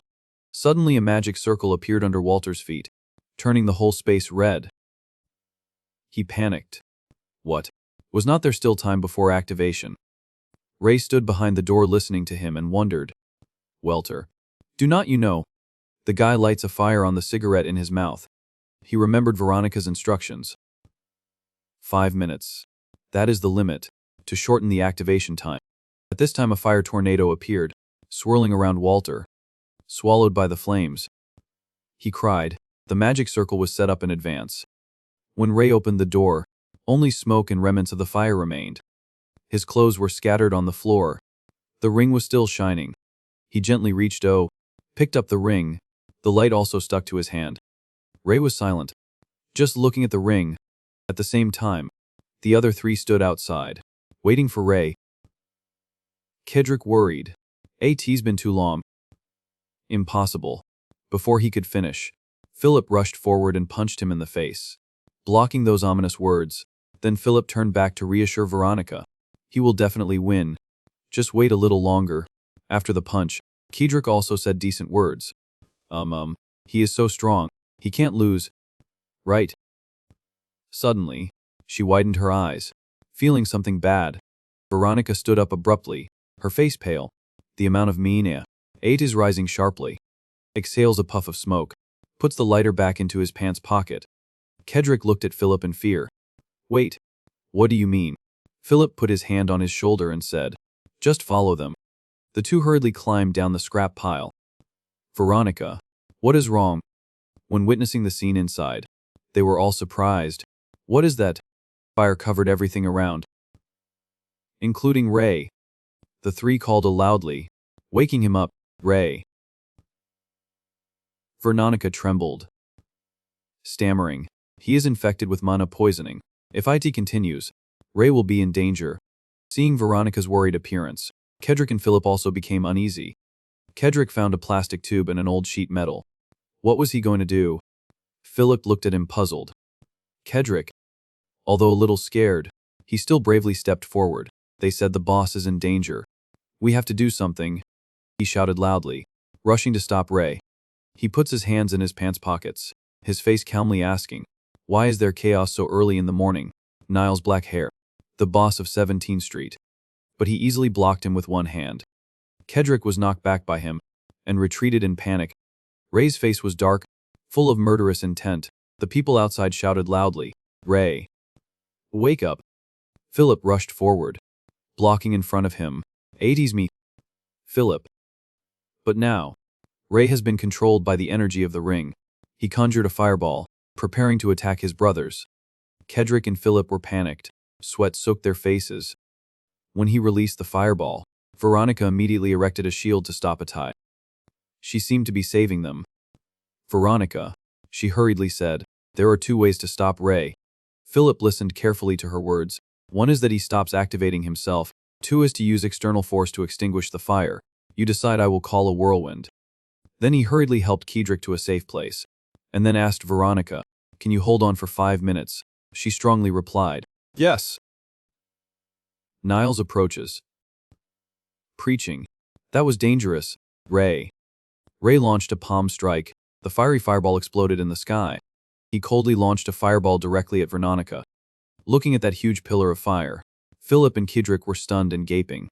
Facing the huge fireball, she did not flinch. The other two called her name worriedly. "Veronica," she thought.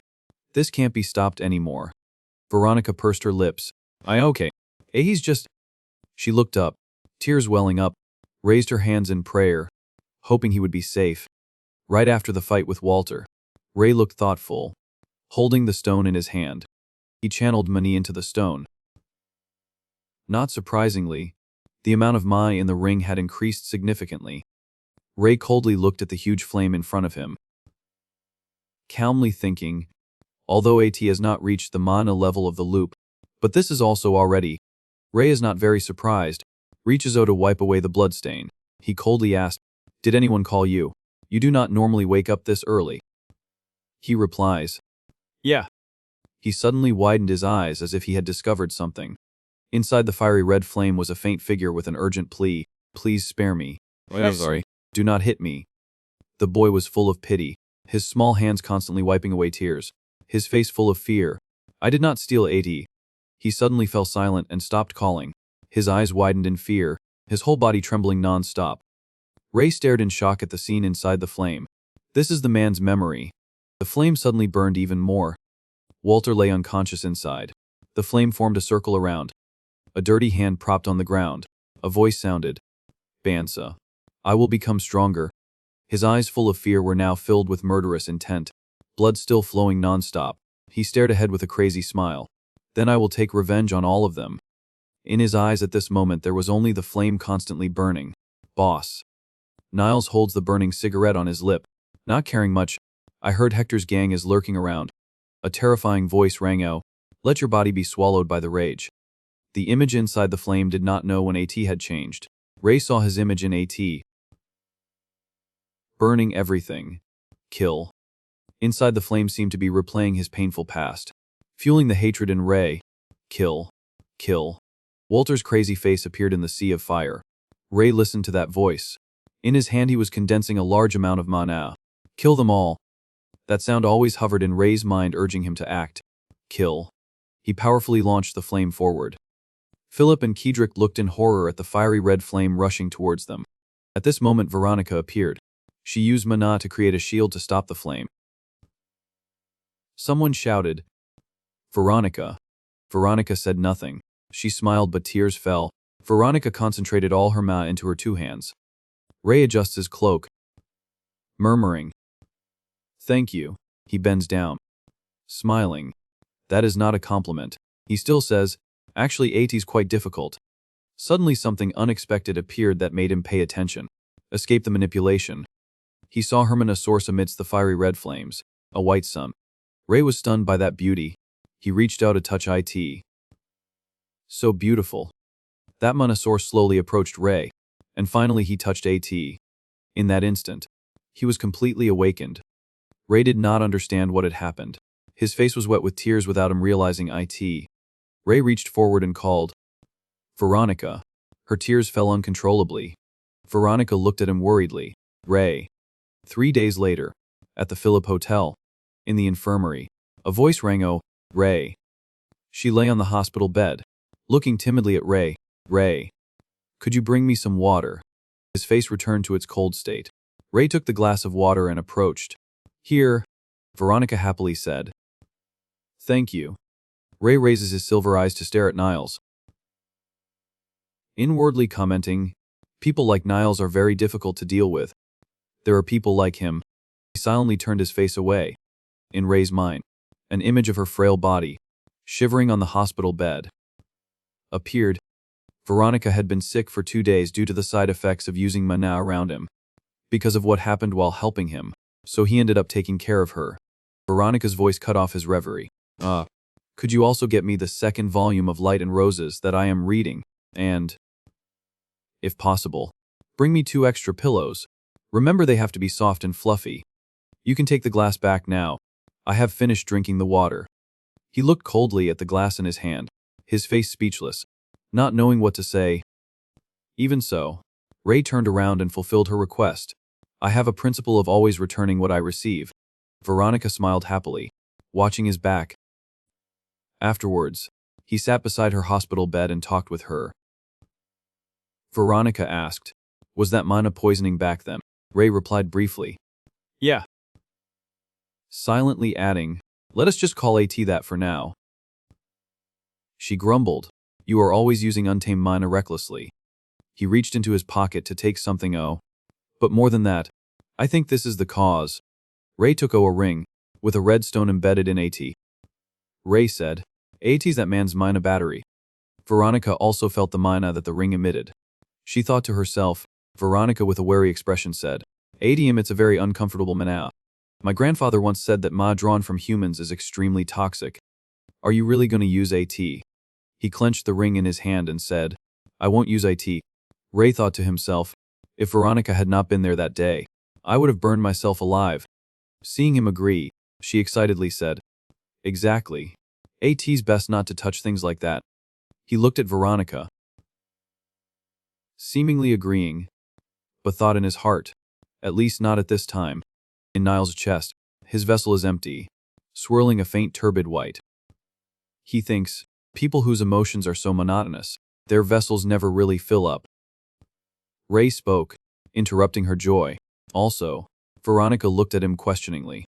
He turned his head away, not daring to look her in the eye. "Thank you for helping me." "Really?" Ray emphasized. "Really?" Veronica surprised and widened her eyes. "Why so suddenly?" She suddenly became restless and scared. "Why are you saying that so suddenly? Do not tell me you are still affected by mana poisoning." Ray looked at Veronica speechlessly. Just then, someone entered. Ray. Philip looked at Ray. "Do you have some time?" At Philip's office, he handed him a box of documents. "These are the things of that man that you requested. I asked the kids to open the basement and bring everything up." Ray reached and took a photo. He looked at the background in AT and speculated. An orphanage. Walter. Ray held the photo closer, observing carefully. It is hard to distinguish anyone's face. They all feel the same. I will check them slowly later. Niles warns. "You will die this way. You can't touch certain people." Ray stubbornly replies, "If I do not, we will starve." Philip continued to hand him a notebook and said, "This seems to be the notebook he often used." It looked important, so I set AT aside. Ray picked up the notebook and read the contents. District 43, Bonn. Maildrich withdrew from the area immediately after Chad escaped and the assassination completed.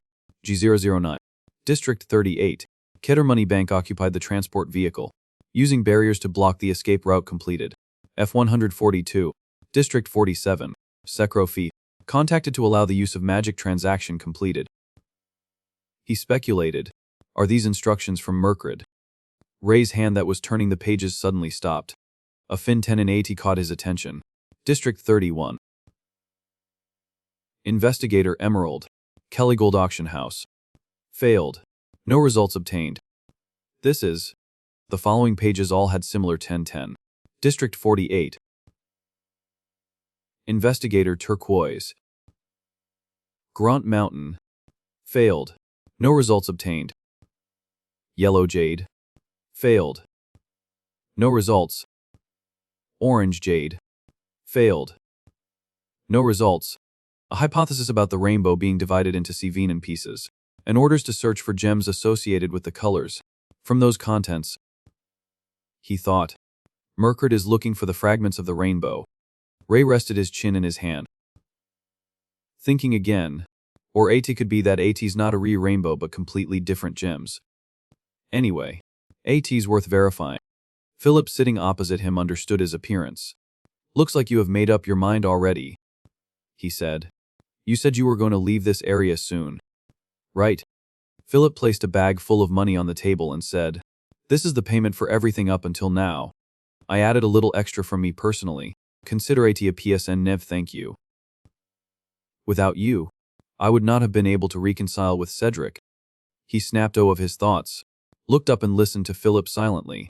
While you are still in this area, I will have someone deliver the daily payment. If you need to adjust the amount of money, feel free to tell me. He shakes his head, smiling faintly. Anyway, I have now repaid you for saving me. He coldly interrupts. I pulled you out of the river because I thought you were supplies.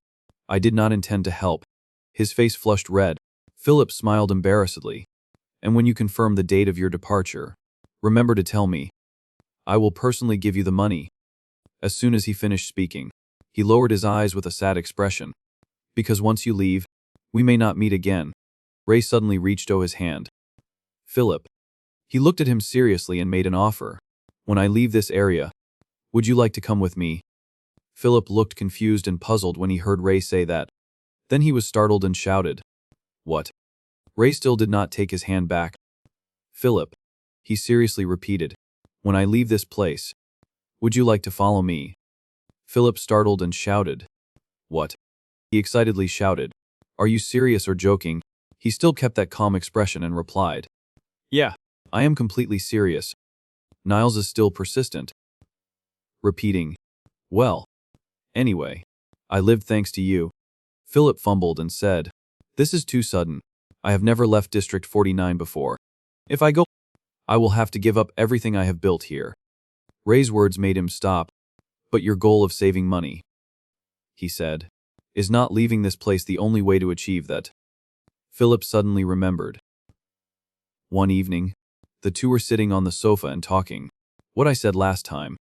At that time he was holding a cup of warm water to drink. Philip remembered his mother. He clenched his hands tightly. You still remember? Philip pursed his lips, as if making a decision. He clenched his hands on his knees, his eyes firm and determined, looked straight at Ray and said, All right, I will go with you. After Philip said that, he immediately stood up and started making arrangements. But give me some time. I need to arrange work at the hotel. He asked. How long will AT take? Ray raises his head. And you have repaid me, he said. 2 weeks. 2 weeks is enough. Ray agreed. Okay. Day by day passed. Philip started arranging work. He went to say goodbye to Kedrix Jikarup. Then he guided Chris on the work. And Ray was still sitting quietly in the car, waiting for him while studying that notebook. If he had any questions, he would go to Graham for answers. Ray also often went to the bookstore to study with Veronica. She said, both surprised and happy.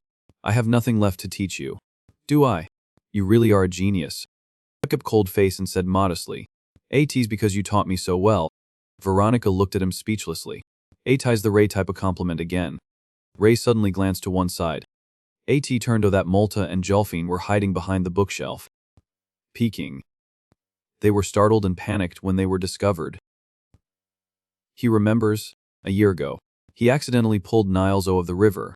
Apparently he used to be an executive in the 46th district, but was betrayed. Veronica looked at the two fleeing in confusion and said, "Sorry. The little ones are a bit shy." She recalled the image of Malta and Jolfine, their eyes shining brightly, looking at her excitedly. "But they seem to like you a lot. They said they dream of becoming hunters." "You know, sister, what do hunters like? What is life like there?" "Slow down. You too." The two quickly returned to the main topic. Veronica said, "Let us switch shifts." He stood up and said, "Yeah." Soon the tables and chairs were cleared away. In the middle of the room, she sat on a chair, Ray standing beside her.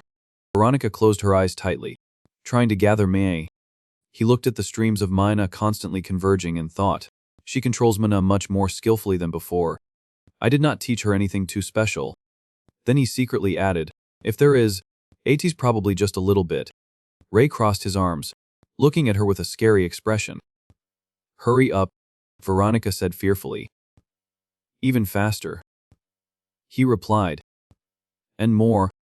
The mana enveloped and seeped into the heart. She closed her eyes again and controlled the mana. I have always been in a hurry. Veronica remembered the image of Graham weakly lying on the bed. Because my grandfather does not have much time left. But now, for a while after that, he always accompanied Ray. He says, I do not think he is lying about that. The lessons on how to fight that he taught me as a repayment were quite systematic. She thought of Ray. I have a companion. Veronica clenched her hands, constantly urging herself, faster, must be faster. The image of the 4 grandchildren happily reading books together appeared in her mind. Because of that, mana continued to churn around Veronica. I do not want to disappoint everyone. A powerful stream of mana pierced through the heart. She opened her eyes in panic. He was also surprised by this scene. The empty circle was now full of mana. Veronica's face was pale. Her body seemed to fall down. She weakly said, I did 80. Ray standing beside her caught Veronica in time. He tried calling Veronica. She rubbed her forehead and said, I okay. Just a little tired. Ray suddenly calls, Niles. About what you said to me before. Niles grinds the cigarette he finished smoking with the toe of his shoe. What is AT? Ray silently looked at Veronica. A tear fell on the back of her hand. Veronica said, Thank you. She could not help but cry. Thanks to you, I was able to create that circle. He looked at her crying with a cold expression, but felt a little confused in his heart. I did not do much. Why are you crying? Ray spoke, changing the subject to distract Veronica. By the way, did not you say you would show grandfather as soon as you finished creating the circle? And he was right. She perked up as soon as she heard that, smiling and said, That is right. Veronica was walking on the stairs and suddenly stopped. Calling, Ray. She leaned down and asked, Why are not you coming along? He stood below, looking up at her coldly and said, Why should I go? Veronica smiled brightly with a radiant expression and said, Because I was only able to do AT thanks to you. Come with me, let us tell grandfather together. Then she happily pulled him along. Veronica seemed very happy. She kept smiling. He patiently repeats, About me joining an organization. Ray sighed, reluctantly indulging Veronica. The two quickly arrived at Graham's room. She raised her hand to knock on the door. Veronica smiled radiantly and entered. Grandpa, I am coming in. She was eager to share the good news with him. Grandpa, just now Veronica suddenly stopped. He asked suspiciously. Veronica. Ray seemed to have also noticed why she had stopped. Graham, who had been resting on the bed, was now lying unconscious on the ground. Veronica called in panic. Grandpa. Ray firmly says, I will join your organization. Niles. In his heart he already has calculations. If I join his organization, the children will be safe. The next morning, the sun gradually emerged. A new day had begun. Graham slowly opened his eyes. He stood beside his bed and said, You are finally awake. Graham spoke. Ray. Graham lay still on the bed and asked, How long have I been sleeping? Ray replied, About 2.5 days. He closed his eyes. Looking tired. I see. It seems I really do not have much time left. In Graham's heart at this moment. He was still always worried about her. Veronica. He glanced at the empty chair beside him.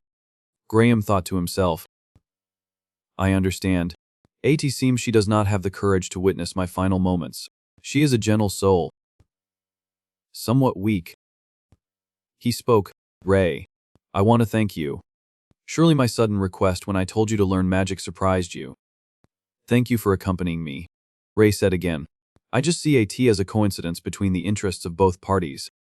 You need someone to teach, and I need someone to learn from. Graham looked at him kindly. This child is still strange as always. I think this will be our last lesson. Do you have any questions? He looks down at Ray, a little doubtful. He thought, if I tease now. Then, Ray decided to speak his problem. I can't feel emotions. He thought that he would be surprised, but Graham said calmly. Is that so? Ray asked suspiciously. Did you know that? He replied, I suspected it. He described his problem. I can't feel emotions in daily life. I have to try to concentrate to feel certain emotions. Ray asked, is this an illness? Graham said, problem in the soul can definitely be called a disease. There are people who close their hearts after abuse or pain. And you, who can choose emotions to feel, may be a different case. After listening to his explanation, he reflected on his own. I can't think of anything specific either. Ray stopped this problem. He asked. Then I want to know what kind of magic you are using. Graham asked back. What do you mean? He explained. Even if you do not say AT, I always understand what you are thinking. I know what situation you are facing and what you are thinking. He listened to Ray and then put his hand on his forehead and laughed. Magic? Are you going to say that AT's not magic? Then, Niall strides away. Graham said, AT is not magic. I am just reading your expressions. He retorted, but I do not have any expressions. He pointed at Ray and said, every time you understand and successfully perform a spell, the corners of your lips slightly rise. Every time you ponder someone's words, your eyes will become sharper. Even now, I still see that you do not really understand what I am saying. Graham smiled and said, of course, these expressions are very difficult to recognize, but they are still expressions. Try practicing reading other people's expressions. If you think what I do is like magic and want to learn IT. What he said shocked him. Then Ray used that cold expression again and said, I can't distinguish other people's faces. They all look the same to me. I really can't remember anyone's face. He sighed helplessly. Oh dear. After talking for a while, he opened the door and went. Ray went down the stairs. Looking down from above, he saw Veronica sitting hugging a pillow at the foot of the table. Ray spoke. Veronica. The voice rang. Startling her, Veronica's eyes were red from crying. He said bluntly, I think he does not have much time left. He leans back against the wall. Takes another cigarette. Casually calling, Ray. As soon as she heard that, her whole body trembled. I do not want to witness that. I do not want to see him go. Ray's words made her panic. This is the last chance for her to talk to him. Veronica no longer cared about anything. She ran quickly upstairs. In her mind at this moment there was only one idea. Grandpa. Grandpa. Please. Do not let me be late. Veronica, with a face full of tears, frantically opened the door and rushed in. She shouted, Grandpa. In the room, Multa and Jolfine with fearful expressions grabbed Graham's hand. Seeing her enter they cried and called, Sister.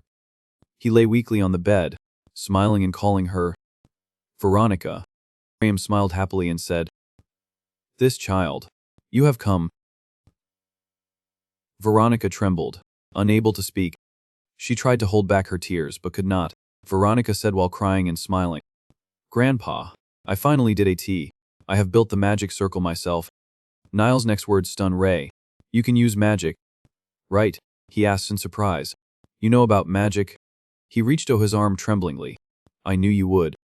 She quickly approached and grabbed Graham's hand, smiling and calling, Grandpa. Veronica held his hand tightly with both hands. You used to hold my hand like this and tell me not to worry anymore. She remembered the first day she met Graham. He said that you won't have to be cold anymore, that you won't be hungry anymore, and that you do not have to wait for someone who will never come back. Veronica's tears kept falling. She tremblingly placed his hand on her forehead. I was very happy. When you told me to go with you, do not worry.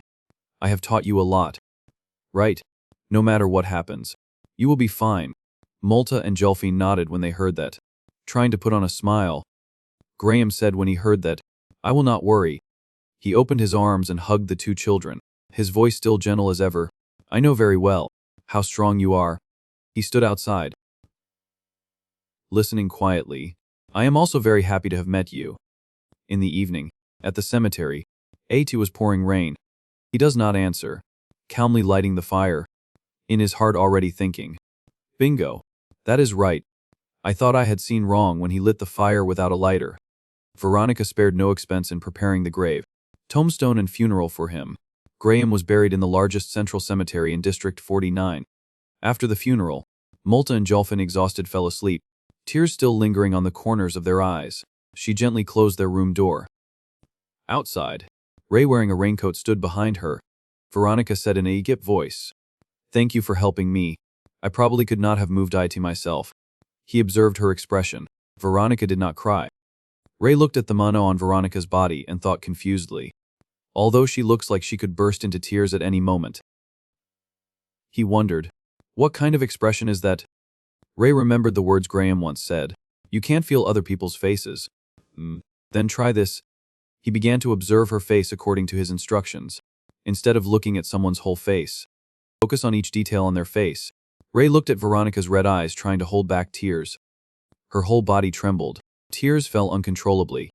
Ray still clings on, trying to ask, Tell me, what do you know about magic? Niles jeers, then kindly says, Only a few things that I asked a mage from my previous organization. That there is magic power in the air, used for magic, and only a few people can perform and use magic power. Without knowing when, his tears had also fallen. He surprised raised his hand to touch the tears. Wait, not like this. I did not intend to feel sad. Veronica fell to her knees as if exhausted.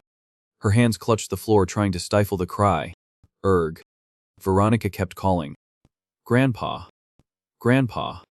Ray suddenly hugged her. He quietly lowered his eyes and thought, No. Ray remembered a hug in the past. Maybe this is a good thing. He gently tightened his arms, letting Veronica lean on him and cry. The two just hugged each other tightly, because I can sincerely comfort someone, from my own desire. Ray asks about something else. Did he say anything about colors? He pauses slightly, then tries to remember and replies. Colors. He did not say anything about that. He said Mana can't be seen. On Philip's side, Kedrick cried and said, Philip. Philip. I will miss you so much. You must come back. Philip patted his shoulder comforting him. I promise. Then he went into Ray's car. He was adjusting the mirror and suddenly heard Philip's voice. They do not seem to be coming. You said they are coming now. Right. Ray took the steering wheel and said, I definitely told them. They know. We will leave today. 10 in the morning. She startled and exclaimed, Go. Together, he calmly said. Yeah. With me and Philip. Ray had plans in his heart. Veronica would be very useful in theoretical things like magic circles. And also Hermanosaurus made him curious. And also, the thing called the white sun that she has. I'm quite curious about Ada. She can help me get out of danger. Veronica lost her composure and shouted. Wait, this is too sudden. I still have to take care of my siblings. He remembered the two siblings Malta and Jolfine, said in a cold tone. Philip Hotel will take care of them. I have talked to them. She shouted. What? When? Ray continued. They said they will follow your decision. Veronica was still not at ease. But if I am not here, who will take care of the store? He has arranged everything for her. You only need to temporarily close the door. Kedrick and his subordinates will guard every day. No one will do anything. Veronica did not know how to refute. He looks around. The bands of color like silk stretched all Luvake in the air cause Ray to doubt himself. So then, what am I seeing? She was startled by Ray's question. You do not want to leave here? Veronica asked. Is 80 very obvious? He nodded seriously. Yeah. She turned and left, saying, Give me some time. I need time to think. At this time Philip spoke up to remind Ray. AT's 10 of the clock. Ray pulled the lever, started the car. Let us go. Hedrig's Jeeperpy hid behind with tears in their eyes. Watching the car speed away, they really left. At this moment Veronica hurriedly ran Veep, running and shouting, "Wait for me." She shouted with all her strength. "Let me go with you." In the car, Philip sighed and said, "Ada seems she is hiding behind the Russ." "Stop." Suddenly Veronica shouted, "Do not stop." She shouted, "Do not stop. Just keep going. Just leave the door open." He tries to ask again, "Is that all? Did you forget anything?" Niles grinds his teeth, grinding the cigarette in his mouth until 8 is bent, his face bulging with veins from anger. He grits his teeth. "You want to get hit?" He looked at Veronica worriedly. "She is going to climb into the car like that." Suddenly he spoke. "Take the wheel for me a bit." Philip looked at him confusedly. "What?" She stared blankly at the open car door. Ray leaned out of the car and said, "Grab my hand." Drops of sweat streamed down Veronica's face. She smiled and took his hand, her eyes full of hope. 2 hands gripped each other tightly. Ray used his strength to pull her into the car. Veronica froze, keeping the posture she was thrown in. Philip reached up and adjusted the mirror. "Ada, seems you finally decided to come with us." He wondered, "But why did you tell us not to stop the car?" Veronica staggered and sat up. She forced a smile and said, "I felt that if we stopped even for a second, I would not be able to leave." But when he throws a punch, Ray easily dodges AT. Niles angrily curses, "You impertinent brat." He replies, "Thank you." He is provoked, even more annoyed. "You are doing it on purpose, right?" Veronica smiled shyly. Suddenly Philip laughed and said, "You are even weaker than me." She heard that and retorted, raising her voice, "Huh. I had to gather a lot of courage for this. You know." A moment later, all 3 got out of the car. Ray calmly checked the car. The car has no problems. He and Veronica had already kneeled on the ground and vomited. Her face pale, she said feebly, "We drove straight for 7 hours without stopping." Philip also held his mouth, feeling nauseous. "My stomach is still." "Tirthala," he said. "We will camp here tonight. We will continue tomorrow morning." The other 2 warily agreed. "Okay." In the evening, a campfire was lit. Ray sat upright on the ground, holding a bowl, and said briefly, "My goal is to find the rainbow." He heard that and looked at him in surprise. Veronica also did not expect Ray to go looking for the rainbow. She thought to herself, "Back then, he also said he was looking for a time." Philip raised his hand in question. "Can I ask what that rainbow is?" He put the bowl down and said, "Let me explain." A moment later, both are standing with their arms crossed, leaning against the wall, their posture exactly the same. Ray asks, "So, what is your answer to my request?" Niles bluntly replies, "No." He listened thoughtfully to Ray. The rainbow is a gem that produces infinite ma. Currently, AT's divided into 7 pieces and scattered around the world, and if you gather enough rainbows, you can make a wish. Philip replied, "Yeah." He asked, "And when fighting that guy, you also discovered that Merc Red is also pursuing the rainbow?" Veronica, sitting next to him, also spoke up. "The magic world is rumored that the boss of Merc Red is holding a fragment." Philip drew a conclusion. "Then from now on, I guess you will investigate the rainbow with the focus on Merc Red." Ray looked at the 2 and said, "If you continue to follow me, your lives will be threatened. Even so, I will protect the 2 of you in my current abilities. In addition, I will also help you achieve your own goals." He gave 2 options. "If you are afraid, we can still go back." Ray suddenly stopped because he felt the mana circle inside them. Philip and Veronica happily said, "I guess so. I have faced death a few times already." Philip also arrogantly said, "You want me to take care of the finances, right? I will also take care of situations that need negotiation." Veronica also chimed in, "I will take on the role of guidance related to magic." Their mana circle was showing courage. He felt that, and a light stronger than anyone else. He said excitedly, "I will also share my goal. My goal is to find my mother." He is curious, "Why did you suddenly reject me?" He raises his head to look up. Not answering, Philip began to tell his Sef to Rai. "When I was little, my mother left to another area to earn money. She took his hand and said, Philip, I am going to earn money. She gently kissed Philip's forehead and said, at that time, you have to wait for me here. I love you, son, he said comfortably. Mom promised to come back. The reason I earn money is also for that, because poverty has to separate. She cried nonstop after listening to Philip Sif to Rai. Oh my god. Really? Really sad. Hoo-hoo. Ray coldly glanced at him. Philip, you made her cry. Quickly coax her. Philip, seeing her cry, also panicked. Wait, the Sefi to Rai is not that sad. Veronica wiped her tears and told her Sef to Rai. My goal is to complete my grandfather's research project. She remembered Graham's unfinished research project. He was writing a paper on the black rain that discolors the soil and skin, causing many diseases. Veronica said, the diseases AT causes are extremely severe and current medicine cannot cure them. The eternal sleep disease that my grandfather suffered from is one of them. I will complete his research, so that no one has to die from the black rain like my grandfather. After that, Philip and she happily chatted with each other. I will also help you in my ability. I am not familiar with that 5, but I will definitely help in another way. I will also help as much as I can. He also spoke at this time. Good. Let us support each other. Consider AT a deal. He and Veronica glanced at each other. Niles thinks, all the areas are along the Elton River. If you go upstream, you will reach other areas. A voice rang. Oh, Ray. The two of them reached out to Ray. From now on, we rely on each other. Yeah. He thoughtfully looked at the two hands in front of him. Ray thought to himself, what a meaningless act. Touching fists with each other does not make the body stronger like magic. She spoke up. Ray, Philip said with a wrinkled face. My hand is getting hot. Ada feels like AT's being roasted. He sighed, reaching his hand as they wanted. 3 fists touched each other. Ray said, let us rely on each other. Veronica and Philip said in unison. Yeah. Of course. The next morning, in the car, the two lifeless people now only had one thought. He said that lives would be threatened. Suddenly a herd of deer rushed in front. He looks at Ray. Maybe he can escape the slums and find a better life there. A2 would be too much of a waste. They flew straight towards Ray's car. But that was it.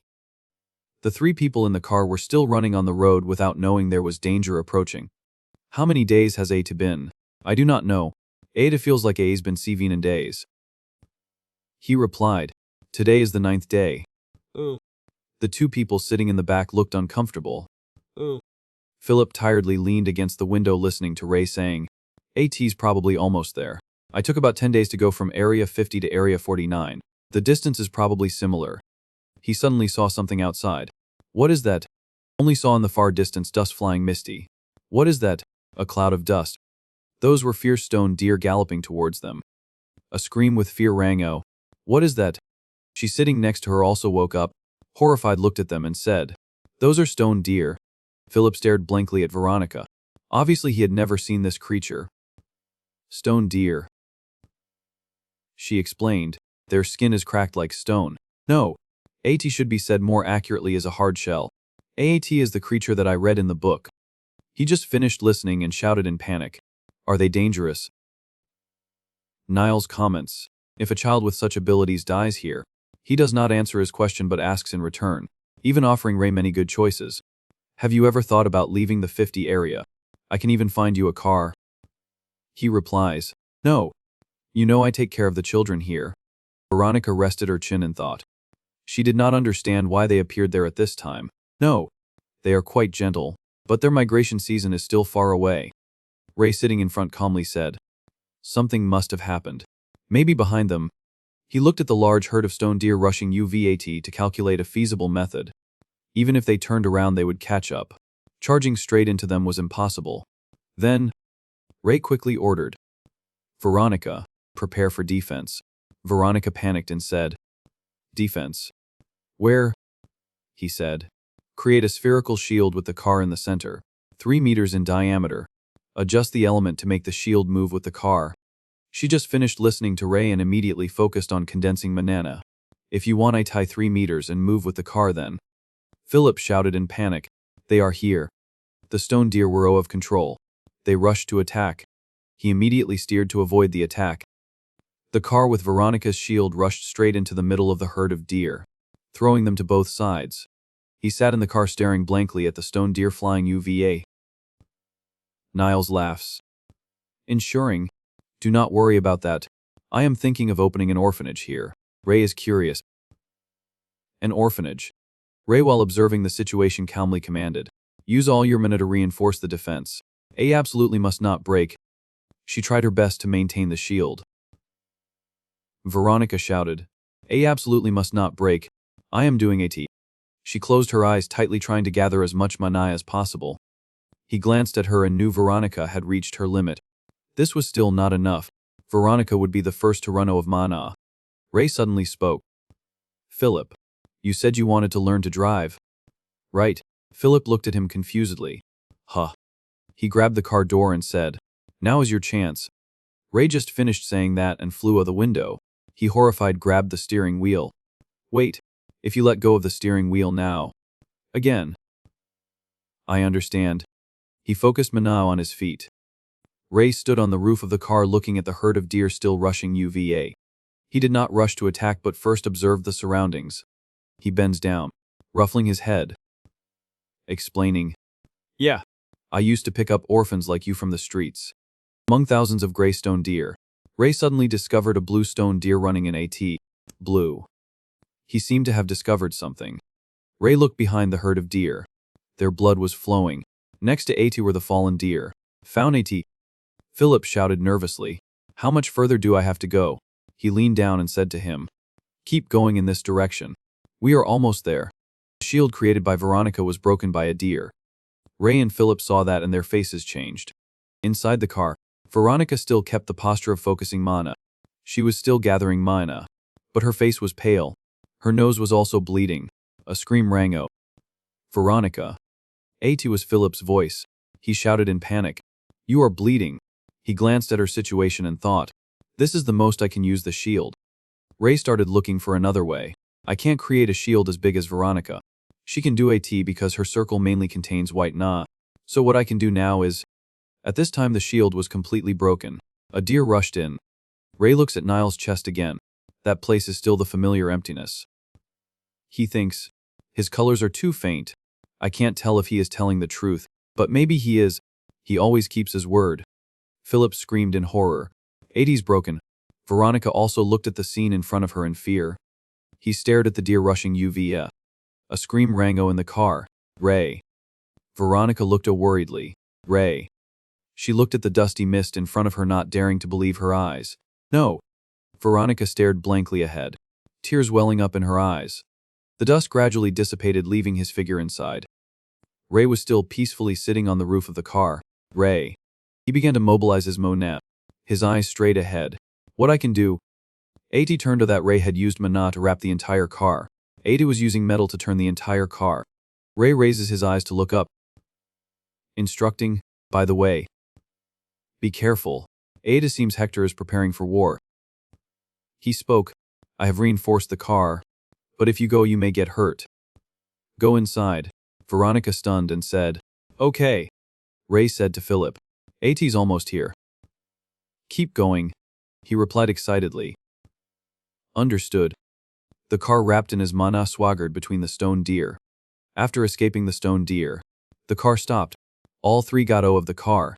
Philip was fine, and Veronica almost collapsed on the ground. He spoke up, is everyone okay? She barely replied. I think. I okay. Ray went straight ahead, coldly said, I okay. In front of his eyes were scattered deer corpses. Philip was shocked by the scene. He exclaimed, oh my God. Is AT because of us? Veronica, standing next to him, said, I do not think so. Stone deer have extremely hard shells, so this can't hurt them. Ray leaned down to examine the corpse of one of them. Veronica was right. These stone deer were shot. He looked at the wound and thought, this bullet wound is much larger than what I have ever seen. Could AT be a special bullet? What are children doing in this desert area? Suddenly a man came. He had a fierce look. Carrying a gun in his hand, came closer to him and said, are you lost? Suddenly he retracted that scary look and smiled. I am sure you did not come here by yourself. Where are the adults? He recounts, I saw him receive a truckload of weapons. Then the man narrowed his eyes, looking at the three of them. Where are the adults? Looking closely then. You guys have cute faces. Veronica fearful hid behind him. Ray. Ray was not afraid at all. He calmly looked at him. I have a question. How far is District 48 from here? The man smiled mockingly. You want to go home quickly, huh? But what is with that tone? A hand reached and grabbed his collar.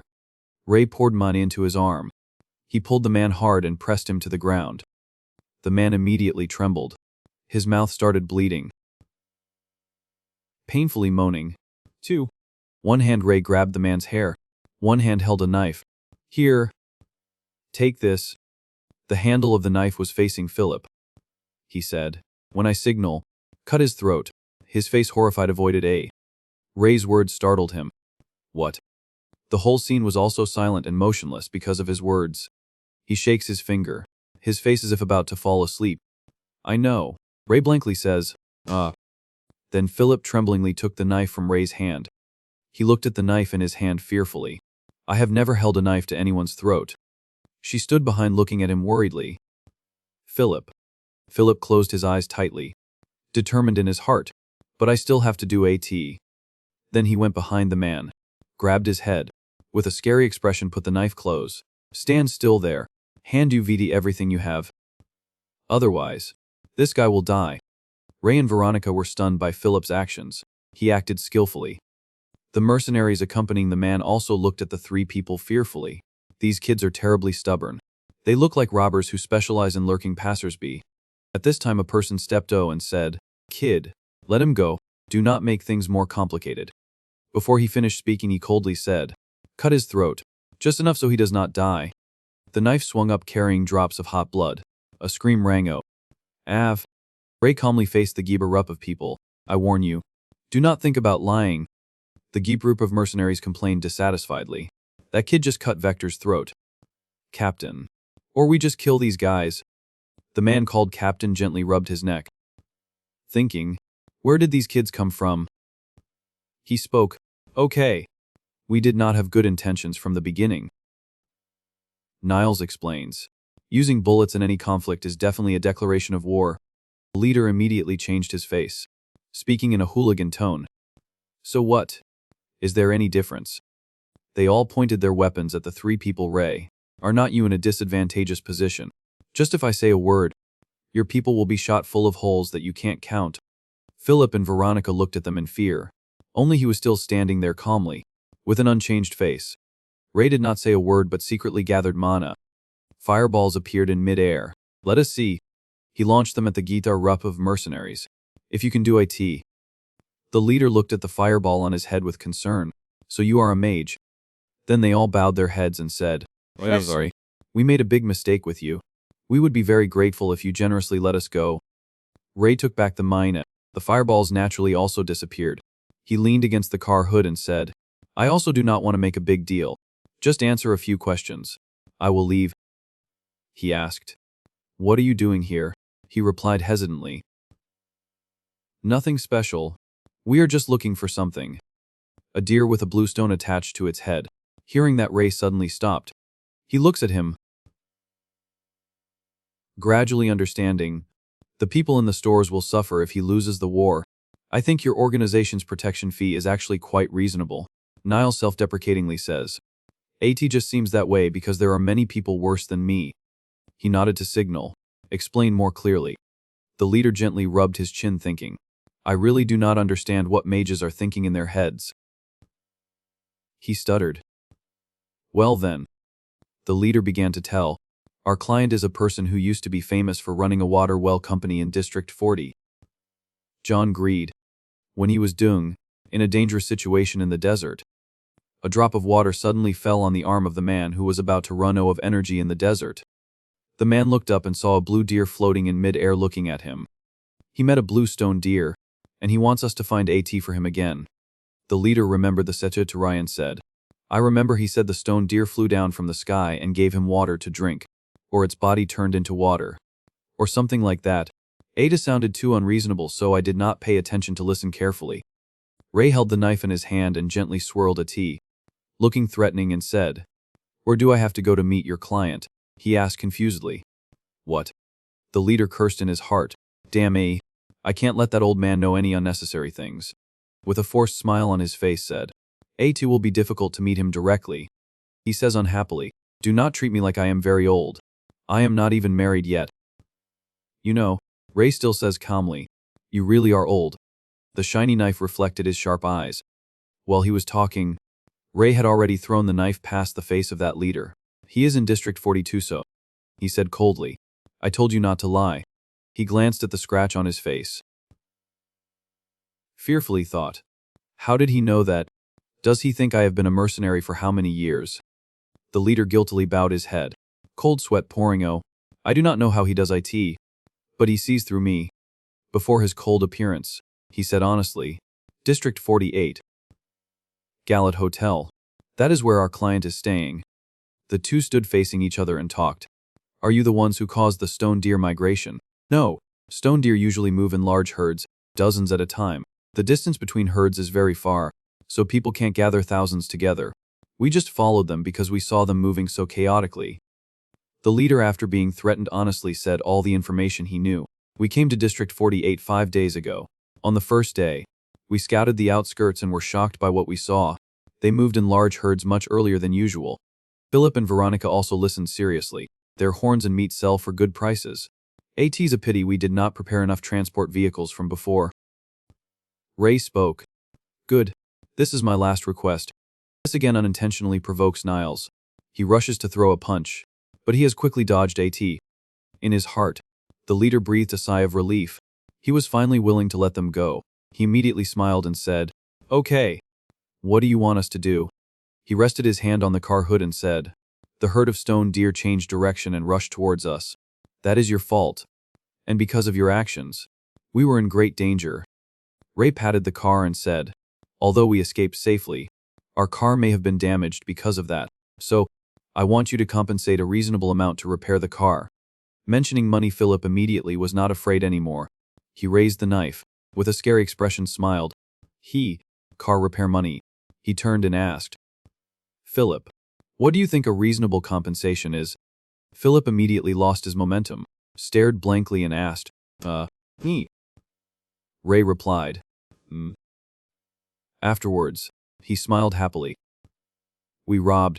Oh no. Successfully traded with them. I did not expect we earned 250,000 shillings. Philip, holding the bag of money, excitedly opened the car trunk. "I will put AT in the safe in the trunk." "Of course. All of AT is yours, Ray." He interrupted his words. "No. We will divide this money equally." Philip said confusedly. "Even though we did not do anything." Veronica also thought so. "That is right." Ray explained. "We can't just argue every time we earn money about who did how much and how to divide AT." He thought, "AT's best to prevent disputes from the beginning." Ray said, "Even if AT's not related to money, we will solve everything as fairly as possible." He said warily, "Okay." She also bowed her head confusedly and replied, "I understand. Got AT." Suddenly, a car speeds up. Niles' subordinate shouts loudly to him, "Boss, let us go." Niles replies, "Yeah, let us go." From inside Veronica's shirt, a blue deer cub suddenly crawled. "Oh," AT happily cried. "B." All three simultaneously looked at the deer silently. Philip, stunned, pointed at AT and asked, "What is that?" The blue deer saw him pointing at AT and cried, "Oh, B." Veronica turned her head away, embarrassed. Well then. She remembered the pitiful appearance of the blue deer just now and said, "Ada looks like a child separated from its herd." Its eyes were teary. While Ray and Philip were focused on dealing with the mercenaries, Veronica quietly hugged the blue deer. "I thought AT would be dangerous to leave AT there." A voice rang. "Oh, and so you want to take AT with you?" AT happily cried again. "B." She picked up the deer cub. With a pitiful expression said, "Fran will definitely die if we leave IT behind. Let us keep IT with us, at least until we find its herd again." "Fran, you have named AT already." Philip looked at Veronica speechlessly. "Moreover, Fran is a boy's name. How do you know IT's male or female?" As soon as he finished speaking, he saw her hugging Fran up. Rubbing. "Look how obedient AT is to me. Ada must be a boy." Ada also lay still, depending on Veronica. Also happily cried. "B." He reminds him as he gets into the car, "This place will become a war zone. So find another hiding place if possible. Then, as if remembering something, Niles says, and be thankful for this. Philip looked to the side worriedly. Even so, taking AT with us then. He looked at Fran with a thoughtful expression. Ray remembered the blue deer running among the stone deer. When I climbed on the roof of the car, I saw a stone deer that looked like its parents. He decided, AT reminds me of the story I just heard. Let us take a tea with us. She and Fran happily said when they heard that. Okay. He crossed his arms looking at Veronica speechlessly. Oh dear. Something is thrown to Ray. He quickly catches AT without needing to observe. In Ray's hand is a tube of white liquid. On the outside is a pattern of a blue plus sign. He is a little confused. This? He gestures, saying, clean your ears. Ray stands watching the figure of the car gradually disappearing towards the sun. He is a little stunned, tightly holding the medicine without saying anything. 17th Street near the central square. Josephine raises her eyes, quickly calling, "Oh, Ray." The boy happily runs Uvish, asking, "Why did not you come back yesterday?" Josephine looks at Ray. His clothes are dirty. His face is also scratched. The boy worriedly asks, causing Ray to stiffen, "Why are you so badly injured?" Josephine's eyes immediately become wet. Sniff. Did you fight? Who did this to you? He vehemently denies. It is nothing. I just fell. Ray looks at the boy's chest again, admiring. How interesting.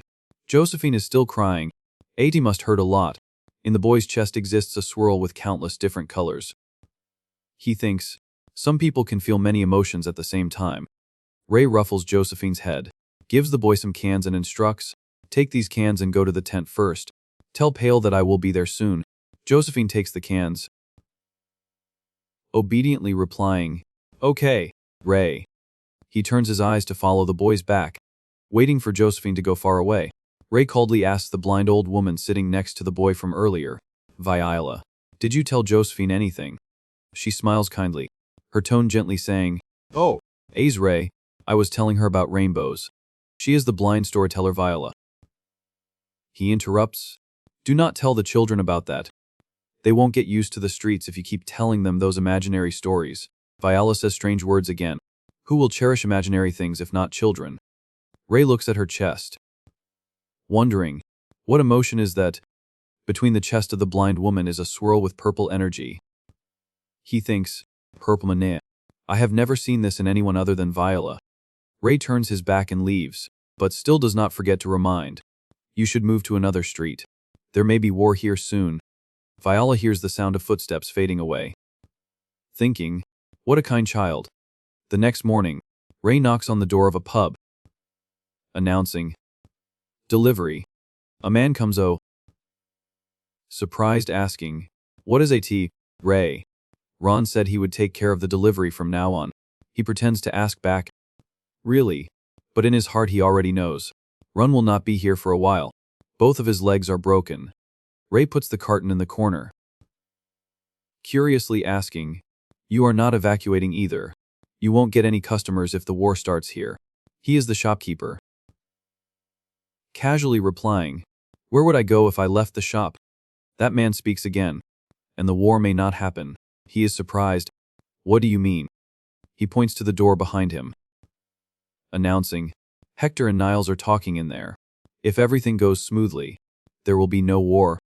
In the next second, the door creaks open. From inside, 3 people come. The boss of 18th Street, Hector. He suddenly stops. Hector sees Ray, feeling a bit interested. A kid going to work, while all the adults are running away. He seems very satisfied with his attitude of bowing his head. Hector approaches, patting Ray's nape, praising mixed with jeering. Yeah. Good job, kid. Keep trying. That is how you survive in this world. Then, he generously gives him some silver coins, instructing, use this to buy yourself some food. After finishing, he happily leaves. Let us go. Yes. The warehouse keeper also replies. Goodbye. Only Humphrey. He suddenly stops, his eyes glancing at Ray with a searching look. Humphrey's eyes stop at the wound on his ear. The brand new bandage catches his attention. Ray feels Humphrey's gaze, still calmly standing still. letting him search. He stiffly pulls down his hat. Thinking, he has recognized me. Humphrey's eyes become even more fierce. Just when Ray thinks Itai's about to be VH. Hector speaks. Humphrey, what are you doing? He hurriedly runs to the door. Replying, I am coming right now. The car speeds away immediately, leaving only 2 streaks of dust around. The warehouse keeper breathes a sigh of relief. They finally left. He glances at the bandage on his hand. Wondering, he recognized the wound on my ear. Why did he leave without saying anything? The man ignores Ray's strangeness, approaches that room, loudly asking, Niles, what is wrong? Inside the room, Niles is smoking, his serious face causing him to stiffen. He clutches his hand on his thigh, disappointedly saying, the negotiations failed. Niles holds the cigarette, pondering, there will be war soon. He takes the cigarette out of his mouth, repeating, there will be war soon. Niles rubs his hair, painfully telling the truth to the other two. I can't accept such unreasonable terms as them wanting to take Juvep our organization. This is really a bad ending. The man approaches, comforting. AT's not your fault. I won't be able to open the shop for a while. He still does not forget to instruct Ray. Do not leave the shelter during this time. Ray nods. The pebble rolls loosely on the ground. He puts his hands in his pockets, walking and thinking. I won't be able to walk around if war breaks, so. Ray rubs his chin. Planning. I need to get as much food as possible before that happens.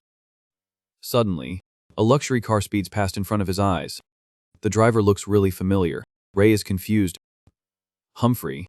He looks at the car, wondering, I have never seen a car like this in the 50 area. AT's really suspicious. Ray pulls down his hat, self-deciding, I need to investigate AT. He sneaks after the car, to the entrance of 18th Street to Hector's Jeep Rup. The luxury car from before has stopped. Around, groups of Hector's gang members stand in rows. Respectfully bowing, Ray is curious. Who is AT? Hector opens the car door, looking flattering. We have been waiting for a long time. From the car, a pair of leather shoes steps down. The owner of the shoes is a tall man, dressed luxuriously and richly. He leans on a cane, wearing a monocle. The people politely bow to him, inviting, we can escort you inside, Mage. Ray is even more curious. Who is he? He looks at the stream of energy around him, silently analyzing.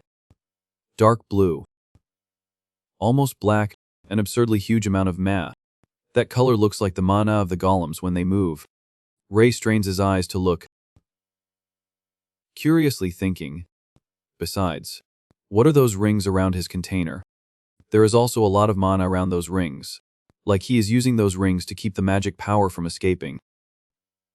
He concludes, that man is very dangerous. Then without saying a word, he decides on his own. I need to tell Niles. On Niles' side, people are transporting batches of weapons into the warehouse. Everyone is busy, hurriedly preparing supplies and guns. How are the supplies? Move faster. 17th Street Niles Gidapsh. Ray's voice rings behind someone in Niles Rup. He asks, where is Niles? He is startled by Ray's sudden appearance, crying out, Ray, how did you get in here? He says calmly, the gate is open. The man's expression darkens, inwardly crying out, that kid. Ray still repeats the question, where is Niles? He perfunctorily replies, the boss has gone to prepare for the war. AT's very dangerous. You should also leave. He looks up at the man, slowly saying, then pass this message to Niles. He is curious. What is AT? Ray pauses slightly, thinking, I can't tell him about mana. He instructs, tell him to be wary of the man wearing a monocle. The sound of rain rings again, falling on the roof of the children's base. Ray enters the tent. The children are huddled together, hugging each other to sleep.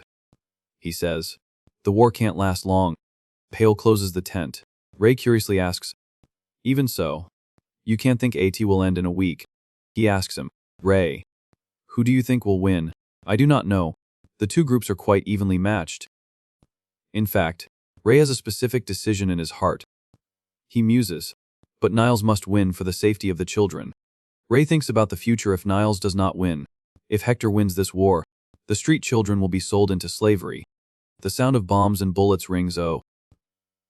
Pale hesitates. The war must have started.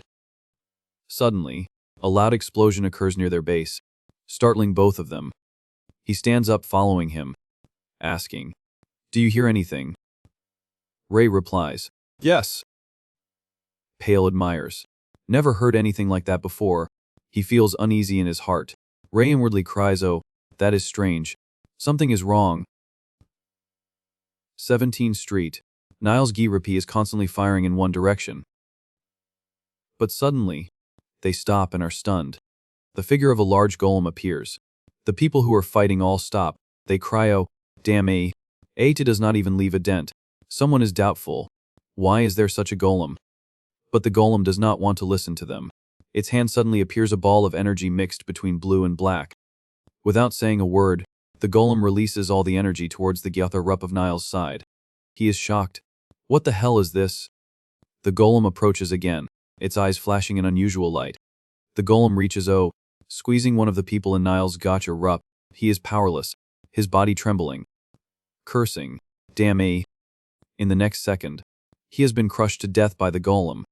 Blood splatters everywhere, sticking to the black umbrella nearby. The mage standing there sneers contemptuously. Smells like a sewer." He stands before the golem, full of pride. "Yes. My creation." The mage orders, "Clean up everything here." On the side of Ray's Guirapi's base, Pale feels something is wrong. He says, "The noise is getting louder and louder." Turning back, Pale has seen Ray wearing his hat and cloak, about to rush into the rain. He desperately pulls him back. "Warning, Ray. Where are you going? This is different from usual." Pale sincerely suggests, "Let me go with you." Ray refuses. "No, Pale. You wait here." The loud noise has awakened the child. Josephine sleepily asks, "Why are you guys still awake?" He is startled. Quickly reassuring, "Sorry. Did we wake you up? We will go inside soon. You go back to sleep." The boy yawns, replying, "Yes." Waiting for Josephine to return to the tent, he calls a Pale. Pale turns his head, compromising. "Okay, Ray. I will stay here with the children." He says, "We can't leave them alone." But Pale stops, approaches to pat Ray's shoulder, instructing, "Do not go too far and come back soon." He replies, "Okay, I will be back soon." The whole street is engulfed in flames, desolate and devastated. He stands amidst the raging flames and the rubble after the battle. Ray takes heavy steps. Around, the blood has started to dry. He is shocked, asking one of the people in Niles them, "What exactly happened here?" He calls O a name, causing Ray to be surprised. "Ray," he asks, "are you okay?" "What happened?" That man grinds his teeth in anger. "Those bastards brought a golem. Corpses are strewn across the streets." He explains bit by bit. The man wearing a monocle controlled them. The infectious powerlessness causes him to breathe heavily. "We were not strong enough to resist them." The man's hand drops, not forgetting to say, "Run, Ray." Fire burns fiercely, like phoenixes dancing amidst the rubble. The black rain pours down. Ray stands there, powerless and speechless.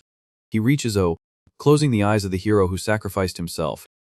Then, bending down to pick up the throwing knife on the ground, Ray looks at the street gradually being swallowed by the fire. Stunned, his eyes become even colder and more determined. He walks. With this situation, Niles Guirapi will lose. Ray decides, "I need to help Niles." At the bridge, Pale is hugging another boy, breathing heavily, blood flowing profusely on his face. The children who were just laughing and talking are now lying still on the side. Behind Pale are rows of corpses, blood flowing in streams. He hugs the child in his arms, his eyes gradually exhausted. Before Pale, a golem is raising its hand to attack. He prays, "Ray, do not come back." A becomes even more ferocious. The light from the energy becomes even more dazzling. Pale closes his eyes, heavy tears falling before he departs from this world. Standing amidst the desolate ruins is a young boy in his teens. This place is 17th Street. Central Square. Ray sits down on his knees, silently observing the surroundings. He thinks to himself, but I still do not see Niles' body. He is still alive. Suddenly, a loud explosion rings out from behind Ray, causing him to freeze for a few seconds. Ray quickly turns around, his face serious. That direction is... He stands up, running quickly in that direction without hesitation. Ray stops at a small canal running along. At the foot of the bridge there is a broken golem, white smoke rising from AT. He muses. The campsite. Ray slowly takes steps. AT starts to rain heavily. He has to walk carefully so as not to fall. He breathes heavily from exhaustion, the rain making him soaking wet. Ray walks quickly to the golem, curiously observing AT all Luvia. Opposite AT is a large pit and also bloodstains. Ray's face darkens, stunned for a long time. A strong force impacts the ground, causing dust to rise with a dry sound. Ray grabs his weapon and jumps into the air, ready to unleash a powerful blow on his opponent. His eyes spark with anger. The thing he is aiming at is the broken golem, its blood-covered body standing still there. Suddenly, a roar rings. A golem flies from somewhere, its red eyes flashing, looking at Ray angrily. Ata bluntly delivers a fierce punch to him, giving him no chance to resist. Ray coughs up blood from the punch, his eyes wide, unable to say a word from the pain. He is sent straight into the wall behind. The bricks and stones from there are also cracked by the pressure. Dust swirling. Ray sits there helplessly, unable to move from the pain. He coughs up another mouthful of blood. What he just did was probably quite stupid, but AT was also due to his unusual thinking. I have to confirm if they are still alive. A clear voice rings in his head. Brother Ray. Perhaps due to the pain, Ray is hallucinating. Now before him is the scene of this place, but not as desolate and dark as AT is now. A group of children rush Yuvin, each one happy, the excitement clearly visible on their smiles. The children's eyes shine, calling loudly in unison. Hurry up. A girl also comes to greet. You are back. Brother Ray. The little girl in her arms waves her hand to greet. You are back.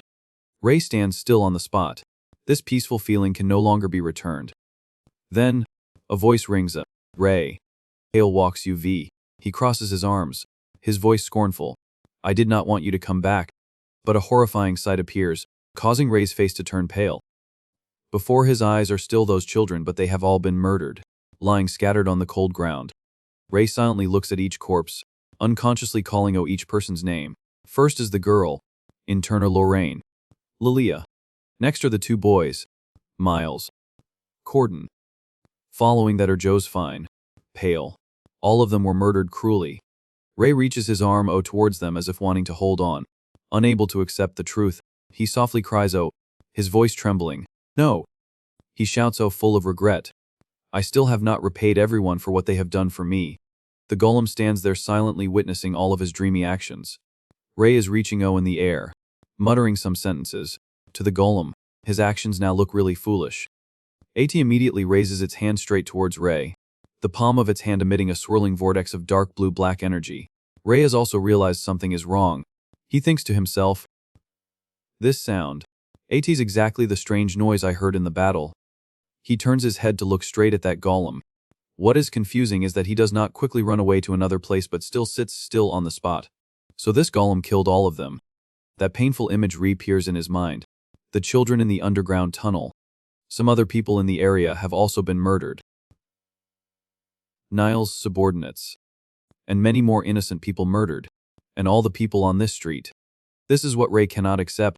He looks at the golem before him with a hateful gaze. Ray grinds his teeth, promising himself, I will avenge them. The golem on the opposite side is still ready, preparing to unleash its move towards him. Ray decides, so I must act.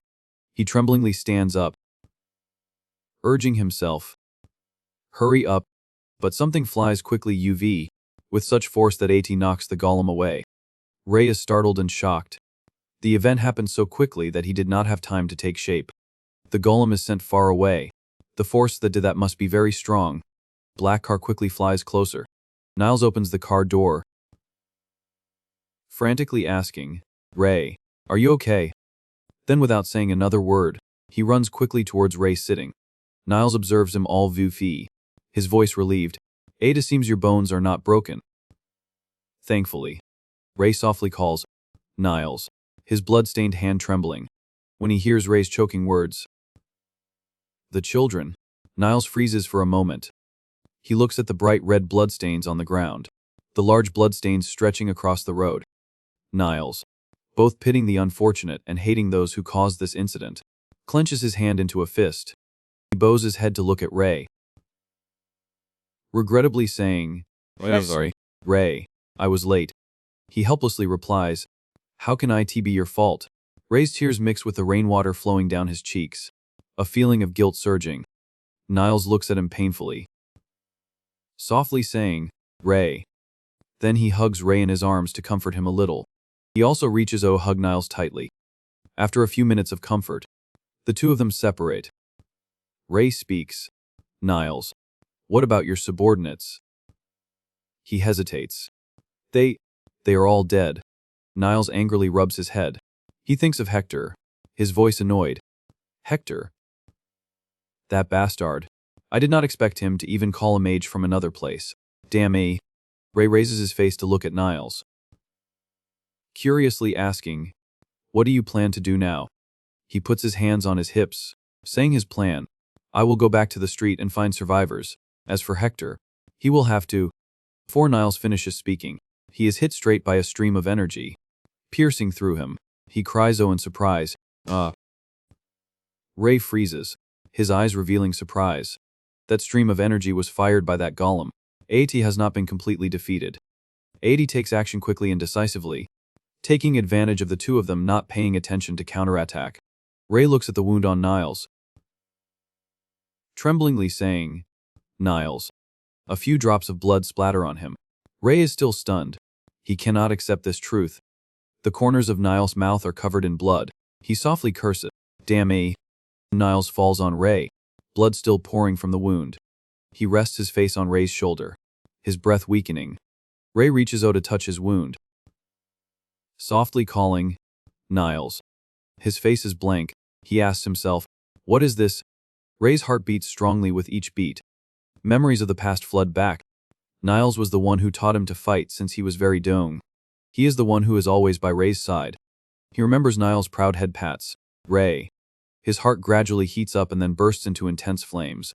The golem slowly steps closer to Ray, emitting a cold and terrifying murderous aura.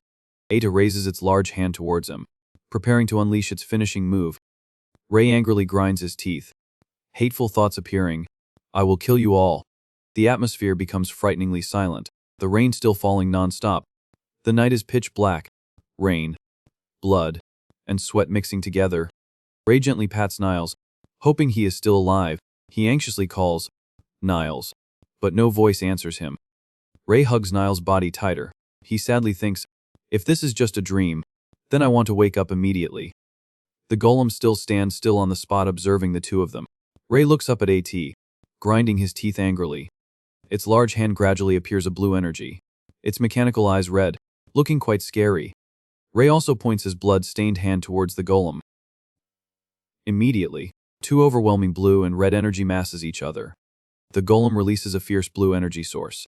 Ray is not willing to be outdone by Ada. Then the two continue the war again. Neither is willing to give in. Ada seems both are evenly matched, unable to determine who will win. The war takes place more and more fiercely. Ray looks straight into the mechanical eyes of his opponent, angrily thinking, I am not like you. His eyes flash with anger. I am a human, with emotions. Perhaps thanks to Ray's burning spirit, his large flame gains the upper hand. Then Ada grows bigger, taking UV8 and winning. The power is so terrible that Ada shatters the golem. Ray has won spectacularly. He withdraws his move, smoke still emitting faintly around his hand.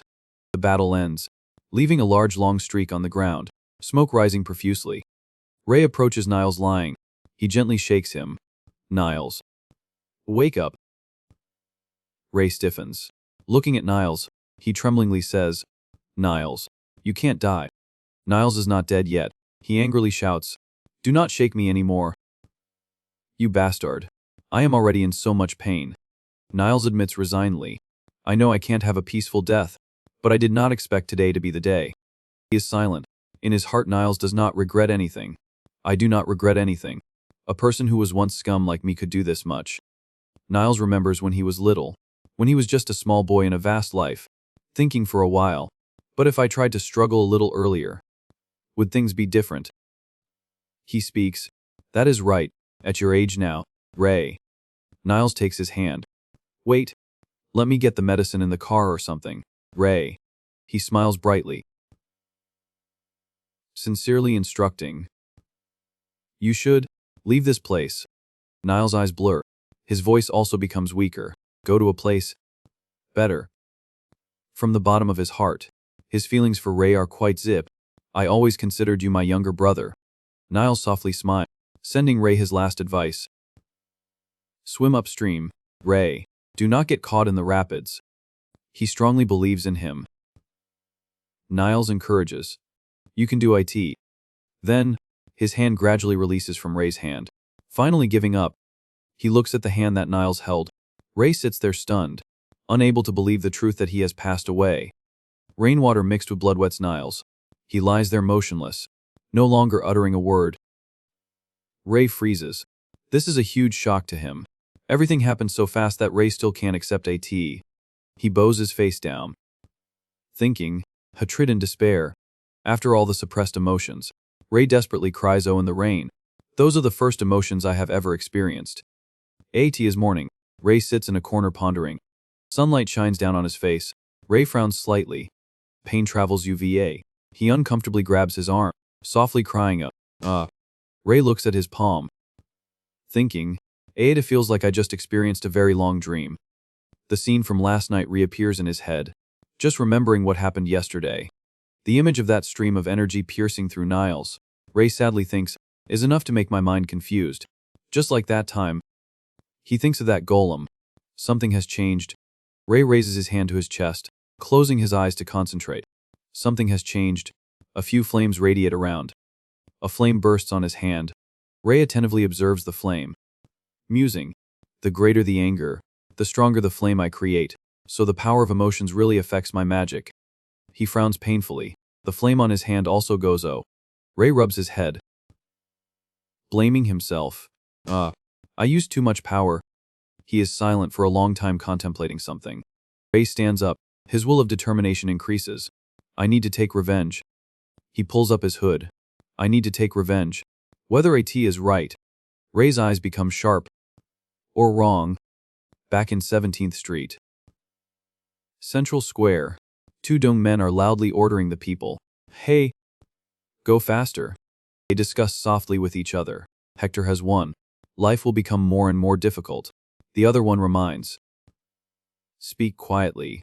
They will kill you. Ray hides behind a large iron crate, observing the two men leaning against the car. The scarred face named Hector scornfully says, Niles. That bastard. If he had listened. Ray's hand grips a sharp knife tightly. Malicious thoughts appear in his head. Found them. Suddenly a hand is placed on his shoulder. Hey kid. Wait it. Perhaps startled, Ray slashes. This person is Humphrey. He cries oh in surprise. He quickly steps back. Humphrey frantically says, Calm down. Ray looks at him, his hand still gripping the knife tightly. A name appears in his head. Humphrey. Hatred surges to the utmost. All of Hector's gang must die. Ray rushes quickly towards him. Humphrey raises both arms in front of him, defending the decisive attacks. He almost gets cut by the knife, thinking in confusion. What kind of crazy moves are these? Humphrey observes Ray, confusedly thinking, this kid, he was not this strong before. He tries to stay calm and think, if this continues, I will lose. Taking advantage of Humphrey not paying attention, Ray rushes UVA and sticks the knife into his shoulder. He is shocked. He used his shoulder to block. Before Ray can recover, Humphrey grabs his hood, then forcefully shoves Ray down. Humphrey says coldly, You are not planning to choose death just for a trivial matter like revenge.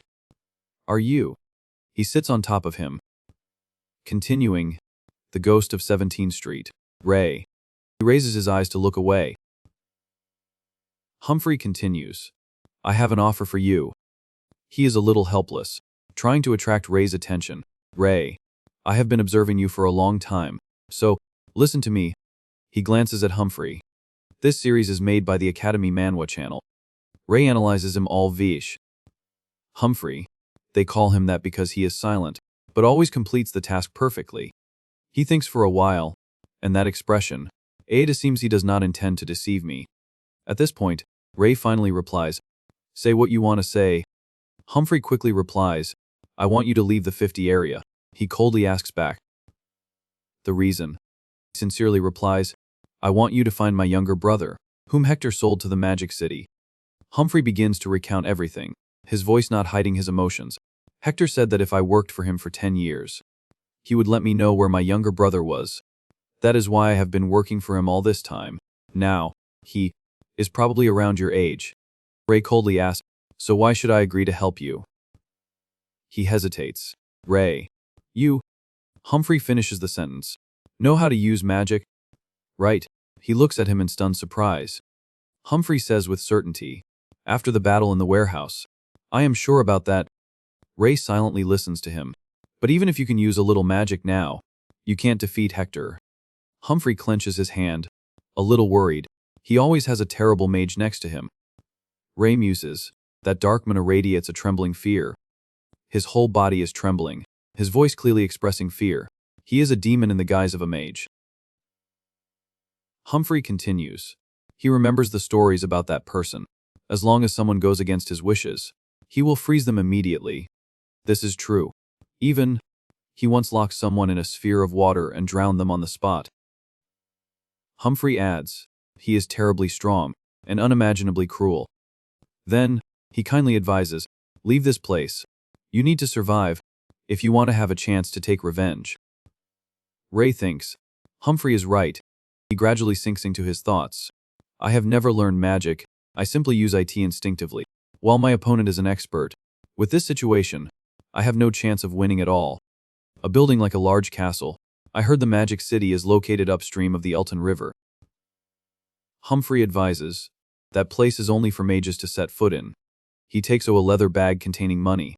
This is all the money I have saved my whole life. Inside is a piece of paper with the name and characteristics of my younger brother. Ray looks at Humphrey in doubt. Why do you trust me to give this money? I can go back on my word. He replies confidently, I know you. You are not the type to break a promise. Moreover, at this moment, Humphrey and Ray's eyes look strangely like Niall's.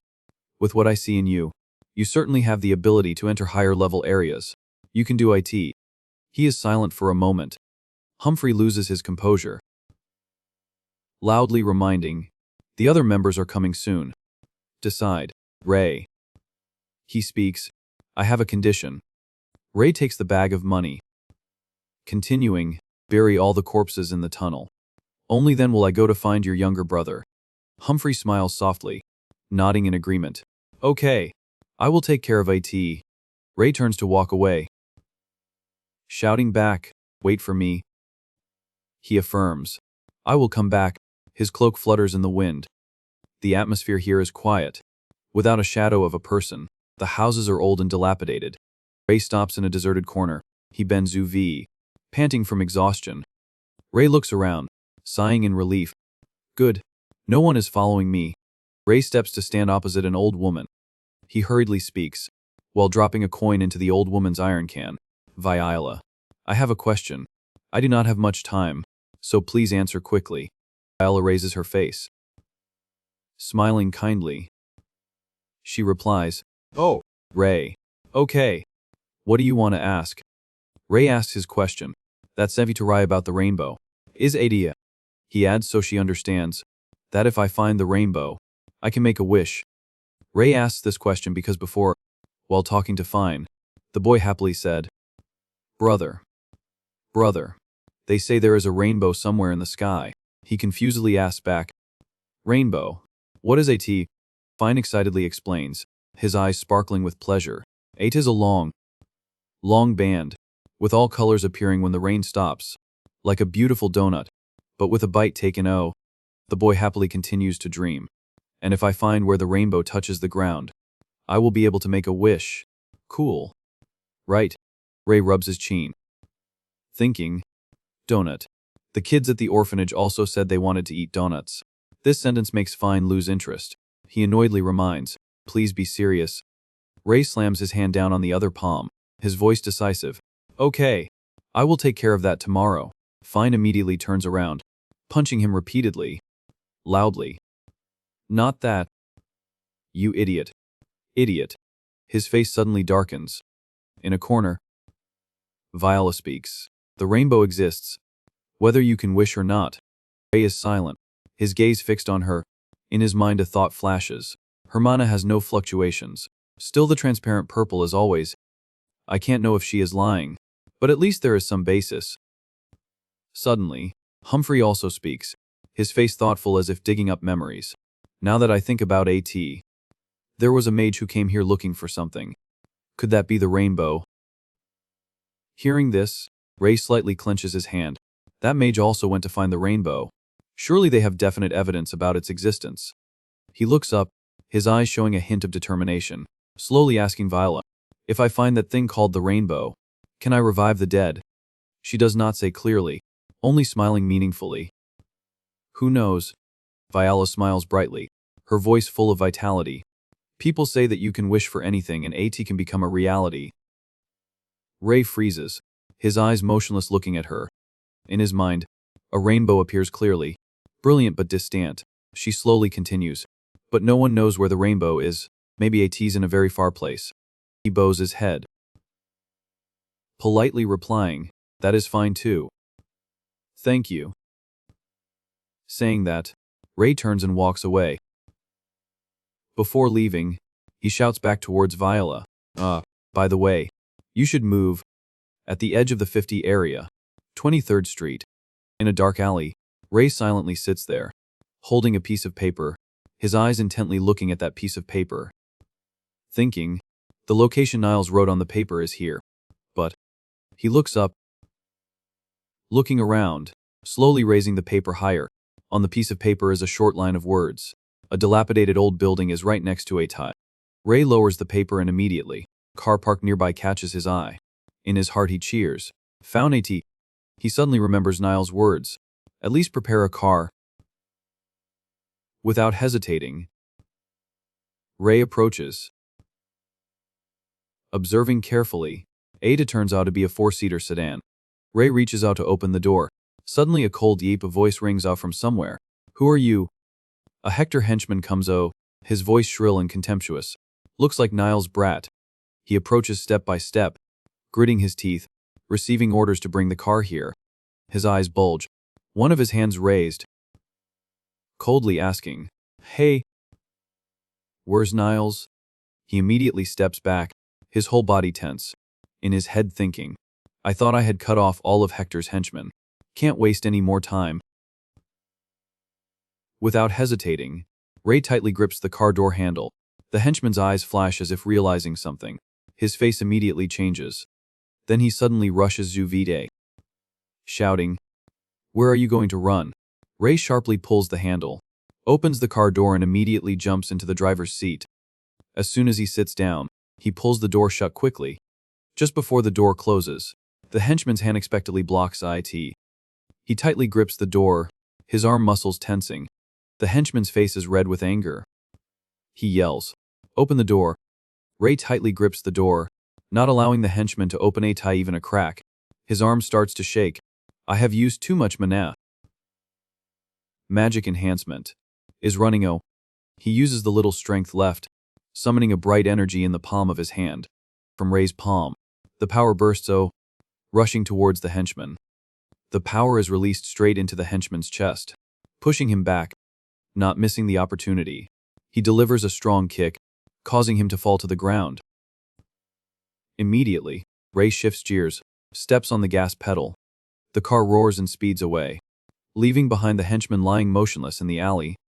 On the steering wheel, he breathes heavily, telling himself, Finally, I also left the 50 area. The car takes Ray past each street littered with ruins. A crow unexpectedly swoops down, landing on a pile of rubble. In its beak it holds a small piece of paper. Ada drops the piece of paper, then flaps its wings and flies away. Ray brakes the car in the middle of the road, gets and goes to the back. He opens the trunk, muttering, "With this much stuff." Inside is a ton of food neatly arranged. Ray sighs softly. AT can be considered quite fully prepared. But at this speed, AT will take several days to reach the next area. As night falls, he lights a campfire. Sitting by the fire, he blankly looks at the flickering flames, telling himself, "I need to learn more about magic when I get there. What I know is that there are two types of mana. Red mana, which can be used immediately without any special preparation, and other mana, which requires combining colors together. Mana is not easy to control, but if I focus on a certain emotion, I can use some mana more easily. Anger. Just think of anger." Immediately, a stream of red mana gathers in front of Ray's chest. But just for a moment, Ada disappears like smoke in the wind.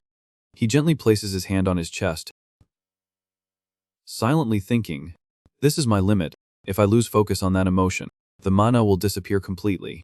Now try combining." Thinking, Ray reaches one hand, summoning another stream of ma into his palm. Slowly, he brings his two hands closer, merging the ma into one mass in the middle. But like before, that stream of power also dissipates. Ray can only stand still, unable to say anything. He analyzes himself. Incompatible types of mana will push each other. Combining colors requires skill, and also consumes a lot of mental strength. In return, there are combinations that will definitely be effective. Keep experimenting. I did not need to do this before, but now it's different. Ray's silver eyes suddenly shine with gold, purple, and blue like containing the entire aura of the night sky. Now I have a reason to do so. He starts the engine, driving away. On the road, Ray stops again to eat and drink, recharging his energy. In the evening, he continues to practice summoning mana. First, he calls of the power of ice, cold air radiating from his palm. Next is the power of wind, gusts of air swirling around his palm. Finally, he summons the power of stone, fragments and dust gathering, swirling around his hand as if drawn by an invisible force. Ray sighs, lowering his hand, softly saying, "Stop here." He leans back on the roof of the car, his hands pillowing his head, his eyes looking up at the sky. Can I conduct Mani more smoothly? If I can keep the mana in my body and use AT when needed, the whole process will be much more effective. Like the circles surrounding that mage. I will find a way in the 49th area. In the 50 area. 17th Street. Near the bridge, a geepy rep of Hector's henchmen are running around in disarray. Shouts ringing everywhere. "You, search you VP there." Meanwhile, a mage sits comfortably in the driver's seat, asking a subordinate, "Still have not seen anything." The henchman hastily replies, his voice trembling, "Sir, I'm sorry. If you give us a little more time, we will find the golem." "Hold your hand." The mage's cold voice interrupts. The subordinate looks up and freezes when he sees the black muzzle pointing straight at his forehead. He utters, his voice breaking with fear, "Huh." He is even more panicked. Stuttering, "I'm sorry. Sir, please give me more time." The mage still holds the muzzle close to his forehead. His voice is cold as ice. "I do not like anyone who does not understand what I say." The henchman trembles, his face pale, only uttering a soft sound. He reaches his trembling hand to touch the muzzle. But before he can react, a magic bullet shoots straight into him, causing him to cry, He yells in pain. One of his arms is quickly covered in ice. Then in just a moment, his whole body turns into a block of ice. A subordinate standing nearby is frozen watching the horrifying scene. The mage casually uses the gun to push the ice block to one side. Then, he steps on the gas and drives away. Before leaving, he turns back, uttering a contemptuous sentence. Useless. At that moment, a hasty call rings off from afar.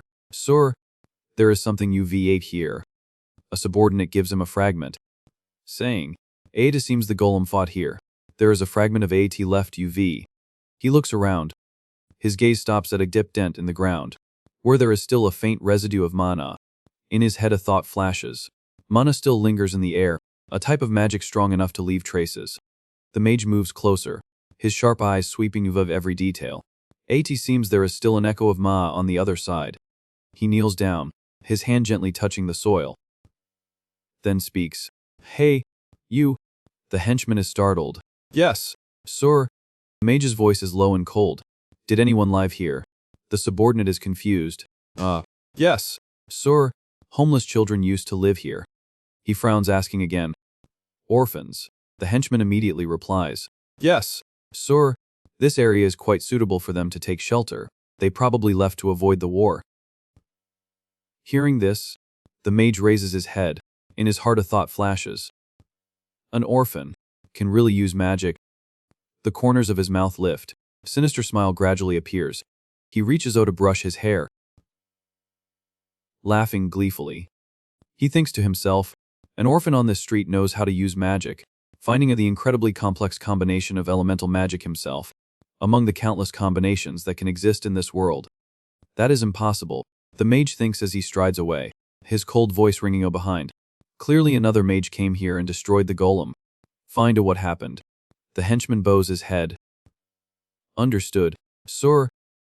Leaving, he is still absorbed in his thoughts. But if that impossible thing has really happened, then he is definitely a genius who can become the greatest archmage in the world. As for Ray, he has set foot in the 49th area. In a small pub, Ray sits at the same table as Niles. The server brings the food, and Niles' deep voice rings, "Oh, the place where I was born." He takes a sip of beer and continues. The 42nd area is also like this place. A mess. If I had to say a difference, then maybe 8 is bigger than the 50 area. The buildings are taller, the streets are more. 80 is the same in the lower areas. The further upstream you go, the scenery changes more noticeably. Back to reality. Ray is standing in the middle of the 49th area, looking up at the massive scenery before him. In his heart he can't help but think, 80's really huge. He sets foot in the 49th area. Looking around, Ray can't help but be surprised. Strange. There are no golems here. They only appear in the southern area. Huh. He continues walking on the busy road. People are still chatting carefree. Laughter ringing. Oh, how's the salary at the mine? Aha. Great. I have money to drink again. Passing a signpost with the words 36th Street. Ray thinks, 36th Street. The number of streets here is at least double that of the southern area. I have to hurry. He reminds himself, I need to learn about magic as soon as possible, especially about that mage and his magic circles. That will be the key to my revenge. Thoughts continue in his head. I also have to investigate the color prisms and the magic city. And more importantly, I need money. The money Humphrey gave is still there, but I do not know how long this journey will last. Lost in thought, Ray suddenly stops. He stands still, his eyes fixed on the sign of Veronica's bookstore. Ray softly whispers, reading the name of the sign again. Veronica's bookstore. Sounds like someone's name. What is a bookstore? Memories of Niles suddenly flood back.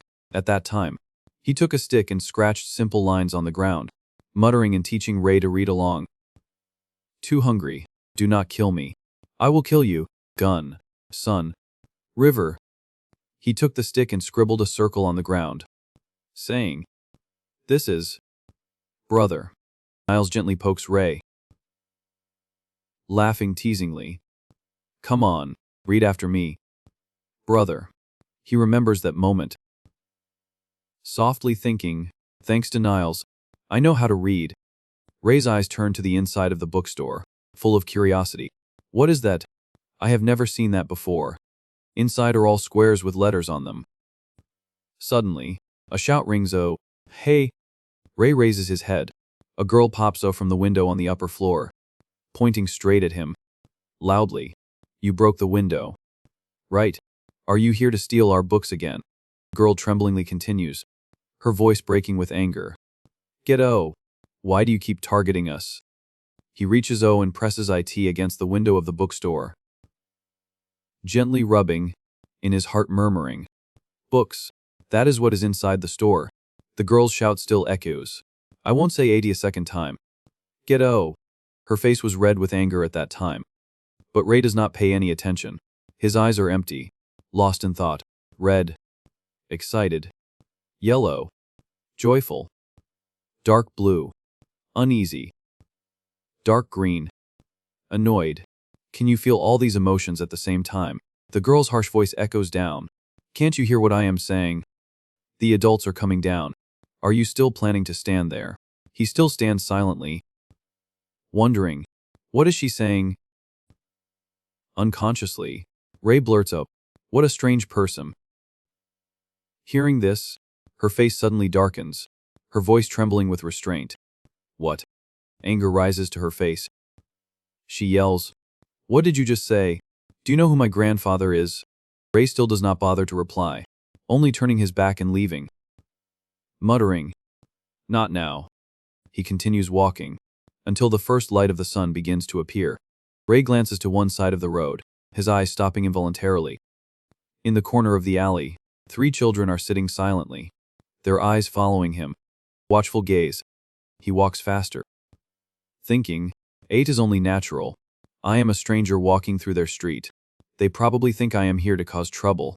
Ray's face sinks, his eyes becoming heavier. Thinking, this place is no different from the 50 area. Night falls, in an old sedan parked in a corner of a dilapidated street. Ray leans back on the driver's seat, his mind still wandering. I have passed through many streets but still have not found any clues about magic. He closes his eyes, telling himself, I will continue searching tomorrow. Right then, faint noises ring outside the car. The children from this morning have followed him all the way here, huddling behind a res, one of them clutching a steel baseball bat in their hand. Ray softly opens his eyes, thinking, they have finally come. 3. No. 4 people. The kids stealthily approach the car. One whispers, "Kill him." Another replies, "Take him alive first. Do not let him yell." Another also adds, "Find the car key too. I think there is food in the trunk." Ray immediately sits up, grabbing his cloak.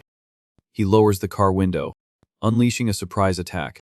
The kid who has hit is sent flying.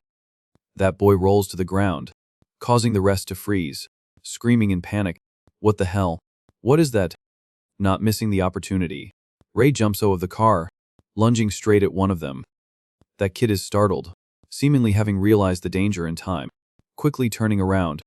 Despite realizing the danger, the kid does not have time to dodge. Ray's strike lands straight down, causing him to scream in pain. Aw. Ray's face does not waver for a moment. He watches the boy fall down. Another kid rushes Zuvich, swinging a pipe straight at his head, shouting, "Damn A, die." As fast as lightning, Ray raises his hand to block. He snatches the pipe and throws A tie to the side, his face not changing color as he approaches the one who tried to attack him sneakily. The boy trembles, hurriedly stepping back, cursing in fear, "Damn A, do not come near me." Ray's eyes darken. A terrifying aura covers him. He spins the cloak in his hand, his voice cold. "Bite down and endure AT." The boy's whole body trembles, making a vague sound of fear. A scream echoes through the silent night. Before long, all 3 kids have been beaten miserably, obediently kneeling at Ray's feet. He softly shouts, "Hey!" Ray crosses his arms, glancing at them with threatening eyes, then speaks in a deep voice, "How many streets do you control?" But the kids remain silent, not saying a word. He focuses his cold gaze on all of them, gritting his teeth. "Answer me." After the dramatic fight, Ray's cool figure leans against the white car in the back. In front of him are 3 kids kneeling neatly, the kids bowing their heads with their bodies swollen with huge bumps. Ray's arms crossed in front of his chest. He coldly asks the kids again, "I am asking you, how many districts do you hold?" The red hat kid kneeling on the outside with one cheek swollen like a goose egg looks away without saying anything. Suddenly, a powerful punch like a bolt from the blue lands on that swollen cheek of the red hat, causing him to exclaim, "See?" Ray is half kneeling, his eyes full of murderous intent facing directly into the frightened eyes of the red hat kid. Too scared. He shouts, 3. A total of 3. Ray emotionlessly asks again, "Which ones?" His eyes sharp mixed with a searching look looking at the kids in the 49 area. The red hat kid fidgets, worried. Even though he is in a lot of pain and has difficulty speaking, he still fearfully replies, "From 23 to 25. As soon as he finishes speaking, Ray's hard foot mercilessly kicks the red hat kid then retorts, "Lying." The child screams in pain. "What? The remaining 2 kids, while kneeling, feel extremely terrified, shocked. their whole bodies trembling uncontrollably. The red hat kid, while begging for mercy, yells, I'm sorry, please spare me. Ray's figure slowly stands up straight, his hand tightly gripping that black bag. Ray's eyes look at one of the two remaining kids frighteningly. His face is gloomy, scary like a ghost. Ray's voice is not loud but makes the children horrified. He says, "You." Ray only says that much. Then the kid in the gray shirt fearfully shuts his eyes tightly. He honestly says loudly, "We hold 14 districts, and a total of 52 members. So the child in the gray shirt is named Neshu." When he utters those words, the kid kneeling next to him can't help but be stunned. Surprised, Neshu does not care about his friend's expression. He still bows his head and speaks. "Our leader is Kedrick. Our base is an abandoned factory." Hearing Neshu say that, Ray is surprised and thinks in his heart, 14. More than I thought. Suddenly, he aggressively orders Neshu. He says, "You, raise your hand." Hearing Ray's request, he does not dare not listen. Neshu nods repeatedly. "Yes." In the silent dark night in the 49 area, the red hat kid has been beaten so painfully that he can't sit up. The other two can only kneel silently on the ground. Ray arrogantly looks at the Geprieve of kids somberly asking, "What is your name?" The kid in the gray shirt immediately replies, "A's Neshu." After knowing his name, he adds, "Okay, Neshu, what is the requirement your leader gave you?" Neshu's eyes tremble as he looks at him, then replies, "Beat you until you are near death, and take all the food you have." Then while speaking, Neshu glances at another child who is holding a shiny knife sitting on the car in secret. He says a little interrupted, "And also, that guy is observing everything." After speaking, the kid holding the knife rushes like the wind to Ray, his two hands tightly gripping the sharp knife. Screaming, "Die." Ray's whole body flashes with green lights, his voice apey mixed with coldness, saying, "I understand. So he is watching me." The lights surrounding Ray become stronger and stronger, creating strong winds like a whirlwind that blows the knife-wielding guy away.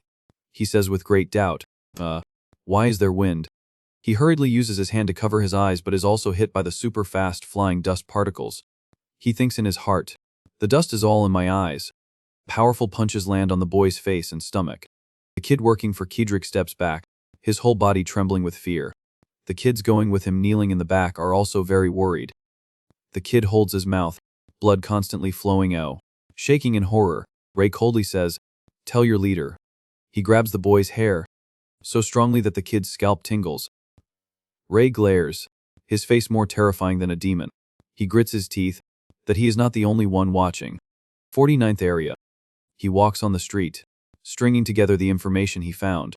Like in the 50 area, the man in the 49 area does not know about magic. "I heard that books are stacks of paper filled with all kinds of information written on them." Ray is still lost in thought. If they have everything, then they probably also have the type about magic. Suddenly, someone stands in front of his path. There he is, a group of children with arrogant and proud faces. Say, "Can you come with us?" Ray looks at them like they are idiots, but they still suggest, "We are not here to fight. Relax." He recognizes them through the words, coldly asking, "Are you guys in the same jutha-ri as the kids who came to find me yesterday?" They reply, "That is right. You beat Anthony. Horn and Melborough left with half their lives last night." The kids widen their eyes, as if naturally saying, and in a very magnificent way, "That is why the boss has noticed you. You are really good at fighting." He pulls a piece of paper from his pocket, smirking, but in the next second, they huddle together, confusedly asking each other softly, "Hey, do you guys know how to read this?" Another also glues his eyes to a time, mumbling, "No, I can't read. So how do I read this?" Tusk. He told us to tell you exactly what is written in this." Ray finally can't hold back, reaches out to snatch the piece of paper. "Give it to me. I can read it myself." The kids exclaim in surprise. "You know how to read?" He puts his hands on his hips, replying casually, Well, a little." They are full of question marks, asking each other, is not he a street kid? How does he know how to read? Only the boss and Waver know how to read.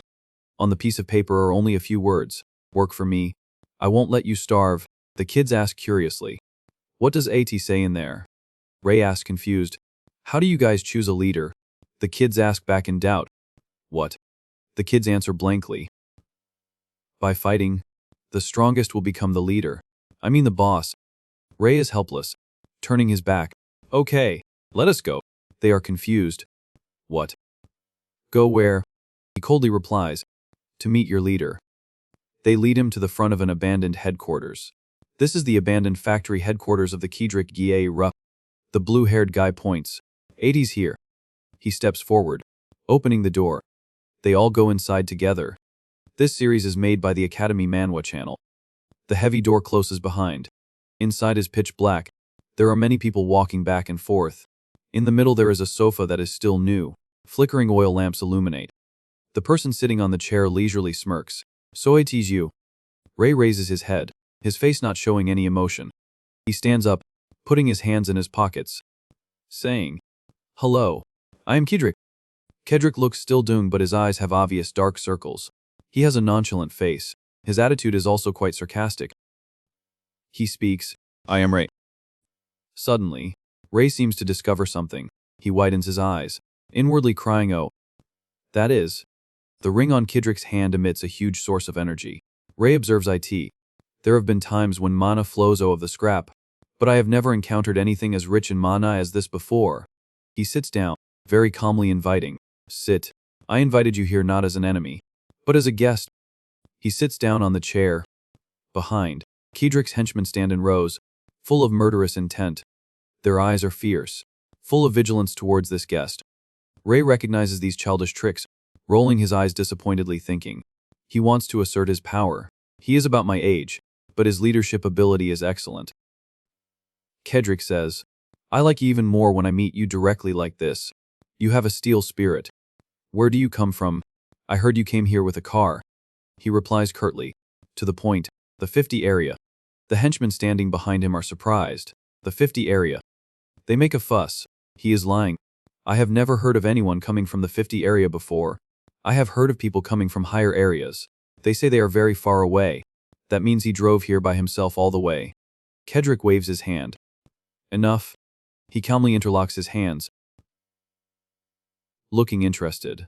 If it's true, then it's unbelievable. You have the potential to surpass our organization. Ray asks back. Organization. His eyes do not have much emotion, only repeating his own words. Organization. Kedrick observes Ray's expression. Smirking. That is right. We are an organization. We plan to participate in a reorganization. As you can see, he tells, an organization called Red Merc. 8 is a super famous organization in the 45 area. Kedrick remembers the conditions and says, we will receive approval to participate when we have enough 66 members. He seems very interested in this organization. Kedrick sees this as a condition to offer to him. Is that reason enough for you to join our organization? This is an opportunity to raise your position. Ray still keeps a cold face. Quite an interesting sift to Rai. He says, joining a Gye is not difficult. He thinks he has a sure win and leans back, replying, yes, 8 is a wise decision to join the family. Ray interrupts Kedrick. However, coldly cuts off his illusion. I refuse to work for someone weaker than me. The space instantly falls into an eerie silence. Only the crackling of the fire. Kedrick can't believe his ears. Hesitating. You. His eyes reveal madness. Kedrick asks, just said that I am weaker than you. He seems unable to accept this truth. Confused. You just said I am weaker than you. Ray does not mind making him more awake. In the 50 area, we choose a leader by strength. His eyes are full of coldness. Ray says each word, his voice full of thorns. Not who speaks better. A henchman standing behind Kedrick can't stand the leader being criticized. Rushes up, loudly. You dog. How dare you? But in the next second, his neck has been tightly gripped by Kedrick. He utters a tragic scream. Kes. Eh. He grits his teeth asking, who allowed you to speak? Kedrick's eyes are red, full of madness. You know I hate being interrupted. Right. The henchman trembles, grabbing his hand. Wait, I'm sorry. Assess. Red energy quickly covers Kedrick, like a rolling stream. Ray thinks. Magic enhancement. He uses his ability. Seeing through. But 80 does not seem to be using magic himself. The energy becomes thicker, denser when near the ring. Ray realizes that ring is emitting me now. He crosses his arms, boredly asking the one standing behind him, "How long will AT take?" That person is scared, softly saying, "Not at all, only when one of them." Ray covers his mouth, pondering, "Maybe I can break that ring." He spins his index finger. The energy inside the ring suddenly has a change. Kedrick lets go of his hand, stunned looking at the ring. The henchman who was released also bows and trembles. Breathing heavily, he rubs his hair. Cordially, "Sorry, I got a little hot-blooded." Ray immediately realizes the abnormality, the sudden change in emotions. Kedrick interrupts his train of thought. "Now then, let us continue what we were saying. You said I am weaker than you." Ray thinks, "Let us test it." He does not hesitate to reply, "Yes," his face calmly dodging the chair that just flew past. Ray provokes, "You are weaker than me." He seems to go crazy. A dark energy radiates around. Kedrick yells, "Say that again, you son of a bitch." The henchmen's faces turn green, hearing him ask, "Do you guys think he is stronger than me?" They stutter. "No, Sir is definitely stronger." The henchmen do not dare to offend Kedrick, flattering non-stop. "That is right, Sir is the strongest." He has confirmation for his guess. The ring reacts to Kedrick's emotions. Ray looks at the chair rolling in the corner, stringing everything together. He does not react when the mana is cut off from the ring, meaning he does not know how the ring affects him. Kedrick rubs the back of his head, speaking, "Okay, Ray. You want to see my strength, right?" Ray coldly interrupts, "Fight for the position of leader." "Kedrick, if I lose then I will work for you." He smirks, flashing a crazy smile. "Good, then 1 week from now." Kedrick clenches his fist tightly, the expression on his face twisted. "We will fight when everyone can watch, including the people on my side and other gangs." He stretches his hand, provoking, "That is how you can be sure who is stronger, right?" "Okay." He pretends to be curious, asking, "But where did you get that ring?" Kedrick looks at the ring, mysteriously saying, "Defeat me and you will know." He raises his head, his eyes bloodshot. But that won't happen. The next day, he is still wondering about the ring, walking and thinking, "What exactly is that ring?" Suddenly, a murderous aura appears behind Ray. A rookie's big as a fist flies UV, but is quickly caught by him. Ray is quite surprised, his eyes widen. A group of kids arrogantly walk UV.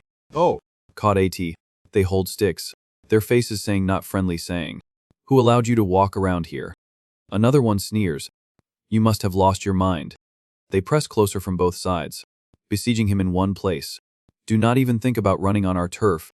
The kids are pleased. 'Let us fix your habits.' But in the next second, Ray's voices coldly rang out, interrupting their arrogance. 'Shut up.' He cracks his knuckles, his face like a terrifying demon. Provoking, 'Come on.' No matter how many children there are, they still suffer a miserable defeat at Ray's feet. They lie scattered everywhere. He thinks, "No matter where I go, there will always be someone who wants to cause trouble for me. AIT must be because the matter between me and Kedrick has been spread. Even though Kedrick's gang can't freely rush into attack, other gangs can still do whatever they want. Letting a stranger wander on their land without anything happening will damage their self-respect. Other gangs are also starting to monitor me." Ray wipes the blood stain on his cheek, secretly calculating, "Well, everything is according to plan." He remembers fighting just now. "The more I use magic, the stronger AT becomes." Ray clenches his hand. "The more experience I have, the faster I chant spells and the less mental energy I use. Provoking them was the right choice." Ray glances, coldly saying, "Let us put that aside." He looks at a deserted corner of the street, calling, "How long are you planning to stand there watching?" The boy stands hiding behind the wall, pulling his hat down as much as possible, not replying. After a moment, he steps, sharply saying, "Gray hair, a motionless face." The boy with a naive face, but his observation is delicate. He takes all his courage to ask, "You are a hunter, right?" The boy suddenly freezes. Ray assesses him from head to toe. his eyes full of searching, smaller than people his age, and going alone. He does not seem good at fighting. Strange. He steps forward, cracking his knuckles, kindly saying, "Take off your glasses. It hurts if they break." The boy regains his senses, hurriedly stepping back. Huh. Wait. His face is horrified to the extreme, constantly making hand gestures, confusedly saying, "I did not come here to fight." Ray's fist suddenly stops. He confusedly raises his eyebrows. The boy sighs, thinking, "It seems he does not understand why I came here." He shyly explains, "Calm down. I can't fight. I am so skinny. Who can I beat?" Ray tilts his head, patiently asking, "Then what is it?" The boy tightly grips his bag, swallowing to take courage. He approaches, introducing himself. "My name is Philip." Philip's eyes suddenly become stern. "I have a proposal for you." He leads him to a place. "This way. Where I live is the garbage dump in the east." Philip excitedly calls, "Hunter, I have heard many rumors about you. Everywhere people are talking about you." He pauses slightly.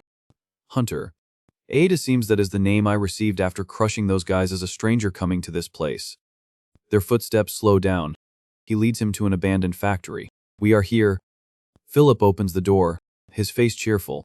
He loudly asks, "Throw the shoe polish UV here." Inside, everyone has their own work, noisy and busy.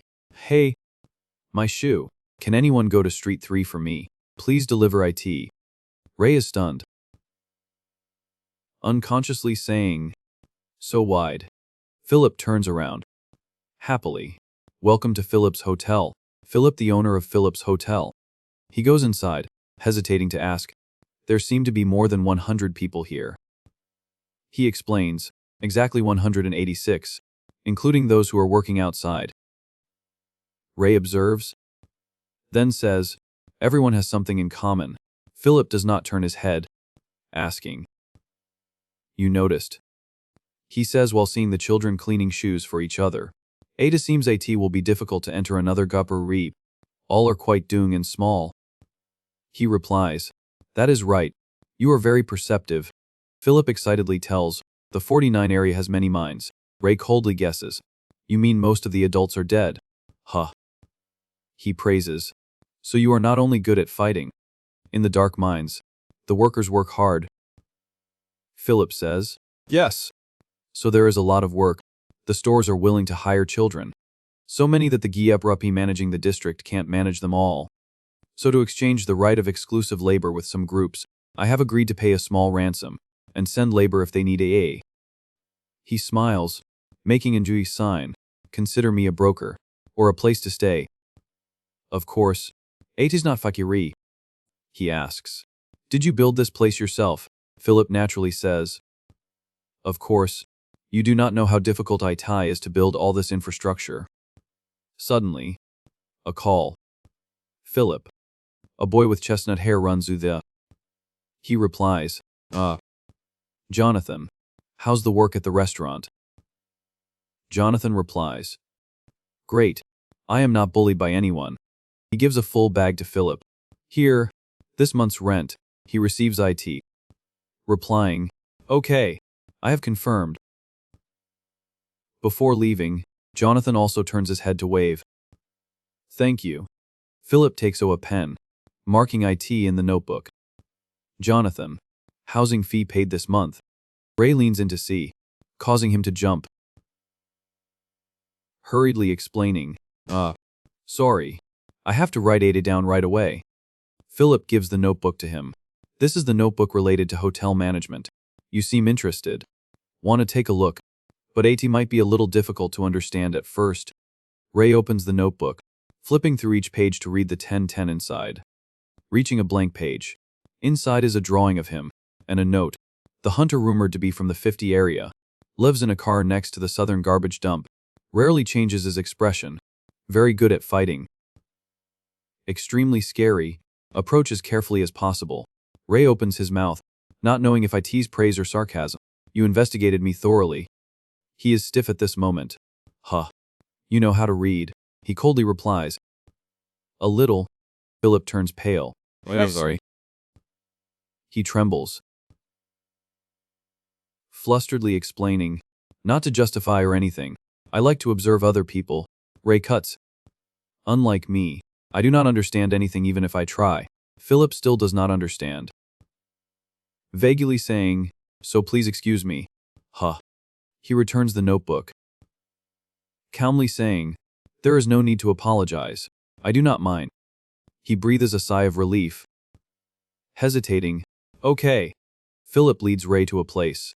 Outside there are two people guarding. We are here. The two look at him then raise their eyebrows. Philip. One of them asks, who is he? The other also says, you know we can't let just anyone in. Philip excitedly introduces. This is the hunter in the rumors. I said I would invite him here as a guest. The two guards are immediately shocked. He leads him inside, saying, this is my place. Make yourself at home. Philip opens a cabinet. Ray calmly says the words in his heart. At first I thought you were just a scam. He hears him say that and replies, come on, I did not lie. Credibility is the most important thing in Baidinet. After putting away the money, Philip turns to the table, talking to Ray. You can always earn back the money, but losing credibility is difficult. He secretly assesses. He does not seem to be my age. Ray asks, what is AT? You said you had a proposal for me. He unconsciously trembles, his head in a mess, still a bit scary, but to have profit, you must overcome. Then, as if making a decision, Philip opens his eyes. Determined, he stretches his hand towards him, saying his proposal, I have a sincere proposal for you. Become my Baidinet partner.